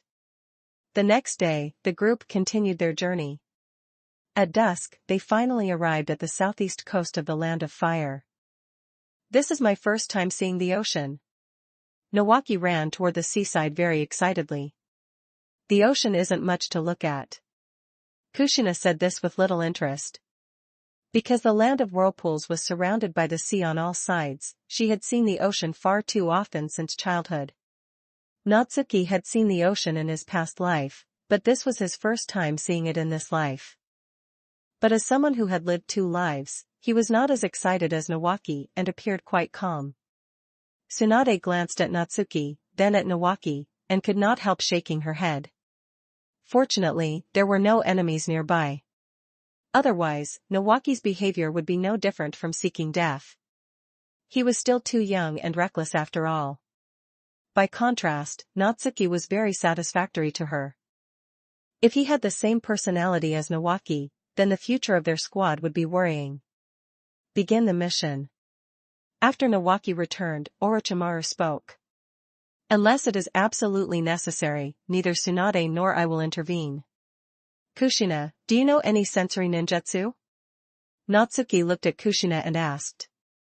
Kushina nodded and said. Although the Uzumaki clan was best known for sealing jutsu, their sensory ninjutsu was also quite impressive. The mind's eye of the Kagura was even considered the strongest sensory ninjutsu in the shinobi world, stronger than the Byakugan. Of course, the current Kushina did not know the mind's eye of the Kagura. Then let's find our target first. After Natsuki finished speaking, he formed hand seals and summoned his summoning animal, the crow Kurohane. Nawaki summoned his ninja dog, Saburo. Sea, land, and air. Only the sea was missing. Natsuki felt that he could find a summoning animal from the sea. But sea-based summoning animals were very rare, and he could not think of any summoning animal he could contract with at the moment. Take this path. Natsuki took out a map and said, this path has plenty of cover, so it can hide us, and it is not far from the seaside. The chosen route is not bad. Tsunade took a look and said. Natsuki and his group immediately began their reconnaissance along the chosen route. Tsunade and Orochimaru followed them in secret. But obviously, finding a group of roaming rogue shinobi was not a simple matter. Tsunade grew bored while following them, so she continued pondering the red healing potion. Suddenly, her gaze sharpened. Like Orochimaru, she thought of Hashirama cells. Hashirama cells contained a large amount of chakra, perfectly meeting the requirements. But Tsunade hesitated. To be continued. 1 bonus chapter will be released for every 200 power stones. You can read the ahead chapter on Pat if you're interested, Patreon. com/blown leaves, just remove the hyphen to access normally. Chapter 49, Intelligence on the Uzumaki clan 1523 words the next afternoon. Something's happening. Natsuki suddenly perked up and spoke. Did you find them?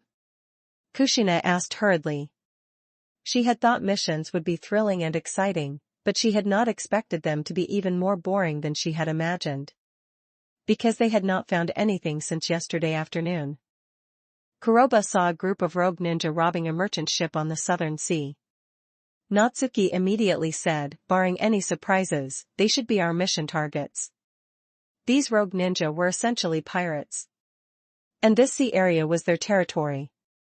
In theory, they would not allow a second pirate force to exist. Then let's go save them right now. Nawaki immediately said happily. With his personality, he definitely would not miss a chance to step in and help when he saw injustice. There are only 3 of us. The best way is to approach quietly and launch a sneak attack from the shadows, Natsuki said after thinking for a moment. Leave that pirate leader to me. Nawaki did not say anything more after hearing this. Natsuki was the strongest and had the secret technique Shadow Assassin, making him the most suitable person to deal with the pirate leader. Be careful. Kushina quickly said. Natsuki dispelled the summoning jutsu and rushed toward the merchant ship with Nawaki and Kushina. A moment later, they spotted the merchant ship. Two groups were fighting on the deck, but they could not see the details clearly. They could only hear screams. Because a layer of mist enveloped the ship. This was Kirigakure's most classic ninjutsu, water release, hiding in mist technique. Its effect was to create a large amount of mist to disrupt the enemy's vision. Ninja from Kirigakure learned the silent killing technique from a young age, allowing them to easily gain the upper hand within the mist. Furthermore, the rogue ninja pirate leader was a Tokubetsu Jonin skilled in water release. In the ninja world, specific environments provided a boost to release techniques. For example, water release ninja became significantly stronger in places with water. Because water was nearby, water release ninja did not need to consume chakra to create water. They could simply use chakra to manipulate the water directly. Troublesome. Seeing this, Nawaki immediately felt a little frustrated. Wait for me. Natsuki thought for a moment and said, it's likely the pirate leader using hiding in mist technique. I'll go take him out. After speaking, he used movement-type magic, water spider, and his entire body immediately sped across the sea at an extremely high speed. Although one could walk on water using chakra, there was no speed boost. Arriving in front of the merchant ship, he immediately used Shadow Assassin.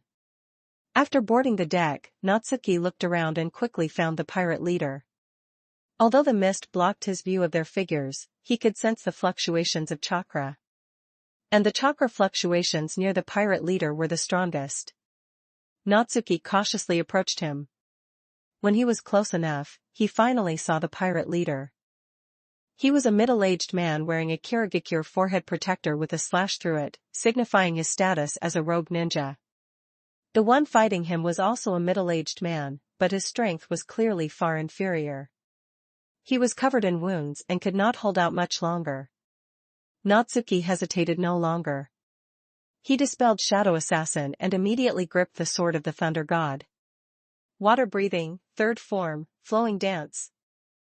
Natsuki originally wanted to use the abilities of the Roronoa Zoro template, but since they were at sea and water breathing was essentially water release, it could receive a boost. In the next moment, flowing water appeared around him. As his body moved, the sword of the Thunder God swung toward the pirate leader's neck. A strong sense of danger emerged. A look of horror appeared on the pirate leader's face. However, he was a battle-hardened Tokubetsu Jonin after all. He reacted quickly, turning around and slashing. Natsuki's blade had already been swung out. Normally, it would be difficult to change direction. But he was using flowing dance. Its characteristic was the ability to launch attacks from multiple directions. Natsuki's sword of the Thunder God suddenly shifted, bypassing the pirate leader's blade and striking his heart. In an instant, blood sprayed out. The pirate leader's eyes widened involuntarily. His eyes were filled with disbelief. Partly because of the sudden change in the blade's direction, and partly because he was shocked that he was actually dying at the hands of a child. The middle-aged man who had been fighting the pirate leader also froze in place. A truly shocking scene had unfolded before him. A child who looked 7 or 8 years old had just run a Tokubetsu Jonin straight through with a single strike. Am I in a genjutsu? The middle-aged man asked subconsciously. But the rapidly dissipating mist around him told him it was not a genjutsu. With the pirate leader's death, the water release, hiding in mist technique he had cast could no longer be maintained. What's going on? The boss is dead? That's impossible. As the mist cleared, the other rogue ninja also discovered Natsuki and the pirate leader he had killed. I am a ninja of Konoha. Natsuki immediately said to the middle-aged man, let's deal with them first, then we can talk in detail. The middle-aged man said excitedly, feeling as if he had been given a second chance at life. Water breathing, second form, water wheel. Natsuki leaped up, attacking the nearest rogue ninja like a water wheel. In the rogue ninja's vision, only the swirling water that looked like blade light remained. He looked down and saw that his throat had been slashed open. Water breathing, first form, water surface slash. Natsuki spun around, and the sword of the thunder god in his hand swung out. Before him, an arc of blade light formed from water precisely sliced through another rogue ninja's head. Now that he had 4 Kakashi's worth of chakra, he was not afraid of running out at all. He frequently used the first 3 forms of water breathing, and for a moment, heads went rolling. Not only were the merchant ship's guards stunned, even Kushina and Nawaki, who had just boarded after the mist cleared, wore expressions of shock. Water release plus swordsmanship? Tsunade asked with a surprised look. Did you teach him? Or did he create it himself? He created it himself, Orochimaru said with a sigh of admiration. I knew he was learning water release from Nawaki, but I did not expect him to create a whole set of nintaijutsu. To be able to defeat a Tokubetsu Jonin, this nintaijutsu isn't weak. It's at least B rank, Tsunade evaluated. Orochimaru smiled faintly, quite satisfied, and said, Natsuki always manages to surprise people. The battle is over. Let's go down. Tsunade nodded and said. With the death of the pirate leader, the rogue ninja collapsed like a fallen mountain, and they were quickly dealt with. I am the person in charge of this merchant ship, Ryoichi. A middle-aged man stepped forward and asked, May I know your esteemed names? Orochimaru. Orochimaru said casually. Tsunade also announced her name. The 2 esteemed disciples of Konoha's Hokage-sama? Ryoichi immediately showed a look of shock. You know us? Tsunade asked, somewhat surprised. Although they were famous now, it was mainly within Konoha. I am a merchant from the land of whirlpools. Ryoichi explained. After Tsunade finished speaking, her eyes suddenly narrowed. Because she noticed that someone in the crowd had an unnatural expression. Although it vanished in a flash and returned to normal, it did not escape her eyes. Thank you for your assistance. I am willing to pay the reward for an A-rank mission. Ryoichi said tactfully. That's fine. Tsunade did not refuse. An A-rank mission would be a good addition to Natsuki and the others' records. Besides, ninja were essentially mercenaries. Since they had saved them, they should collect payment. My lords, please rest first. Ryoichi raised his hand and said, We will clean up the merchant ship. Orochimaru and Tsunade nodded. Led by Ryoichi, the group entered the cabin to rest. I noticed someone acting strange, Tsunade said directly. His expression changed when he heard our names, and his strength isn't weak. He's likely a Jonin. This merchant ship comes from the land of whirlpools.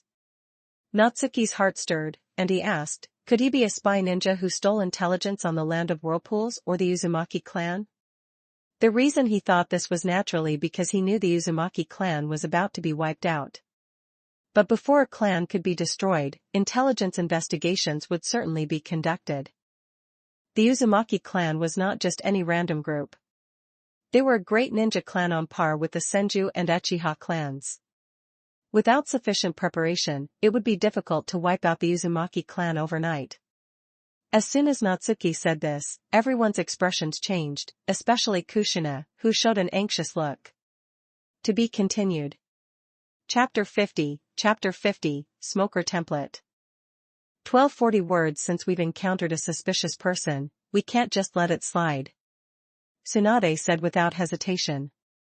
By blood, she was a ninja who was half Uzumaki.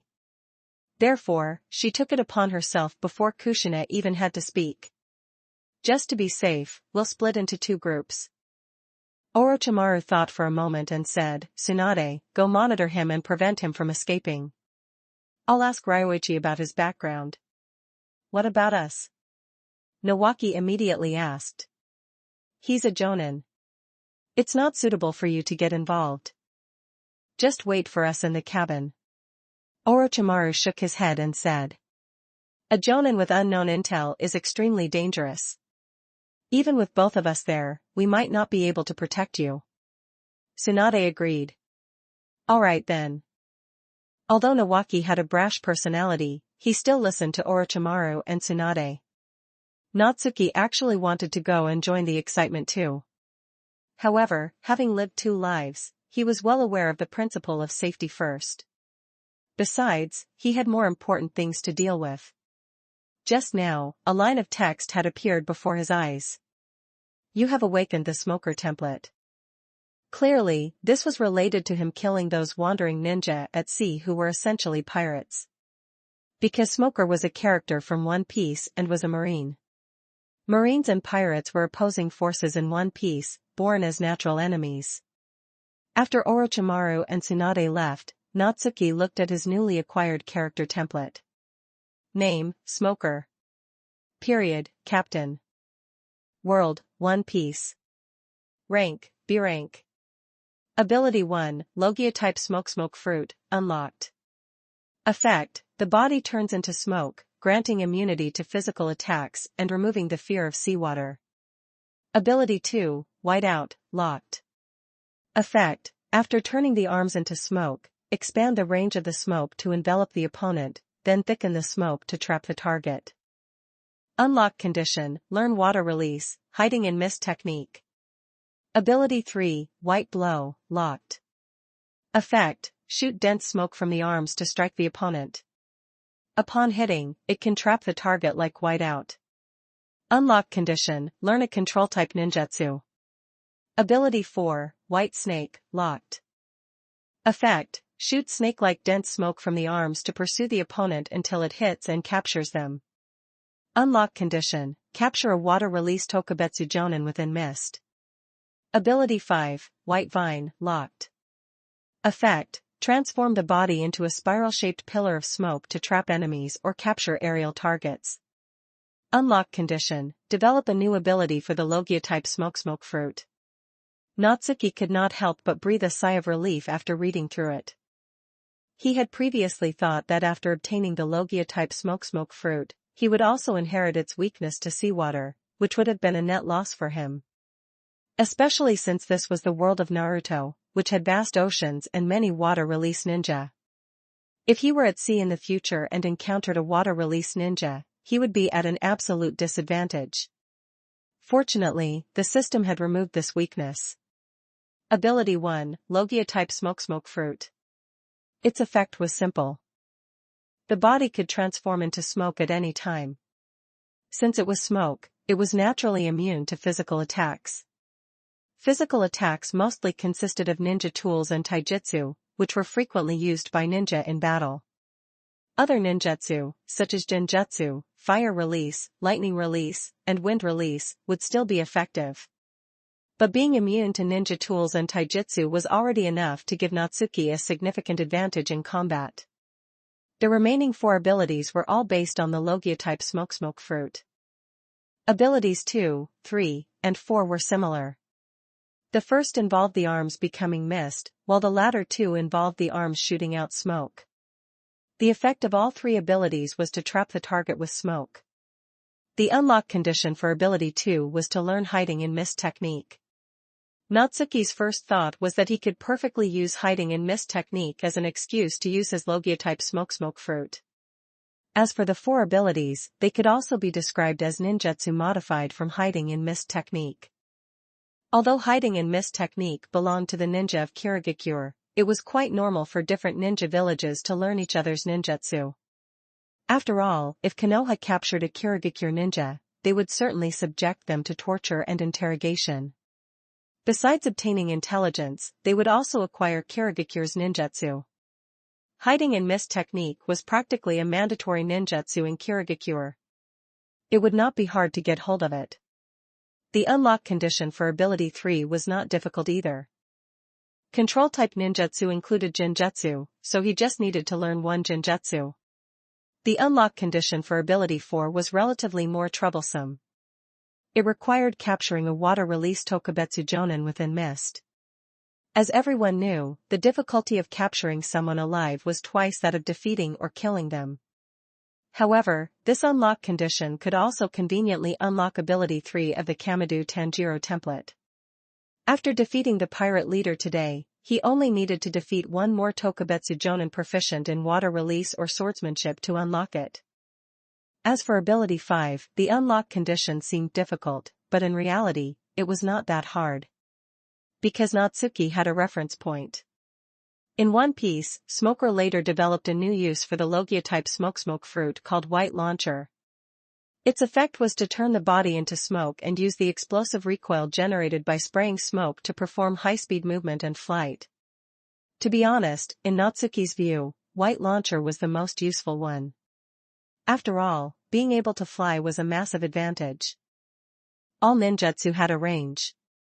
As long as one flew high enough, they could ignore most ninjutsu because the attacks simply could not reach. This could be seen from the battle in the original work where Deidara captured Gaara. Except for Gaara, Sunagakure had no way of dealing with Deidara. Their ninjutsu could not even hit him. This also proved one thing. If one ability could be developed, countless others could be developed as well. Meanwhile, Orochimaru found Ryoichi and described the suspicious person's appearance. "You're talking about Junpei." Ryoichi recognized him after hearing Orochimaru's description. "What's his background?" Orochimaru nodded and asked. "He doesn't have much of a background. He's just a crew member I recruited in the Land of Whirlpools," Ryoichi replied. Orochimaru looked thoughtful. The probability that Junpei was a spy ninja increased by a few more points. "Is your ship's destination the Land of Fire?" Orochimaru pondered for a moment and then asked. Ryoichi explained, "We set off from the Land of Whirlpools, passed through the Land of Fire, and our final destination is the Land of Water." "Thank you." After hearing this, Orochimaru immediately went to find Tsunade. "It seems he's most likely a ninja from Kirigakure," Tsunade said, narrowing her eyes slightly. "Just capture him directly," Orochimaru said indifferently. Naturally, they would not take a mere Kirigakure ninja seriously. Moreover, the overt and covert struggles between the 5 great villages had always existed, with ninja dying from time to time. Furthermore, Junpei was a spy ninja who was never meant to see the light of day anyway. To be continued. One bonus chapter will be released for every 200 Power Stones. You can read the ahead chapter on Pat if you're interested, Patreon. com/blown leaves, just remove the hyphen to access normally. Chapter 51, Rescuing the Uzumaki Clan 1362 words. Natsuki and the other two did not wait long. In less than half an hour, Tsunade and Orochimaru returned to the cabin with an unconscious middle-aged man. "What's the situation?" Nawaki asked impatiently. "He is a spy ninja planted by Kirigakure in the Land of Whirlpools. To avoid suspicion, he was returning to the Land of Water on a merchant ship." Tsunade paused and said, "As for what intelligence he gathered in the Land of Whirlpools, we'll have to let the ninja of the Yamanaka clan handle it. He is a jonin. Given his strength, the intelligence he obtained must be significant," Natsuki interjected. "That's what we thought too," Orochimaru agreed. "There's no time to lose. We're leaving now," Tsunade said immediately. Naturally, Natsuki and the others had no objections. After saying goodbye to Ryoichi, the group returned to Konoha with Junpei. Hokage's office. After listening to Orochimaru and Tsunade's report, Hiruzen quickly summoned the ninja from the Konoha Analysis Squad. The Konoha Analysis Squad was a torture and interrogation agency managed by the Yamanaka clan, specializing in extracting information from the minds of enemy ninja. It was worth mentioning that they could obtain information even from the dead. In the ninja world, corpses could talk. Because of their special status, Natsuki and the other two were not sent out and were allowed to stay. Especially Kushina. She would not be at ease without knowing the intelligence Junpei had obtained. Time passed slowly. After the efforts of the Konoha Analysis Squad, they finally obtained the information from Junpei's mind. Hiruzen took the scroll and began to read it. Soon, his expression became very solemn. "What is the intelligence?" Seeing this, Tsunade could not help but ask. Hiruzen did not answer directly. Instead, he waved his hand. The ninja from the Konoha Analysis Squad understood, bowed slightly, and turned to leave. The intelligence Junpei was sending back to Kirigakure consists of the topographical and defensive maps of the Land of Whirlpools. Hiruzen said in a deep voice. It seems Kirigakure really plans to move against the Uzumaki clan. Tsunade felt a shock in her heart as her suspicion was confirmed. It's not just Kirigakure, but Kumogakure too. Hiruzen said slowly, this time, the two villages are cooperating with hostile intentions toward the Uzumaki clan. Kushina suddenly gasped. Although she did not know much about Kirigakure and Kumogakure, she knew they were among the 5 great ninja villages. Their strength far surpassed that of the Land of Whirlpools and the Uzumaki clan. Why is Kumogakure involved too? A look of astonishment appeared on Tsunade's face. Orochimaru also felt surprised. Natsuki was somewhat surprised, but not overly so. Since the Uzumaki clan could be ranked alongside the Senju and Uchiha clans, their strength was naturally not lacking. It would be difficult for Kirigakure to wipe out the Uzumaki clan silently in a single night. But with the addition of Kumogakure, it could be done. It's for sealing jutsu. Only the Uzumaki clan sealing jutsu can perfectly seal a tailed beast. Hiruzen tapped his pipe and added, besides, you all know Kumogakure's style. Kumogakure had always been overbearing, often plundering the secret techniques and ninjutsu of small ninja villages or clans. But because they had not targeted the other 4 great ninja villages, the others had turned a blind eye. Before, they didn't dare move against the Uzumaki clan because of us, but now a perfect opportunity has appeared. Orochimaru said calmly, our attention is currently focused on the battlefield in the Land of Rain. By the time something happens to the Uzumaki clan, Konoha will be powerless against them. We can't afford to open 2 more battlefronts. Tsunade snorted coldly and said angrily, they truly are shameless. Conflicts between ninja cannot be called shameless. Hiruzen shook his head and said, fortunately, you were lucky this time and stumbled upon their plan by accident. Sensei, what do you plan to do? Tsunade took a deep breath and asked. We must rescue them. Hiruzen said without hesitation. If they did not, they would offend Mito, Kushina, and Tsunade. The former 2 were Nine-Tails Jinchuriki, and the latter was from the Senju clan that founded Konoha. If he offended all of them, Konoha would not be far from falling apart. After all, not rescuing them after obtaining the intelligence was completely different from not rescuing them because they did not know. But as for how to rescue them, we need to discuss it. Hiruzen added. I'll take some people to rescue them. Tsunade said immediately. I think that's fine, Orochimaru agreed. To avoid alerting the target, neither Kumogakure nor Kirigakure will send too many ninja. Hiruzen nodded slightly, but as the Hokage, he had more to consider. For example, obtaining a certain reward from this rescue operation. Repelling them once isn't hard. The difficulty lies in how to resolve this matter permanently. Hiruzen said in a serious tone. Tsunade and Orochimaru could not help but fall into thought. This was indeed a problem that needed consideration. They could not guard against thieves forever. If the Uzumaki clan can relocate to Konoha, then this problem can be solved. Hiruzen revealed his objective. That's impossible. Tsunade said without a second thought. The Uzumaki clan held supreme status in the Land of Whirlpools. How could they possibly come to Konoha and live under someone else's roof? Hiruzen also knew it was impossible, so he proposed a second plan. Under the guise of exchange and study, they would let the younger generation of the Uzumaki clan come to Konoha for a temporary stay.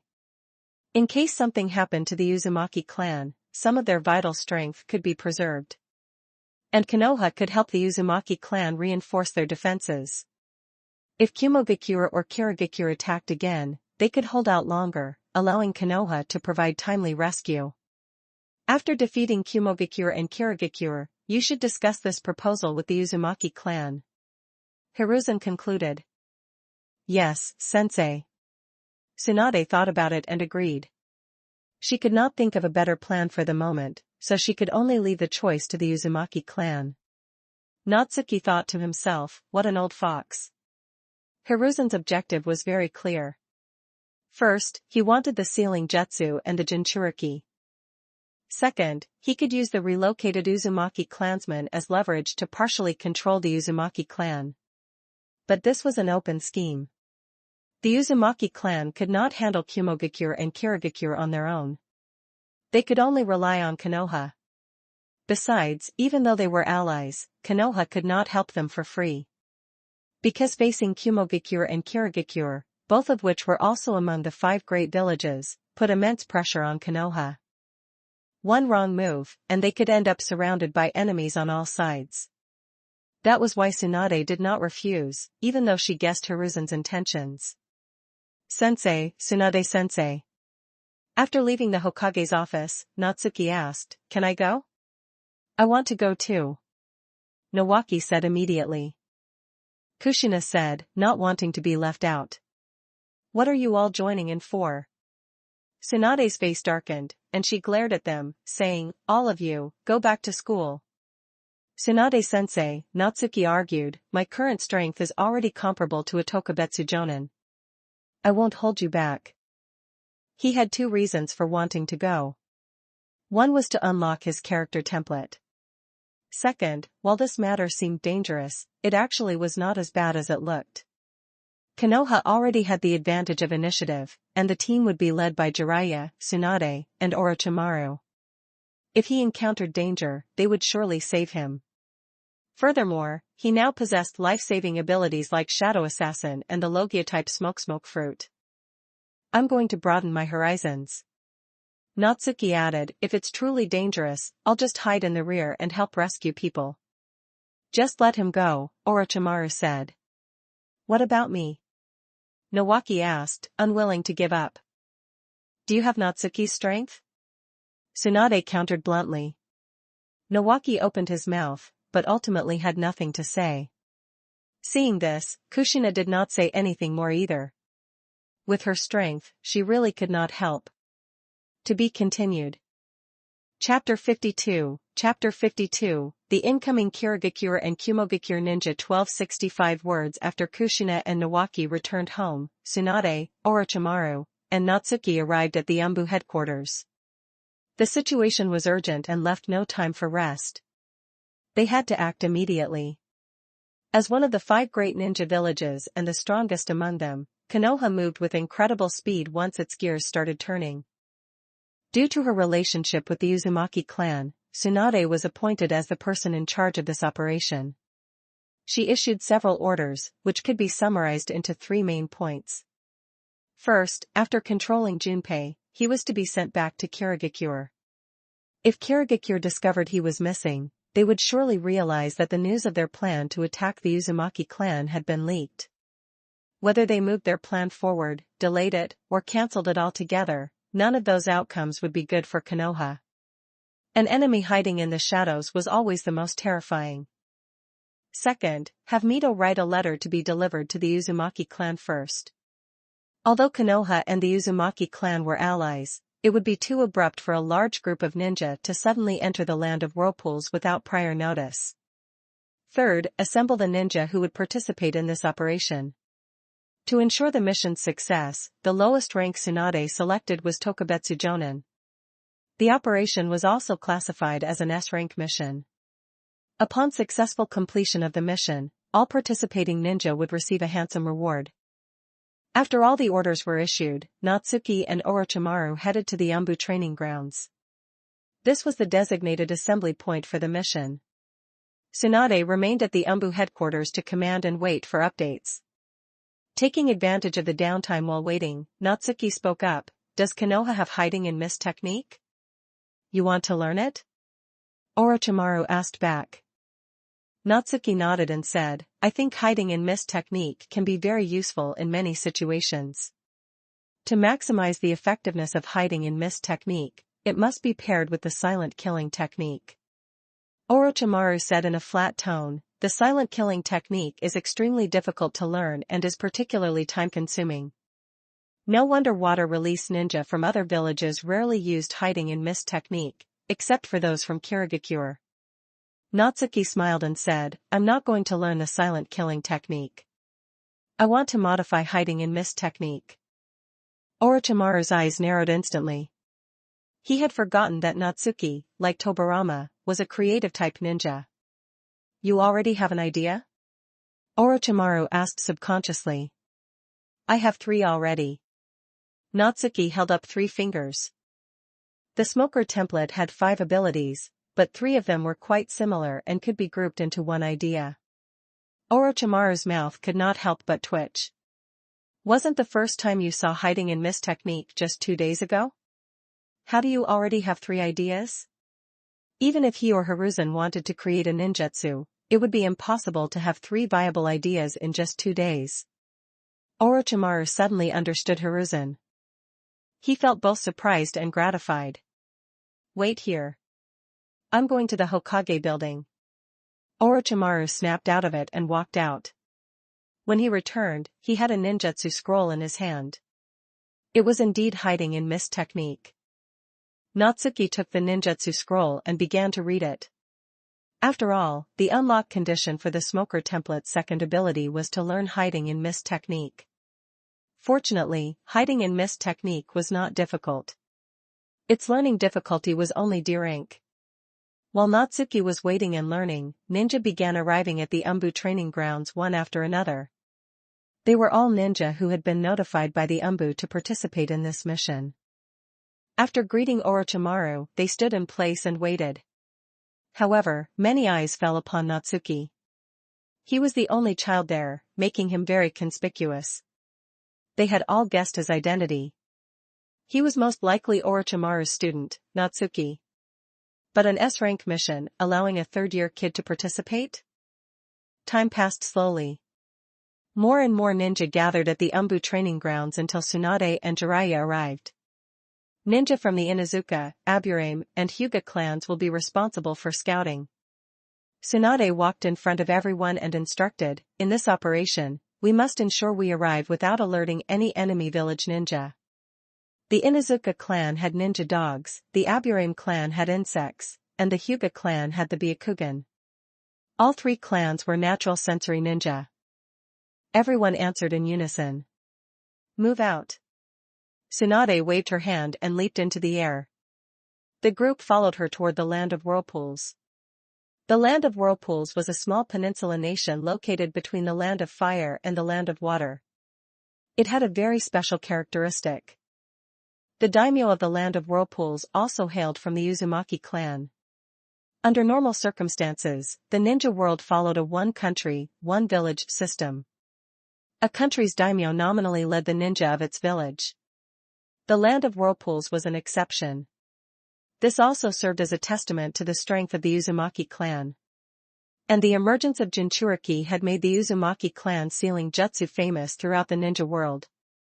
Possessing such abilities made them a target for Kumogakure and Kirigakure. If Kumogakure was purely after the sealing jutsu, then Kirigakure wanted more than just that. If Kirigakure wanted to attack Konoha, they could not bypass the Uzumaki clan. The Uzumaki clan could be called Konoha's bridgehead against Kirigakure. If they could be eliminated, it would remove an obstacle for Kirigakure. 2 days later, Natsuki and the others successfully arrived in the Land of Whirlpools. The first leader of the Uzumaki clan was named Uzumaki Ashina. He was close friends with Senju Hashirama, which led to the alliance with the Senju clan. Hashirama even married Mido and integrated the Uzumaki clan's crest into the Konoha symbol.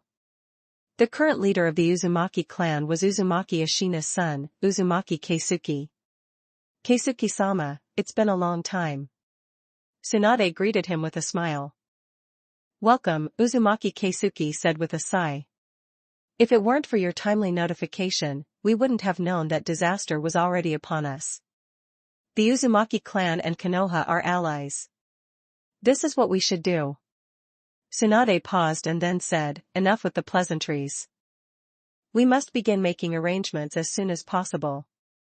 You're right, Keisuke nodded and said. He quickly made arrangements. After sending the other Konoha ninja to rest, he took Orochimaru, Jiraiya, and Tsunade to the council hall. Although Natsuki was Orochimaru's student, he was young and already exhausted from the 2-day journey, so he did not participate. After eating, he drifted off to sleep. By afternoon, the Uzumaki clan had become busy. However, to avoid alerting the enemy, only a small number of trusted ninja were involved in the operations. Their tasks were twofold. One was to establish a defensive barrier. The other was to set traps. Naturally, Natsuki did not need to do these things. He stayed in his room, studying hiding in mist technique. But he did not have to study for long. A week later, in the dead of night, the Hyuga clan ninja stationed by the sea discovered the incoming Kumogakure and Kirigakure ninja. To be continued. I'll be dropping 5 extra bonus chapters if we get 10 reviews XD. One bonus chapter will be released for every 200 power stones. You can read the ahead chapter on Pat if you're interested, Patreon. com/blown leaves, just remove the hyphen to access normally. Chapter 53, 7 Ninja Swordsmen of the Mist 1349 Words under the cover of night, Tsunade and the others stood not far from the Uzumaki clan's compound, waiting. The land of whirlpools was vast. Kumogakure and Kirigakure could come from any direction. Fortunately, they had already been exposed, moving from the shadows into the open. As long as the arrangements were proper, they could know the direction of their attack in advance. My lords, Kumogakure and Kirigakure are approaching the southeastern side of the land of whirlpools and are expected to land in 5 minutes. A figure suddenly appeared. He was the Hyuga ninja responsible for scouting. As expected. Keisuke immediately said, the southeast side is a cliff, where the defenses are usually the weakest. Keisuke-sama, I'll leave this place to you. We'll go intercept the ninja from Kumogakure and Kirigakure. Tsunade nodded and said. Although a barrier had been set up around the Uzumaki clan's compound, without a powerful person to guard it, the barrier alone was far from enough. I'm counting on you all. Keisuke said with a slight bow. Tsunade said no more and led the group toward the southeastern side of the land of whirlpools. It was worth mentioning that besides the ninja from Konoha, there were also many ninja from the Uzumaki clan. Although the Uzumaki clan specialized in sealing jutsu, they could not have survived in the ninja world for so many years if that was all they knew. Soon, everyone arrived at the location. Get ready. Tsunade raised her hand and said, once they trigger the traps, we'll strike amid the chaos. Everyone nodded silently and found their respective hiding spots. Natsuki ran up a tree and glanced at the moonless night. He could not help but think that it was truly a dark and windy night, perfect for killing. Especially for his shadow assassin, which was like a fish in water in this kind of weather. A moment later, mist suddenly appeared in the distance. The mist spread rapidly, soon enveloping everyone and heading toward the Uzumaki clan's compound. One did not need to guess to know that this was Kirigakure's hiding in mist technique. Tsunade and the others did not panic. After another while, a deafening explosion rang out. Flames soared into the sky, illuminating half the night sky and dispersing much of the mist. Natsuki looked up and saw the ninja from Kumogakure and Kirigakure screaming within the traps. The traps set by Konoha and the Uzumaki clan had played a significant role. Just then, an angry voice rang out, our intelligence has been leaked. Everyone, retreat. Natsuki instinctively looked toward him. He had a very fat build, resembling a ninja from the Akimichi clan. But his most striking feature was his long orange hair that almost reached the ground.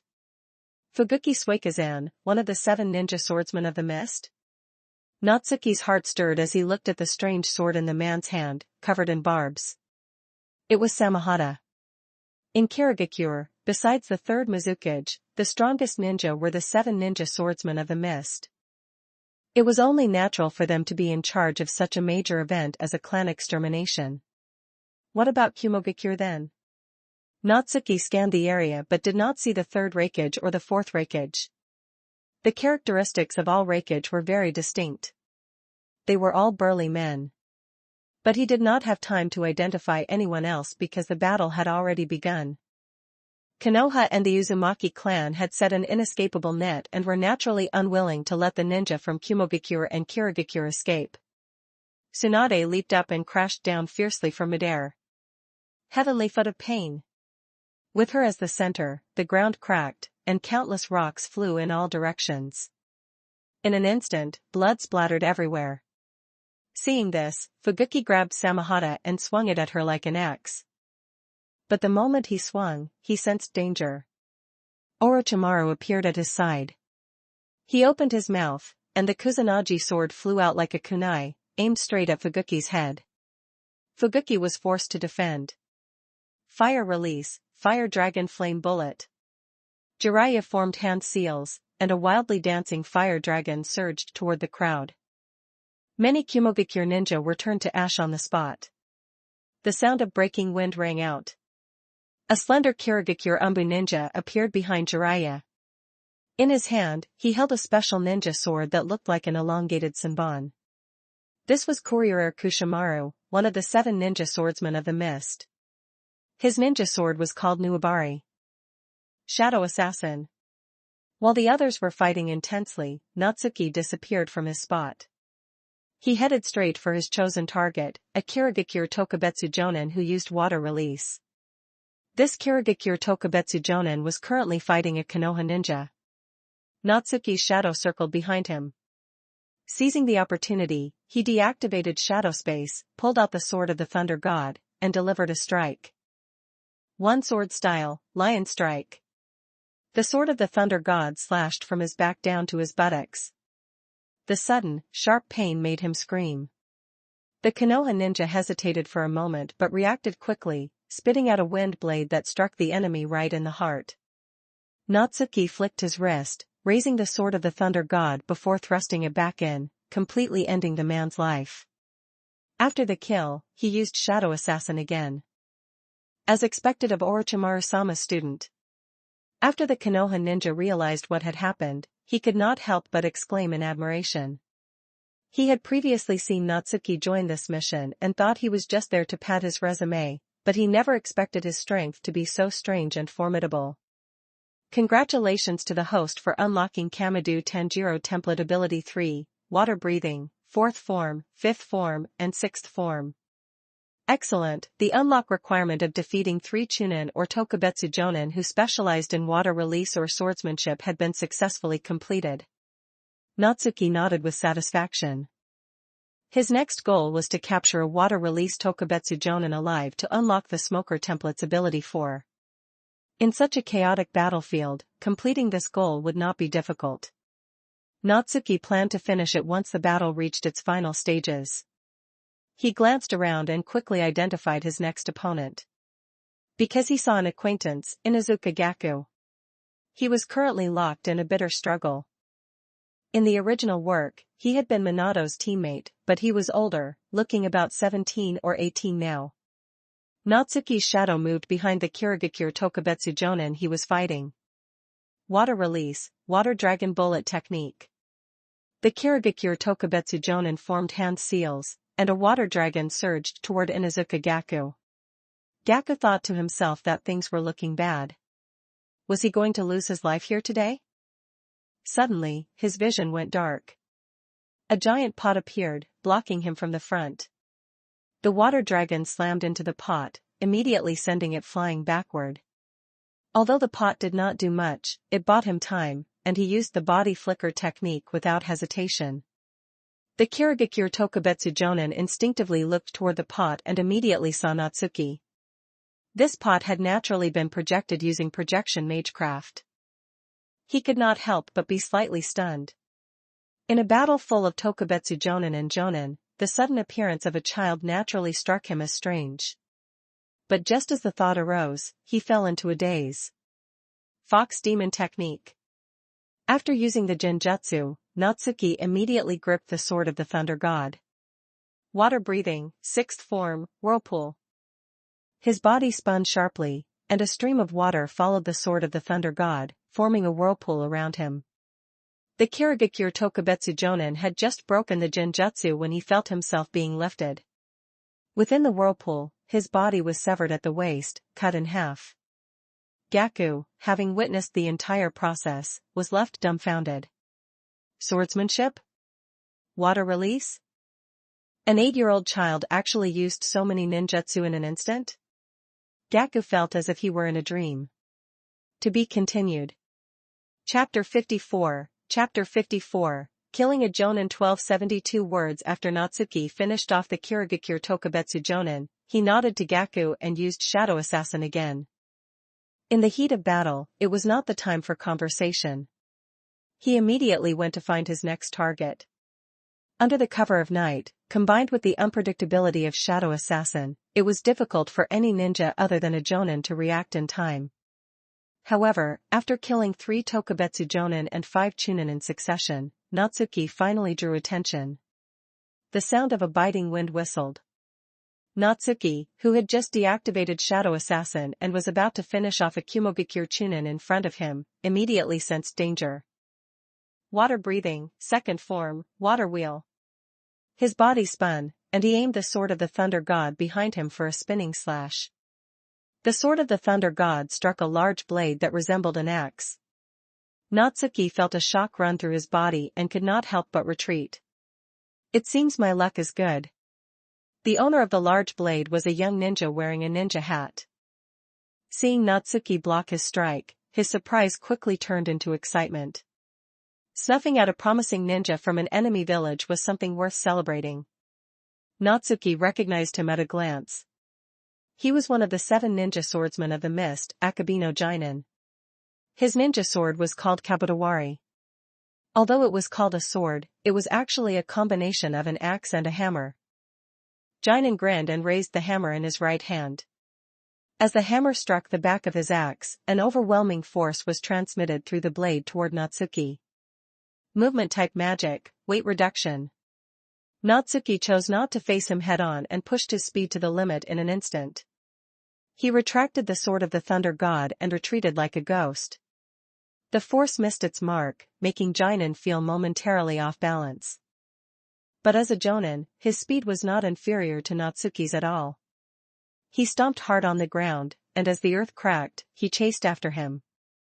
Before even getting close to Natsuki, he threw his axe. The end of the axe was connected to his hammer by a chain.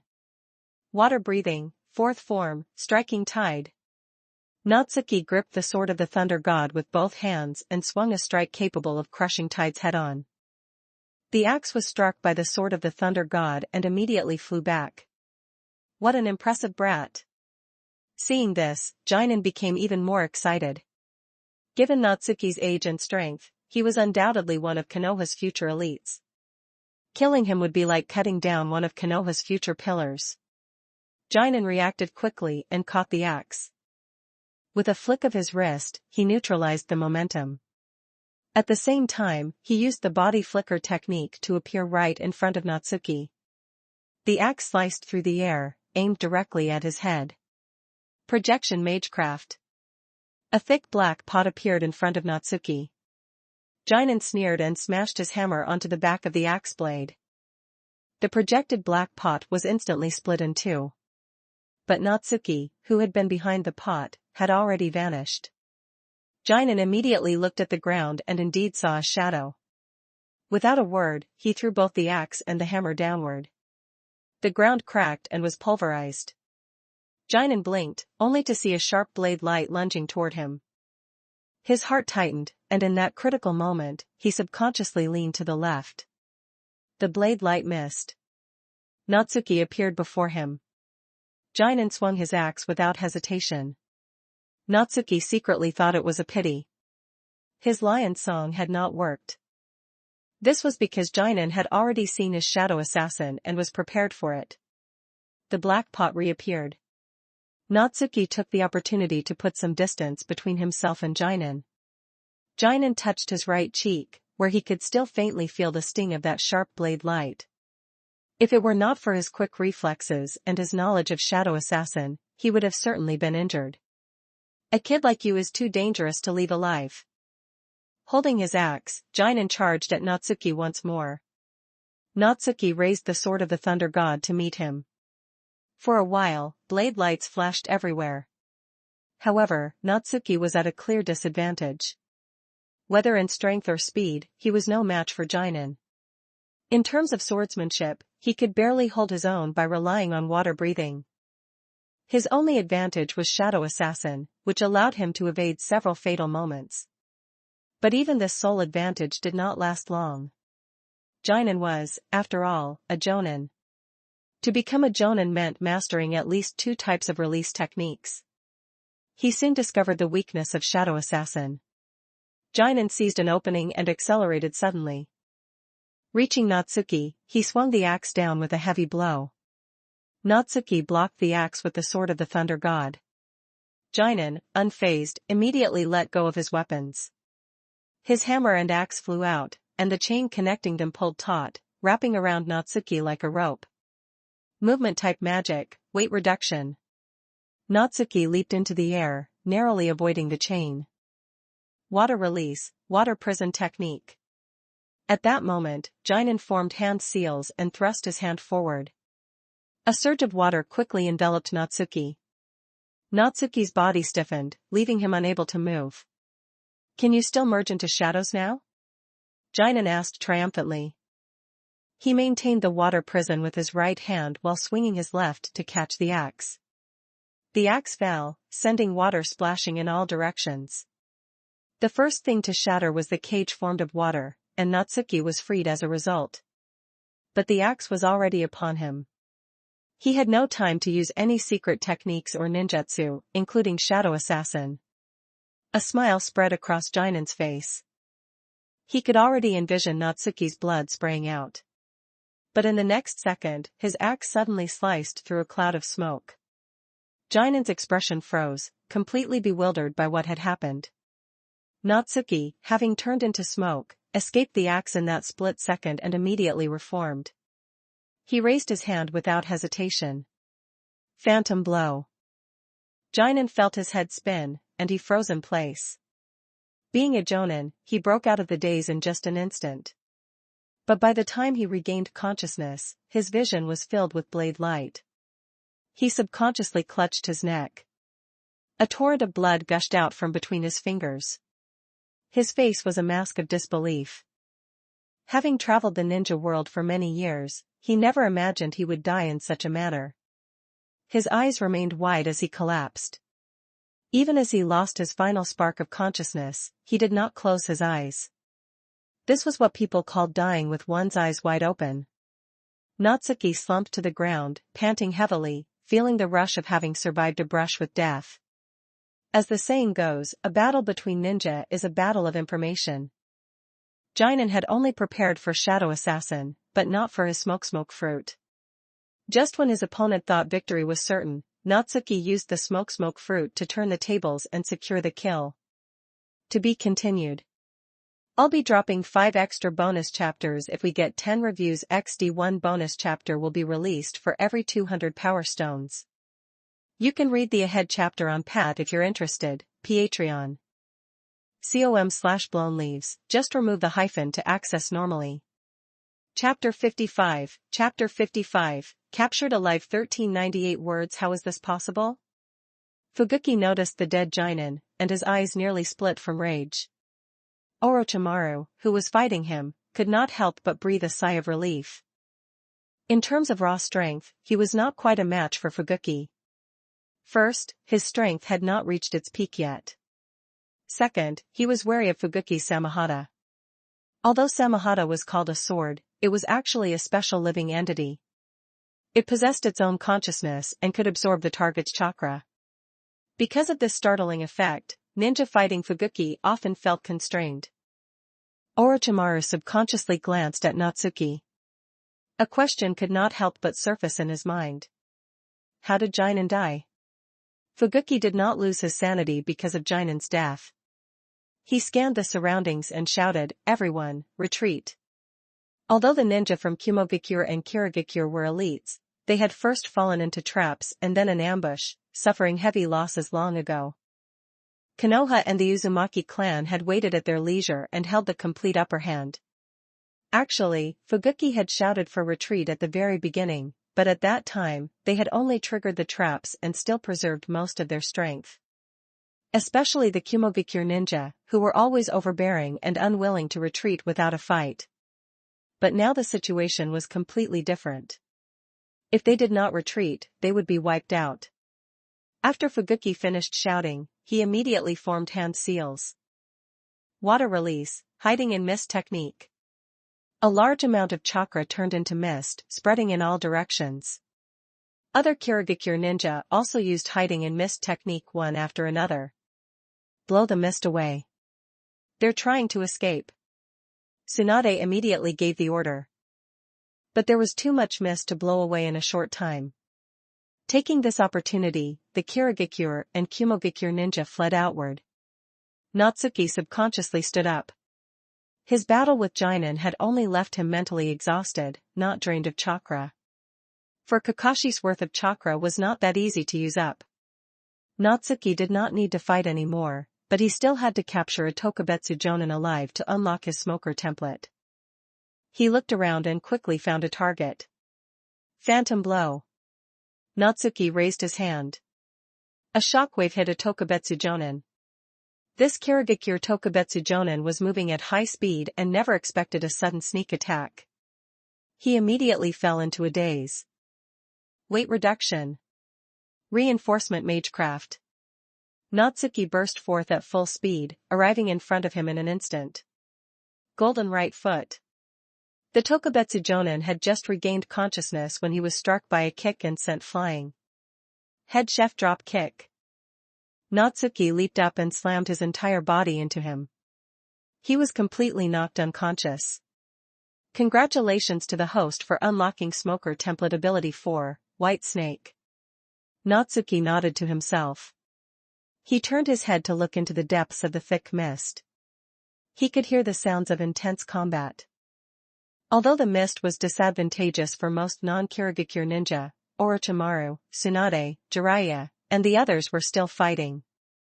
Shadow Assassin.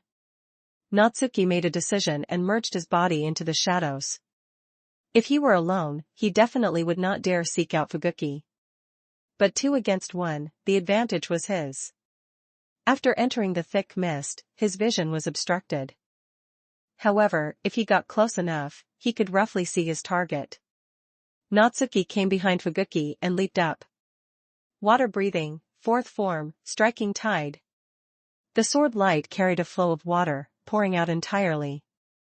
Fuguki, who had a slight advantage in his fight against Orochimaru, noticed him. Needle Senbon. His hair suddenly scattered, and a large number of strands detached, bursting out like kunai. Natsuki's gaze narrowed. With one strike, he only cut through some of the hair, while the rest enveloped him. Shadow Assassin. At the critical moment, Natsuki disappeared into the shadows again. Orochimaru frowned. He had not expected Natsuki to rush over and join the fight. But now was not the time to blame him. He swung his sword without hesitation. Fuguki blocked his Kusanagi sword with Samahata. Wind release, great breakthrough. Orochimaru formed a hand seal with one hand and spat out a blast of wild wind from his mouth. While the mist was dispersed, the wild wind swept toward Fuguki. But Fuguki leaped backward, using the wind to create some distance.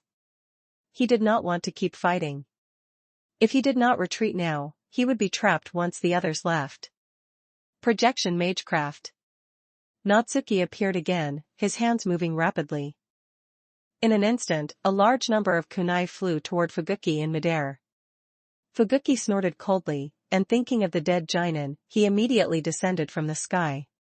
Samahata felt like a hammer in his hand as it batted away the incoming kunai and aimed straight for Natsuki. Shadow Assassin. Natsuki repeated his trick, merging into the shadows.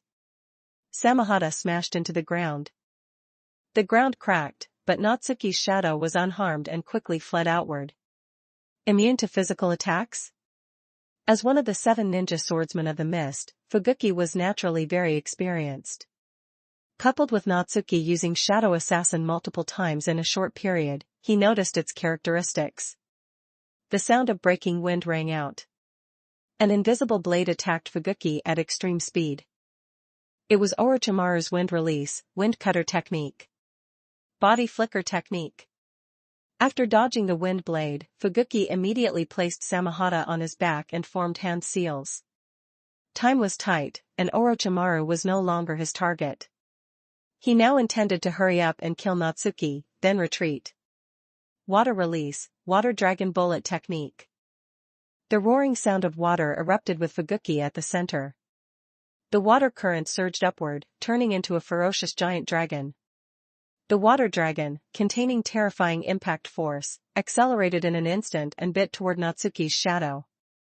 Just then, Natsuki suddenly deactivated Shadow Assassin. He forcefully threw a smoke bomb. As the smoke spread, the water dragon slammed into the ground and exploded. The ground cracked, and water splashed everywhere. Natsuki's body did not appear within the remaining smoke. There was only a wooden log. Substitution technique? A look of astonishment appeared on Fuguki's face. The essence of the substitution technique was to leave a log to confuse the enemy, but it was not a space-time ninjutsu. The user could not just vanish into thin air.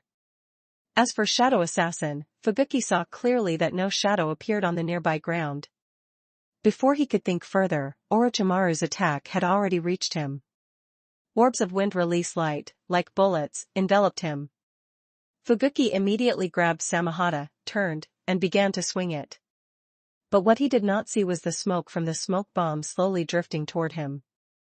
Orochimaru, no need to see me off. Next time we fight, I will definitely take your head. Fuguki prepared to leave after dealing with Orochimaru's wind release, vacuum sphere. Although he really wanted to kill Natsuki, this kid's abilities were very strange and tricky, and he could not do anything to him in a short time. Just then, a sense of danger suddenly rose in his heart. He subconsciously looked down and saw a stream of mist, like a white snake, starting from his feet and binding his entire body. What is this? Fuguki's expression changed drastically as he felt unable to move. Natsuki shouted quickly. Orochimaru did not need a reminder to know this was a once-in-a-lifetime opportunity. He formed hand seals without hesitation. Shuriken Shadow Clone Technique. He did not use ninjutsu because he was worried it would be absorbed by Samehada. But the Shuriken Shadow Clone Technique would not be. Shuriken filled the sky, enveloping Fuguki. In an instant, screams rang out and blood splattered everywhere. However, Orochimaru avoided Fuguki's vital points. The reason was simple. Capturing him alive was more valuable. Orochimaru subconsciously looked at Natsuki. A look of surprise could not help but appear on his face. Because at this moment, thick smoke was continuously gushing from Natsuki's arm. And the white snake binding Fuguki came precisely from his smoke. Was this the self-created ninjutsu he developed by modifying hiding in mist technique? Orochimaru found it hard to believe. Had it not only been a week since he gave Natsuki water release, hiding in mist technique? To be continued. Chapter 56, Heroic Spirit 1408 words with Fuguki captured, the battle over the Uzumaki clan's attempted destruction drew to a close. Without a doubt, it was a major victory for Konoha and the Uzumaki clan. Although many were killed or injured in the battle, it was worth it compared to the results achieved. Only 1/5 of the invading ninja from Kumogakure and Kirigakure managed to escape in disarray. The remaining 4/5 were either killed or captured. The smoke dissipated. Under Tsunade's orders, the ninja from Konoha and the Uzumaki clan began cleaning up the battlefield. You and your student have achieved the greatest merit this time. Jiraiya stepped forward, glanced at Fuguki, and said, Orochimaru, you've beaten me to it again. Among the ninja from the two villages who attacked this time, Fuguki was undoubtedly first in terms of strength and fame. Being able to capture him alive was the greatest contribution. I'm benefiting from Natsuki's brilliance, Orochimaru said casually. Because Jiraiya had been focused on his own battle, he had not paid attention to Orochimaru and Natsuki's fight, so he did not know what had happened. It's mainly thanks to Sensei. Natsuki said modestly. I know my own strength. Orochimaru shook his head and said, without your involvement, Fuguki would likely have escaped. The reason I could be useful was thanks to the hiding in mist technique you gave me, Sensei. Natsuki took the initiative to say. Is that the ninjutsu you just used? Orochimaru asked with some curiosity, what is it called? I call it White Snake. Natsuki replied, its effect is to release a cloud of smoke to trap the target.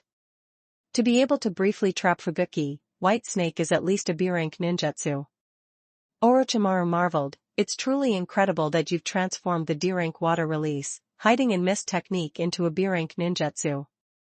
After hearing the conversation, Jiraiya roughly guessed the sequence of events. Because Natsuki trapped Fubuki with White Snake, Orochimaru was able to capture him alive. No wonder Minato loses to you every time. Jiraiya could not help but quip, how can someone's speed in creating their own ninjutsu be faster than learning them? Natsuki also killed Jinan single-handedly. Orochimaru added. After this battle, the one whose fame grows the fastest probably won't be us, but Natsuki. Jiraiya's mouth twitched as he spoke. I just took advantage of my original ninjutsu. Natsuki explained, Jinan didn't have information on me, so he died to my original ninjutsu. Being able to create your own ninjutsu is itself a display of strength. Orochimaru patted his shoulder and said, keep it up. Yes, sensei. Natsuki nodded. You really have taken in a student who suits you well.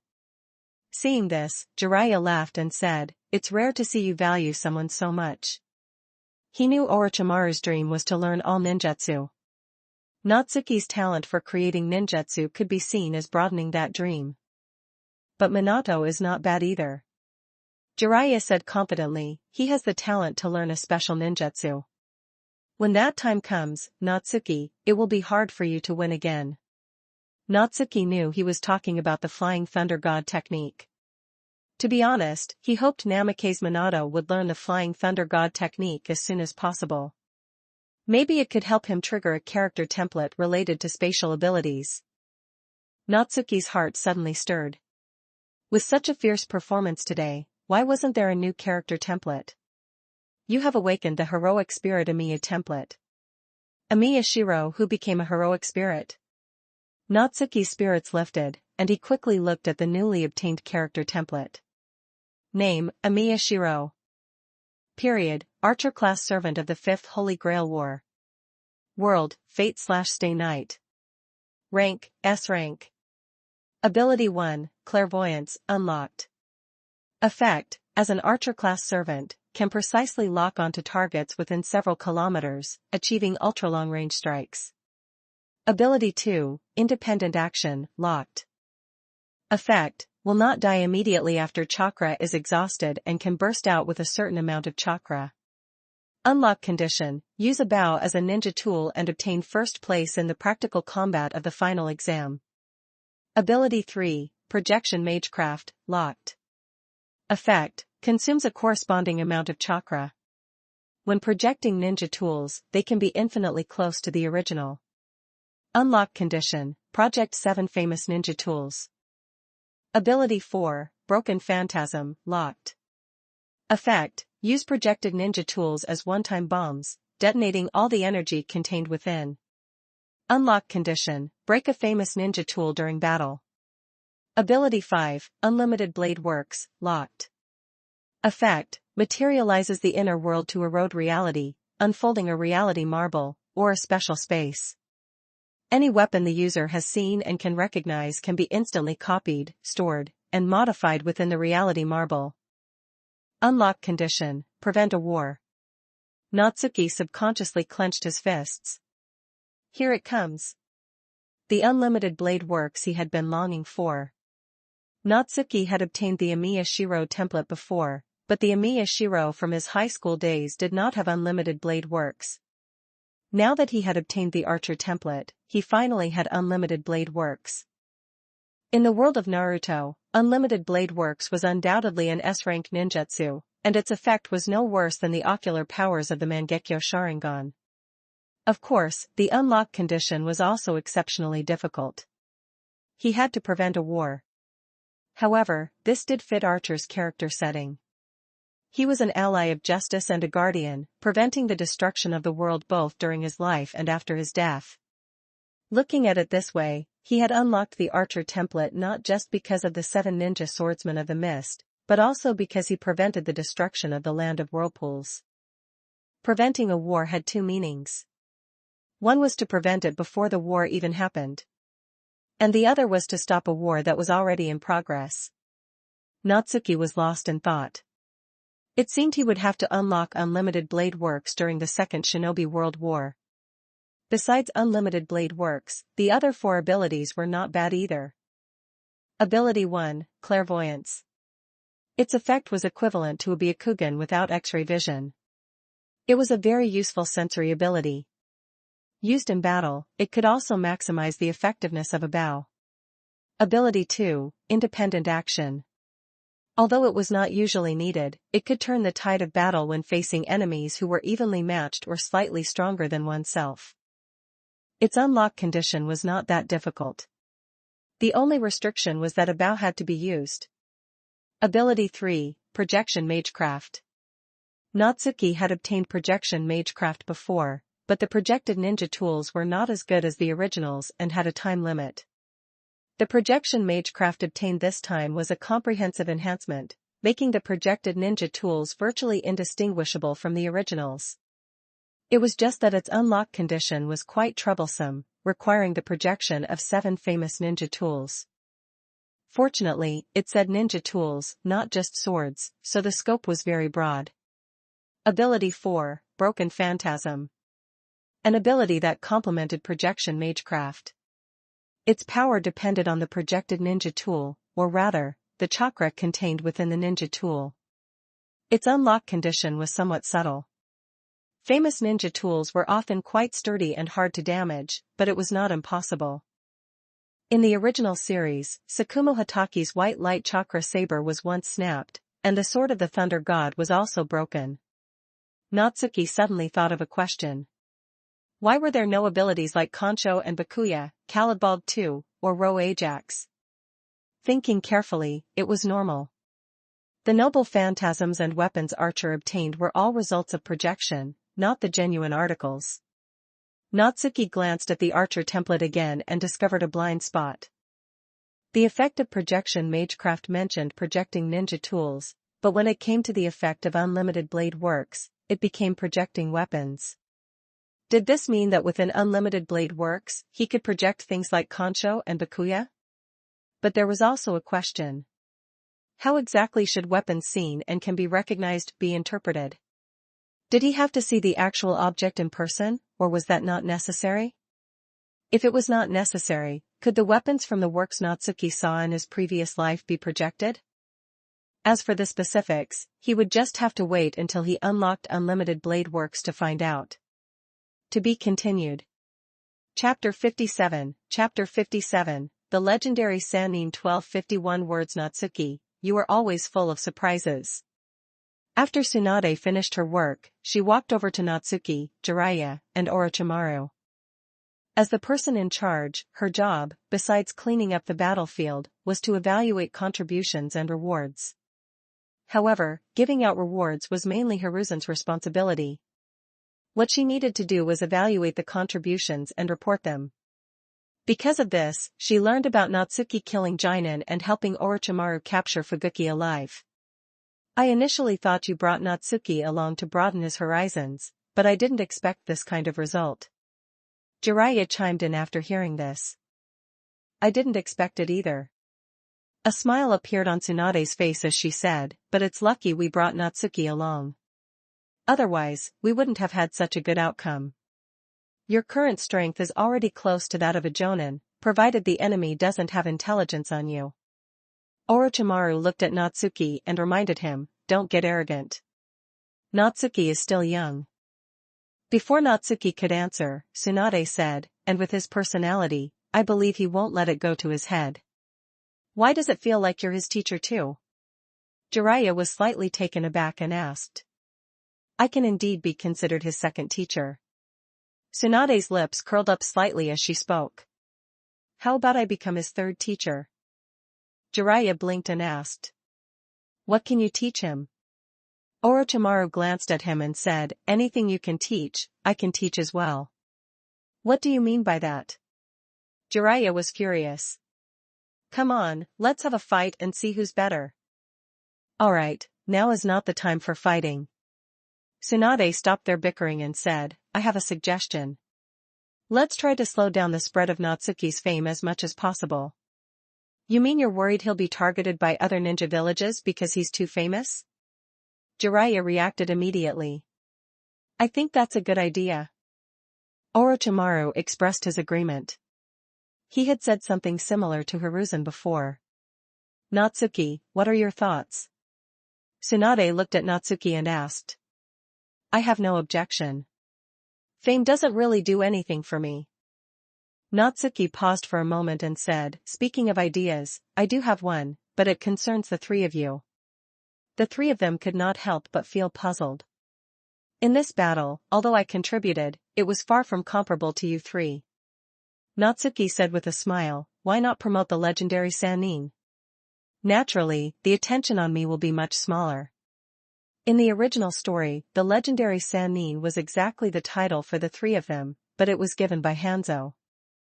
In a sense, it was a title that carried a meaning of disgrace.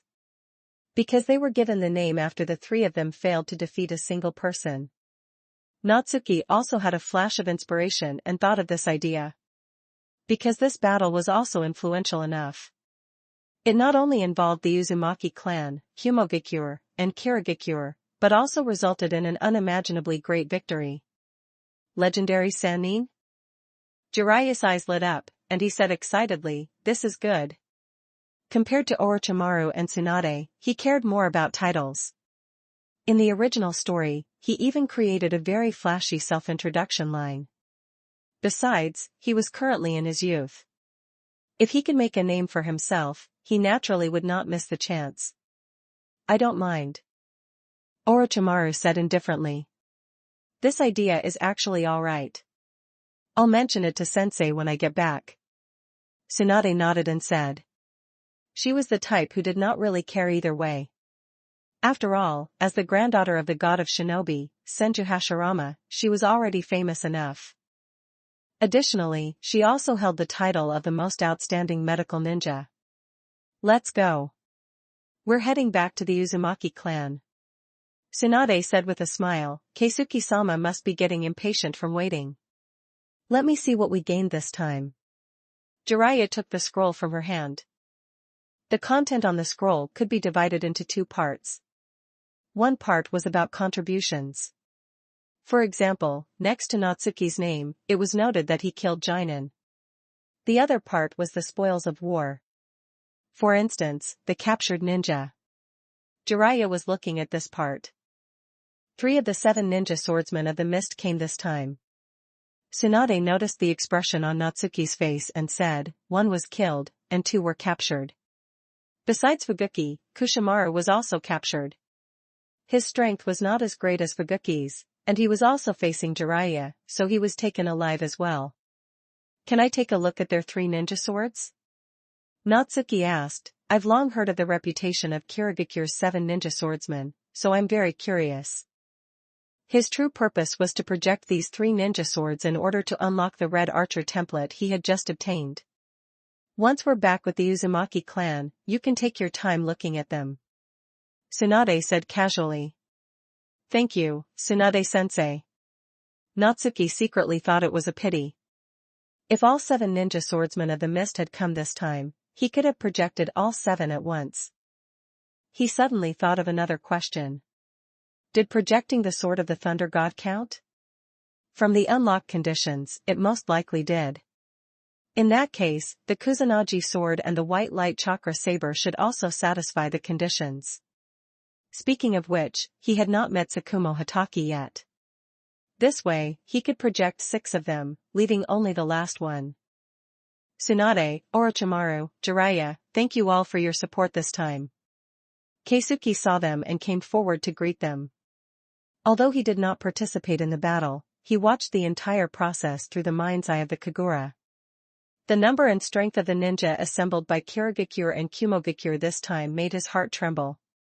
One could imagine that without Konoha's support, the Uzumaki clan would have surely suffered heavy losses, and might even have been wiped out from the ninja world. All the losses Konoha incurred this time will be borne by the Uzumaki clan. Keisuke immediately added. You're too kind, Keisuke-sama. Tsunade nodded and then said, on behalf of Sensei, I also have something to discuss with you. What she wanted to talk about was exactly Hiruzen's previous suggestion. Konoha would help the Uzumaki clan reinforce their barriers and defenses, and the Uzumaki clan would send some clansmen to Konoha for exchange and study. Then let's go to the hall. Keisuke raised his hand and said, please. Natsuki, this is for you. Tsunade handed Natsuki a summoning storage scroll. These are the spoils of war captured during this battle. Natsuki nodded. He did not follow them to the hall. If he went, given his age and status, he would only be standing to the side anyway. Natsuki opened the summoning storage scroll, and as expected, inside were the 3 ninja swords of the 7 ninja swordsmen. Each ninja sword had a seal on it because Kirigakure had a scroll that could summon the 7 swords. Without a seal, they would be summoned away and disappear. He had not obtained the projection magecraft of the Red Archer template yet, so he could only use the projection magecraft of the Amiya Shiro template. And Natsuki was very curious if Samehada could be projected. Conceptually speaking, it was indeed a ninja tool. It just happened to be sentient. To be continued. Chapter 58, The Enraged Raikage 1350 words. Natsuki reached out and grasped Nuwabari. The chakra pouring out of his palm gradually enveloped Nuwabari and seeped inside. A moment later, he used projection magecraft. A duplicate that looked exactly like Nuwabari appeared. The reason it was so fast was that Nuwabari's material was not particularly special. The 7 ninja swords of the 7 ninja swordsmen of the mist could be said to each have their own unique characteristics. Nuwabari's characteristic was its senbon-like shape, giving it extremely strong piercing power. In terms of unique materials, Samehada, Kubikuribocho, and lightning blades, Kiba stood out. Samehada was a living organism. Kubikuribocho could absorb the blood of its targets. Lightning blades, Kiba had the effect of attracting lightning, allowing lightning release ninja to save a large amount of chakra. For projection magecraft to approach the original, the user needed to have seen it and have a certain level of understanding. In short, the more one understood it, the more real it became. Natsuki then picked up Kabutawari. Its characteristic was its weight, making it suitable for strength-type ninja. After a short while, Natsuki projected Kabutawari. When it was Samehada's turn, he ran into trouble. Because the chakra he funneled in would be devoured by Samehada. It seemed there was no way to project it. Natsuki thought for a moment, then took out the sword of the Thunder God and projected it. After completing the projection, a progress bar appeared for ability 3 of the Archer template. It was already 3/7 complete. Half an hour later, Tsunade, Keisuke, and the others walked out of the council hall. Natsuki looked up at them. He noticed that Keisuke's expression was not very good. Could it be that the negotiations had broken down? The talk is finished. We'll rest for the night and return to Konoha tomorrow. Tsunade met Natsuki's gaze and spoke. It seemed the negotiations had been successfully completed. Keisuke's grim expression was likely because he had guessed Hiruzen's intentions. But he had no choice but to agree. Tsunade-sensei, I want to study Samehada a bit more. Natsuki nodded and continued. He wanted to try again. If it really did not work, he would give up. Then it will be left in your care for the time being. Tsunade said nonchalantly. Although Samehada was precious, it was limited to ninja skilled in kenjutsu or swordsmanship. To her, it was just a decent trophy. If you like it, you can keep it. Orochimaru suddenly spoke up, with your contributions in this battle, it is entirely sufficient. There was a high probability that Samehada would be traded back to Kirigakure. First, because Kirigakure would surely pay a price that would satisfy Konoha. Second, because no ninja in Konoha was willing to use enough contribution points to exchange for Samehada. Natsuki was slightly stunned upon hearing this. Samehada was indeed very good, but he did not plan on keeping it. After all, he now had the Archer template. Once he fully unlocked projection magecraft, he could project all kinds of swords. Besides that, there was another reason. Samahata was a traitor. It liked ninja with high-quality chakra. In the original work, it followed Killer Bee because it was obsessed with the Eight Tails chakra. Although Natsuki now had 4 Kakashi's worth of chakra, he was far from being a Jinchuriki. He suddenly let out a soft exclamation. Could it be given to Kushina? But she did not know how to use a sword. She was better with her fists. Moreover, based on Natsuki's understanding of her, Samahata did not fit her aesthetic. However, as the Nine-Tails Jinchuriki, whether she had Samahata or not did not really matter. If Kushina did not want it, then perhaps it could be given to Nawaki. As a member of the Senju clan, Nawaki's chakra quality was also high, second only to a Jinchuriki. Although he did not know how to use a sword either, he could learn from Orochimaru. Kushina and Nawaki might be more suitable for it. Natsuki thought about it and said. Tsunade asked instinctively. I just studied Samahata and found that it likes ninja with a lot of chakra. Natsuki paused and added, besides, Samahata isn't suitable for my swordsmanship. He could not imagine using such a clunky ninja sword with the swordsmanship of the Zoro template or the Kamado Tanjiro template. The sight would simply be unbearable. Tsunade nodded slightly. She originally had no interest in Samahata, but after hearing Natsuki's words, she wanted to keep it for Kushina and Nawaki. With her status and contributions, keeping it would be an easy matter. The only problem is that Kirigakure has a ninja sword summoning scroll that can summon it, Jiraiya reminded them. Our Uzumaki clan can help with this matter. Keisuke had recovered his composure and said with a smile, the Uzumaki clan has the contract seal, which can sever summoning contracts. There's actually such a sealing jutsu? Jiraiya asked in surprise. Tsunade and Orochimaru were also surprised. Natsuki remembered after being reminded by him. In the original work, Minato used the contract seal to free the Nine-Tails from the control of Uchiha Obito. Jiraiya and the others did not know because Mito had never used it or told them about it. In the original work, because the Uzumaki clan was wiped out, their sealing jutsu essentially belonged to Konoha. But it was different now. Without the clan being wiped out, it was impossible for Mito to teach the core sealing jutsu of her clan to Konoha ninja. This would cause the Uzumaki clan and Konoha to drift apart, or even become enemies. When it comes to sealing jutsu, the Uzumaki clan is quite comprehensive, Keisuke said with a smile. Tsunade and the others nodded. It was indeed a fact that could not be refuted. A new day.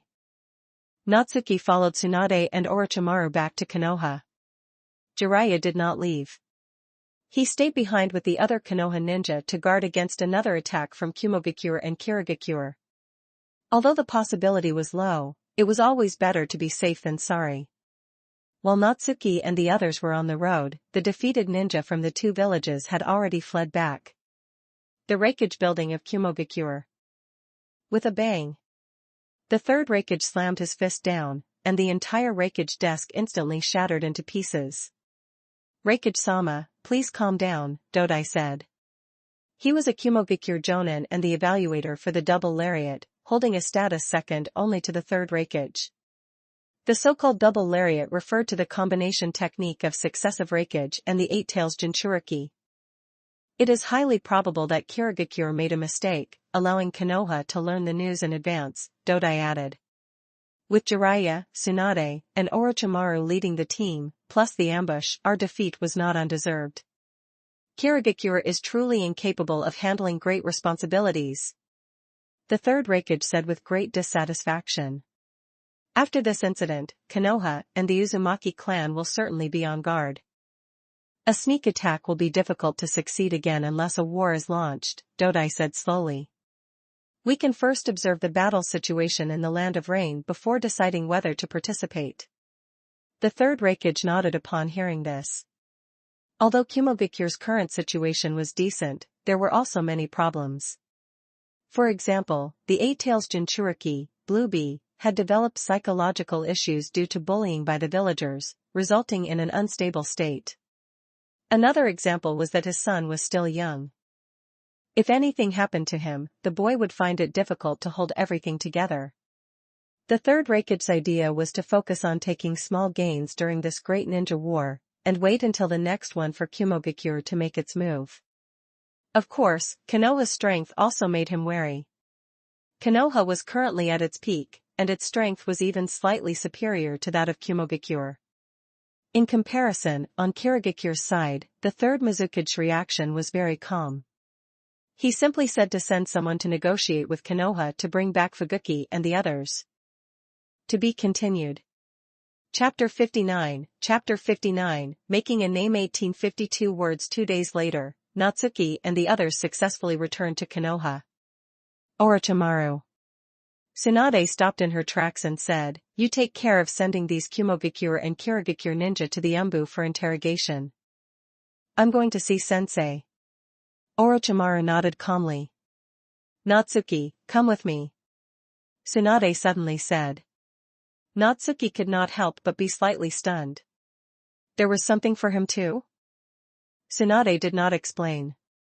She bid farewell to Orochimaru and the others and headed toward the Hokage building. Natsuki also greeted Orochimaru before following her. "You've earned a lot of contributions this time. If there's any reward you want, you can tell Sensei directly later," Tsunade reminded him. Natsuki fell into deep thought upon hearing this. To be honest, he really did not know what reward to ask for. More accurately, ever since he got the system, he had not lacked anything. Can it be saved until next time? Natsuki thought for a moment and asked. Of course. Tsunade chuckled and said, "You can redeem it whenever you want." Natsuki nodded.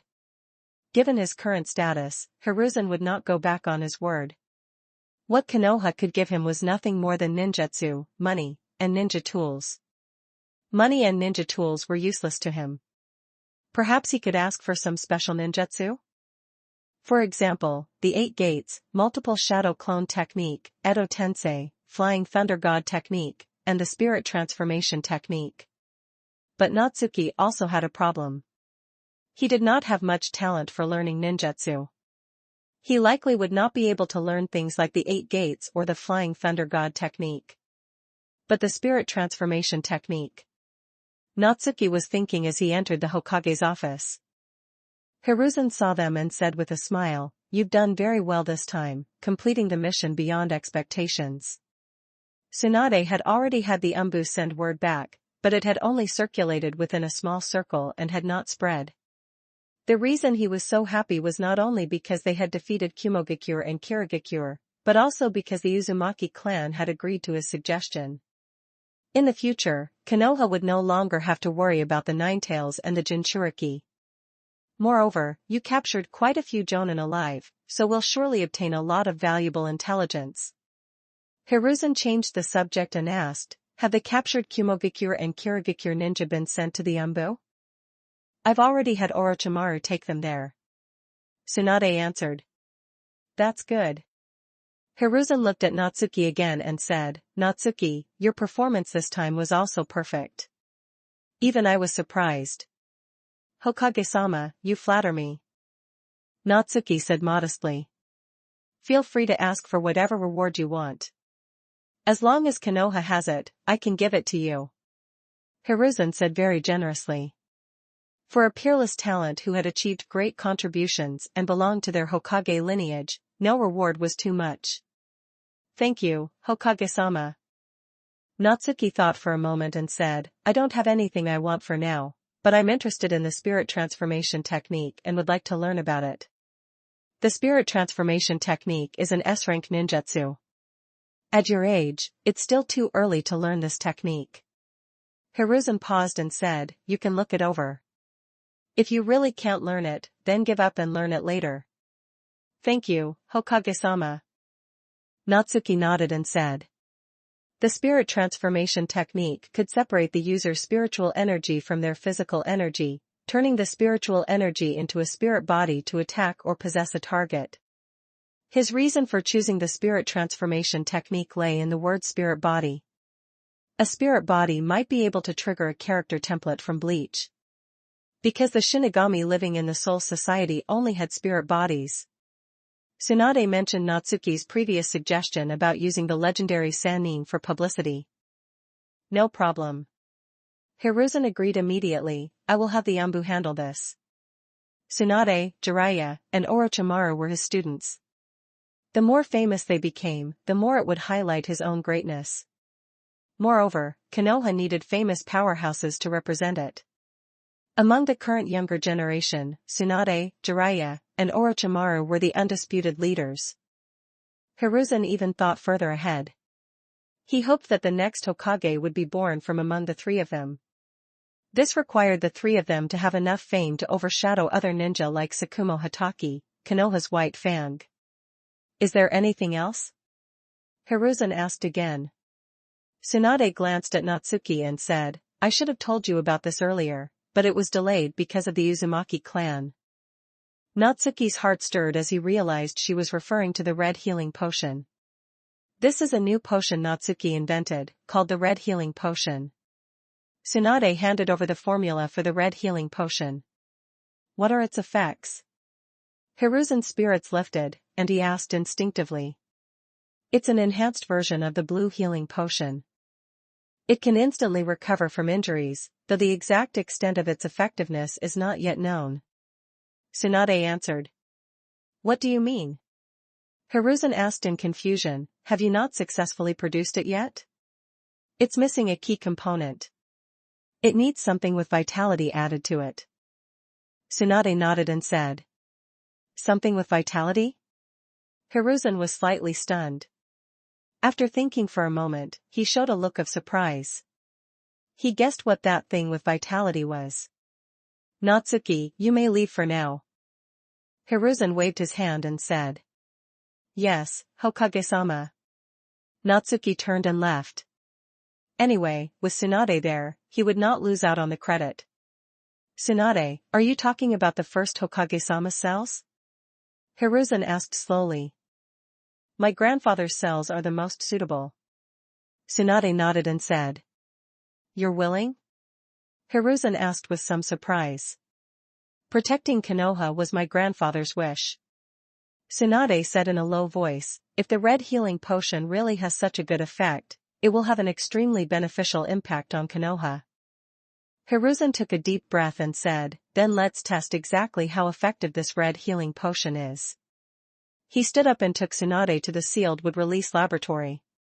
Although the wood-release experiments had failed back then, many Hashirama cells remained, making them perfect for medicine production. 2 hours later, Hiruzen drank the red healing potion, and his entire face showed an expression of shock. He suppressed his emotions and said, its effect is comparable to a B-rank medical ninjutsu, and may even exceed it. A dazed look appeared on Tsunade's face, and she murmured, Natsuki's contribution this time is hard to estimate. A medical ninja who could learn B-rank medical ninjutsu was either a chunin or a jonin. And even then, it would have to be an elite chunin. Once mass-produced, it would be equivalent to carrying an excellent medical ninja around.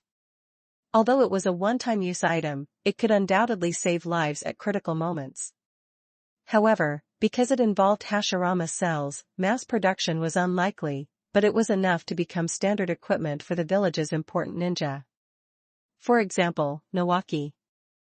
In a sense, it also realized Natsuki's suggestion of permanently adding a medical ninja to every ninja squad. After Natsuki left the Hokage building, he went to the Konoha hospital.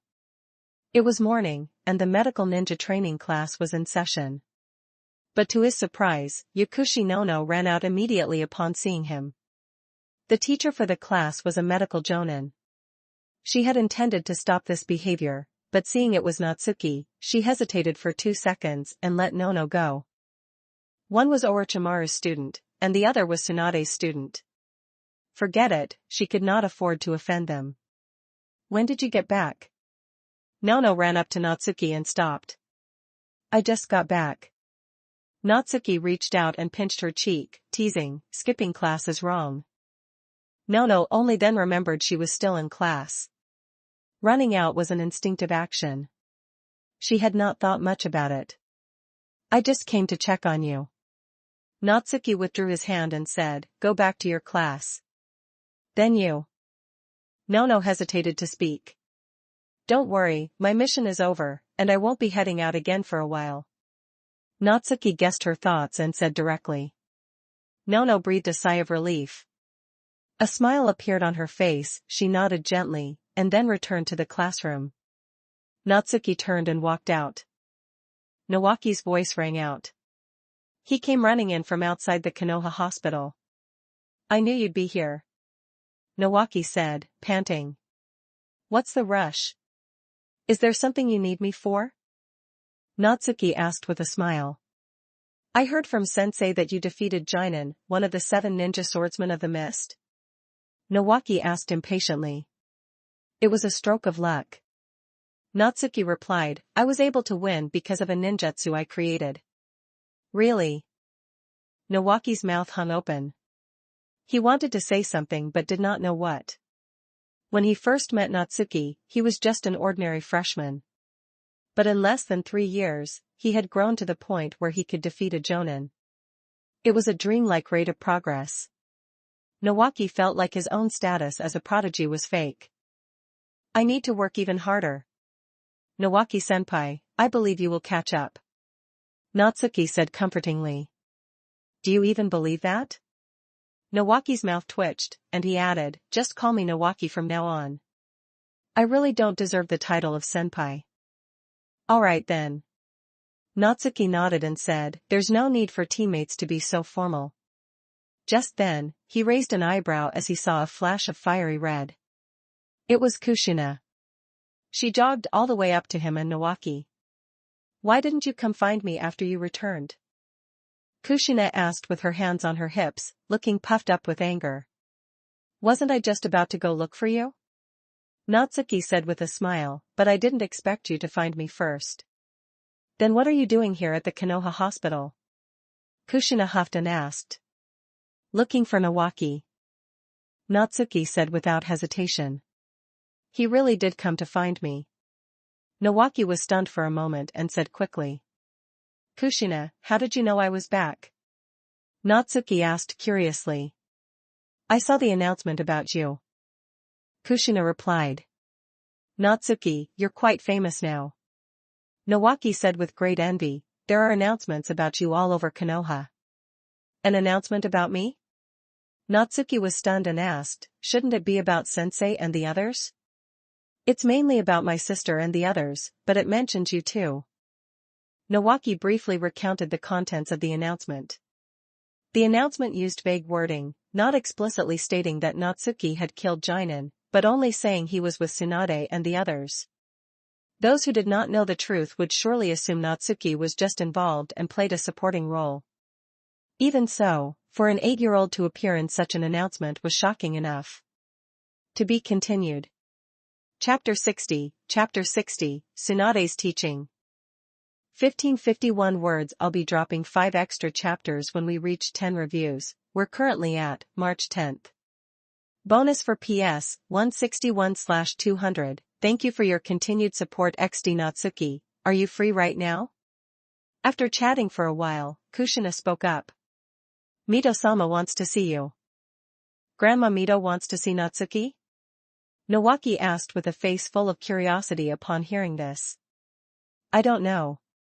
Kushina shook her head and said, Lady Mito didn't say. Perhaps it has something to do with the Uzumaki clan. Natsuki speculated, in a sense, I did save the Uzumaki clan once. That's probably the reason. Nawaki nodded slightly and said, I'll go back with you guys. How about we let Natsuki cook lunch today? Kushina licked the corner of her mouth and asked. Natsuki's trip to the Uzumaki clan this time had taken about 2 weeks for the round trip. She had not eaten the food he cooked in a long time. Nawaki said without hesitation. No problem. Natsuki chuckled lightly and said. It seemed there was some truth to the saying that to win someone over, you had to win over their stomach first. Led by Nawaki and Kushina, Natsuki arrived at the Senju clan compound. He had been here before, but he had never met Uzumaki Mito. Mito was the Nine-Tails Jinchuriki, and since her life was nearing its end, she did not live with Tsunade and Nawaki. However, she was not far away. She was just next door. As soon as they approached, 4 Umbu ninja appeared and blocked their path. It's Mito-sama who wants to see Natsuki. Kushina, long accustomed to this, spoke up directly. Only then did the 4 Umbu ninja vanish. Grandma Mito's situation is special, so she has Umbu ninja protecting her, Nawaki explained. Natsuki nodded and did not ask further. Grandma Mito, we're back. As soon as Nawaki opened the door, he shouted loudly toward the living room. Me and Natsuki too. Kushina followed closely behind. A moment later, Mito walked out. Mito-sama Natsuki immediately bowed and greeted her. So you are Natsuki? Mito said amiably, thanks to you, the Uzumaki clan was able to avoid extinction. Clearly, she had already received intelligence regarding the Uzumaki clan. Given her status, whether it was the Uzumaki clan or Konoha, they would notify her promptly. It was mainly thanks to Tsunade-sensei and the others, Natsuki said modestly. Hiruzen and Keisuke have already told me about your contribution. Mito beckoned and said, let's go inside and chat. Mito-sama, Kushina closed the door and said, the food Natsuki makes is especially delicious. Let him cook for lunch. How can we let a guest cook? Mito could not help but shake her head. Moreover, in her eyes, Natsuki was only 8 years old. No matter how good his cooking was, it could not be that amazing. I am Tsunade-sensei's student, so I'm not really a guest. Natsuki said with a smile. I also want Mito-sama to taste my cooking. Since you put it that way, I'll definitely have to try it. Mito said, very satisfied. Although Natsuki was only 8, he gave her the impression of an adult. In the new school year, many children from the Uzumaki clan will be coming to the Konoha Ninja Academy. I'll have to trouble you all to look after them then, Mito added. It was now late January, and school had already started. She was talking about March, which would be the season for graduation and enrollment. Furthermore, since the Uzumaki children would need to live in Konoha to attend school, it would naturally take time to make preparations. Kushina's eyes suddenly widened as she asked subconsciously. Why would I lie to you? Mito patted her head and asked in return. She knew why Kushina was so happy. It was because she would be able to see many friends her own age from the Uzumaki clan. Mito knew better than anyone what it felt like to come to Konoha all alone. At least she had been an adult at the time, and she had Hashirama. Kushina was different. She had been sent to Konoha at the age of 7 with no relatives, so she naturally felt very lonely. Natsuki had known this for a long time, so he was not surprised. But he had one question. Would Nagato be among this group of children? He soon shook his head. Leaving aside the fact that Nagato was only 2 or 3 years old and could not enroll yet, whether he was even being raised in the Uzumaki clan was a question. Natsuki vaguely remembered that it was mentioned in the original work that Nagato grew up in the Land of Rain. In other words, his parents had not fled to the Land of Rain because of the destruction of the Uzumaki clan. Furthermore, if he had really grown up in the Uzumaki clan, he should have been called Uzumaki Nagato, not just Nagato. Nagato's lineage was inherited from his mother. His father was likely a ninja from the Land of Rain. Is it this lively today? Tsunade's voice rang out. Sis, you're finally back. Nawaki said excitedly, we were just waiting for you. I was delayed by some business, Tsunade explained. She was referring to the production of the red healing potion. You guys chat first, Tsunade added. Natsuki, come with me. Sis, don't take too long. Natsuki still has to cook for us. Nawaki quickly reminded her. Is the food I cook now not good? Tsunade glared at him and asked. It's good, Nawaki coughed lightly and said, but we already agreed with Natsuki beforehand, and Grandma Mito also wants to taste his cooking. Tsunade had been learning to cook from Natsuki for a while, and her skills had improved quite a bit. However, compared to Natsuki, there was still a huge gap. Tsunade curled her lip, unable to say anything more. She walked to the entrance and bent down slightly. Affected by gravity, her clothes hung down, forming a curve in midair. She slightly lifted her right foot, her toes tensing like a bow, and her toes, painted with red nail polish, slipped into her high-heeled sandals. Standing behind her, Natsuki could clearly see the curve of her hips. Especially in that bent-over position, the shape of her waist and hips looked as if it had stepped right out of a Korean manhwa. Let's go to the laboratory next door. Tsunade put on her shoes and opened the door. Follow me. Natsuki quickly followed. He soon entered Tsunade's private laboratory. In terms of layout, it was similar to the laboratory at Konoha Hospital. Do you understand cells? Tsunade asked. I know a little, Natsuki replied. I've read some related books before. Normally, cells cannot survive for long after leaving the body, but there are always exceptions. After adjusting the microscope, Tsunade said, "Come and take a look." Natsuki's heart stirred. He already had a suspicion. He stepped forward and looked into the microscope. Cells so active they seemed like living creatures entered his vision. As expected, they were Hashirama cells. These are my grandfather's cells. We don't know why they possess such vitality. Tsunade speculated, perhaps it's because he had so much chakra that it caused his cells to mutate. Truly incredible, Natsuki remarked after looking. I'm showing you his cells because of the red healing potion. Tsunade took out a vial of red healing potion and said, after adding my grandfather's cells, it was successfully produced. Natsuki nodded. The red healing potion is worth a fortune, but because it requires my grandfather's cells, it cannot be mass-produced. Tsunade paused and asked, you are the inventor and have the right to decide what to do with the red healing potion. What are your thoughts? Tsunade-sensei, since you are providing me with the first Hokage's cells, the red healing potion you need will be free.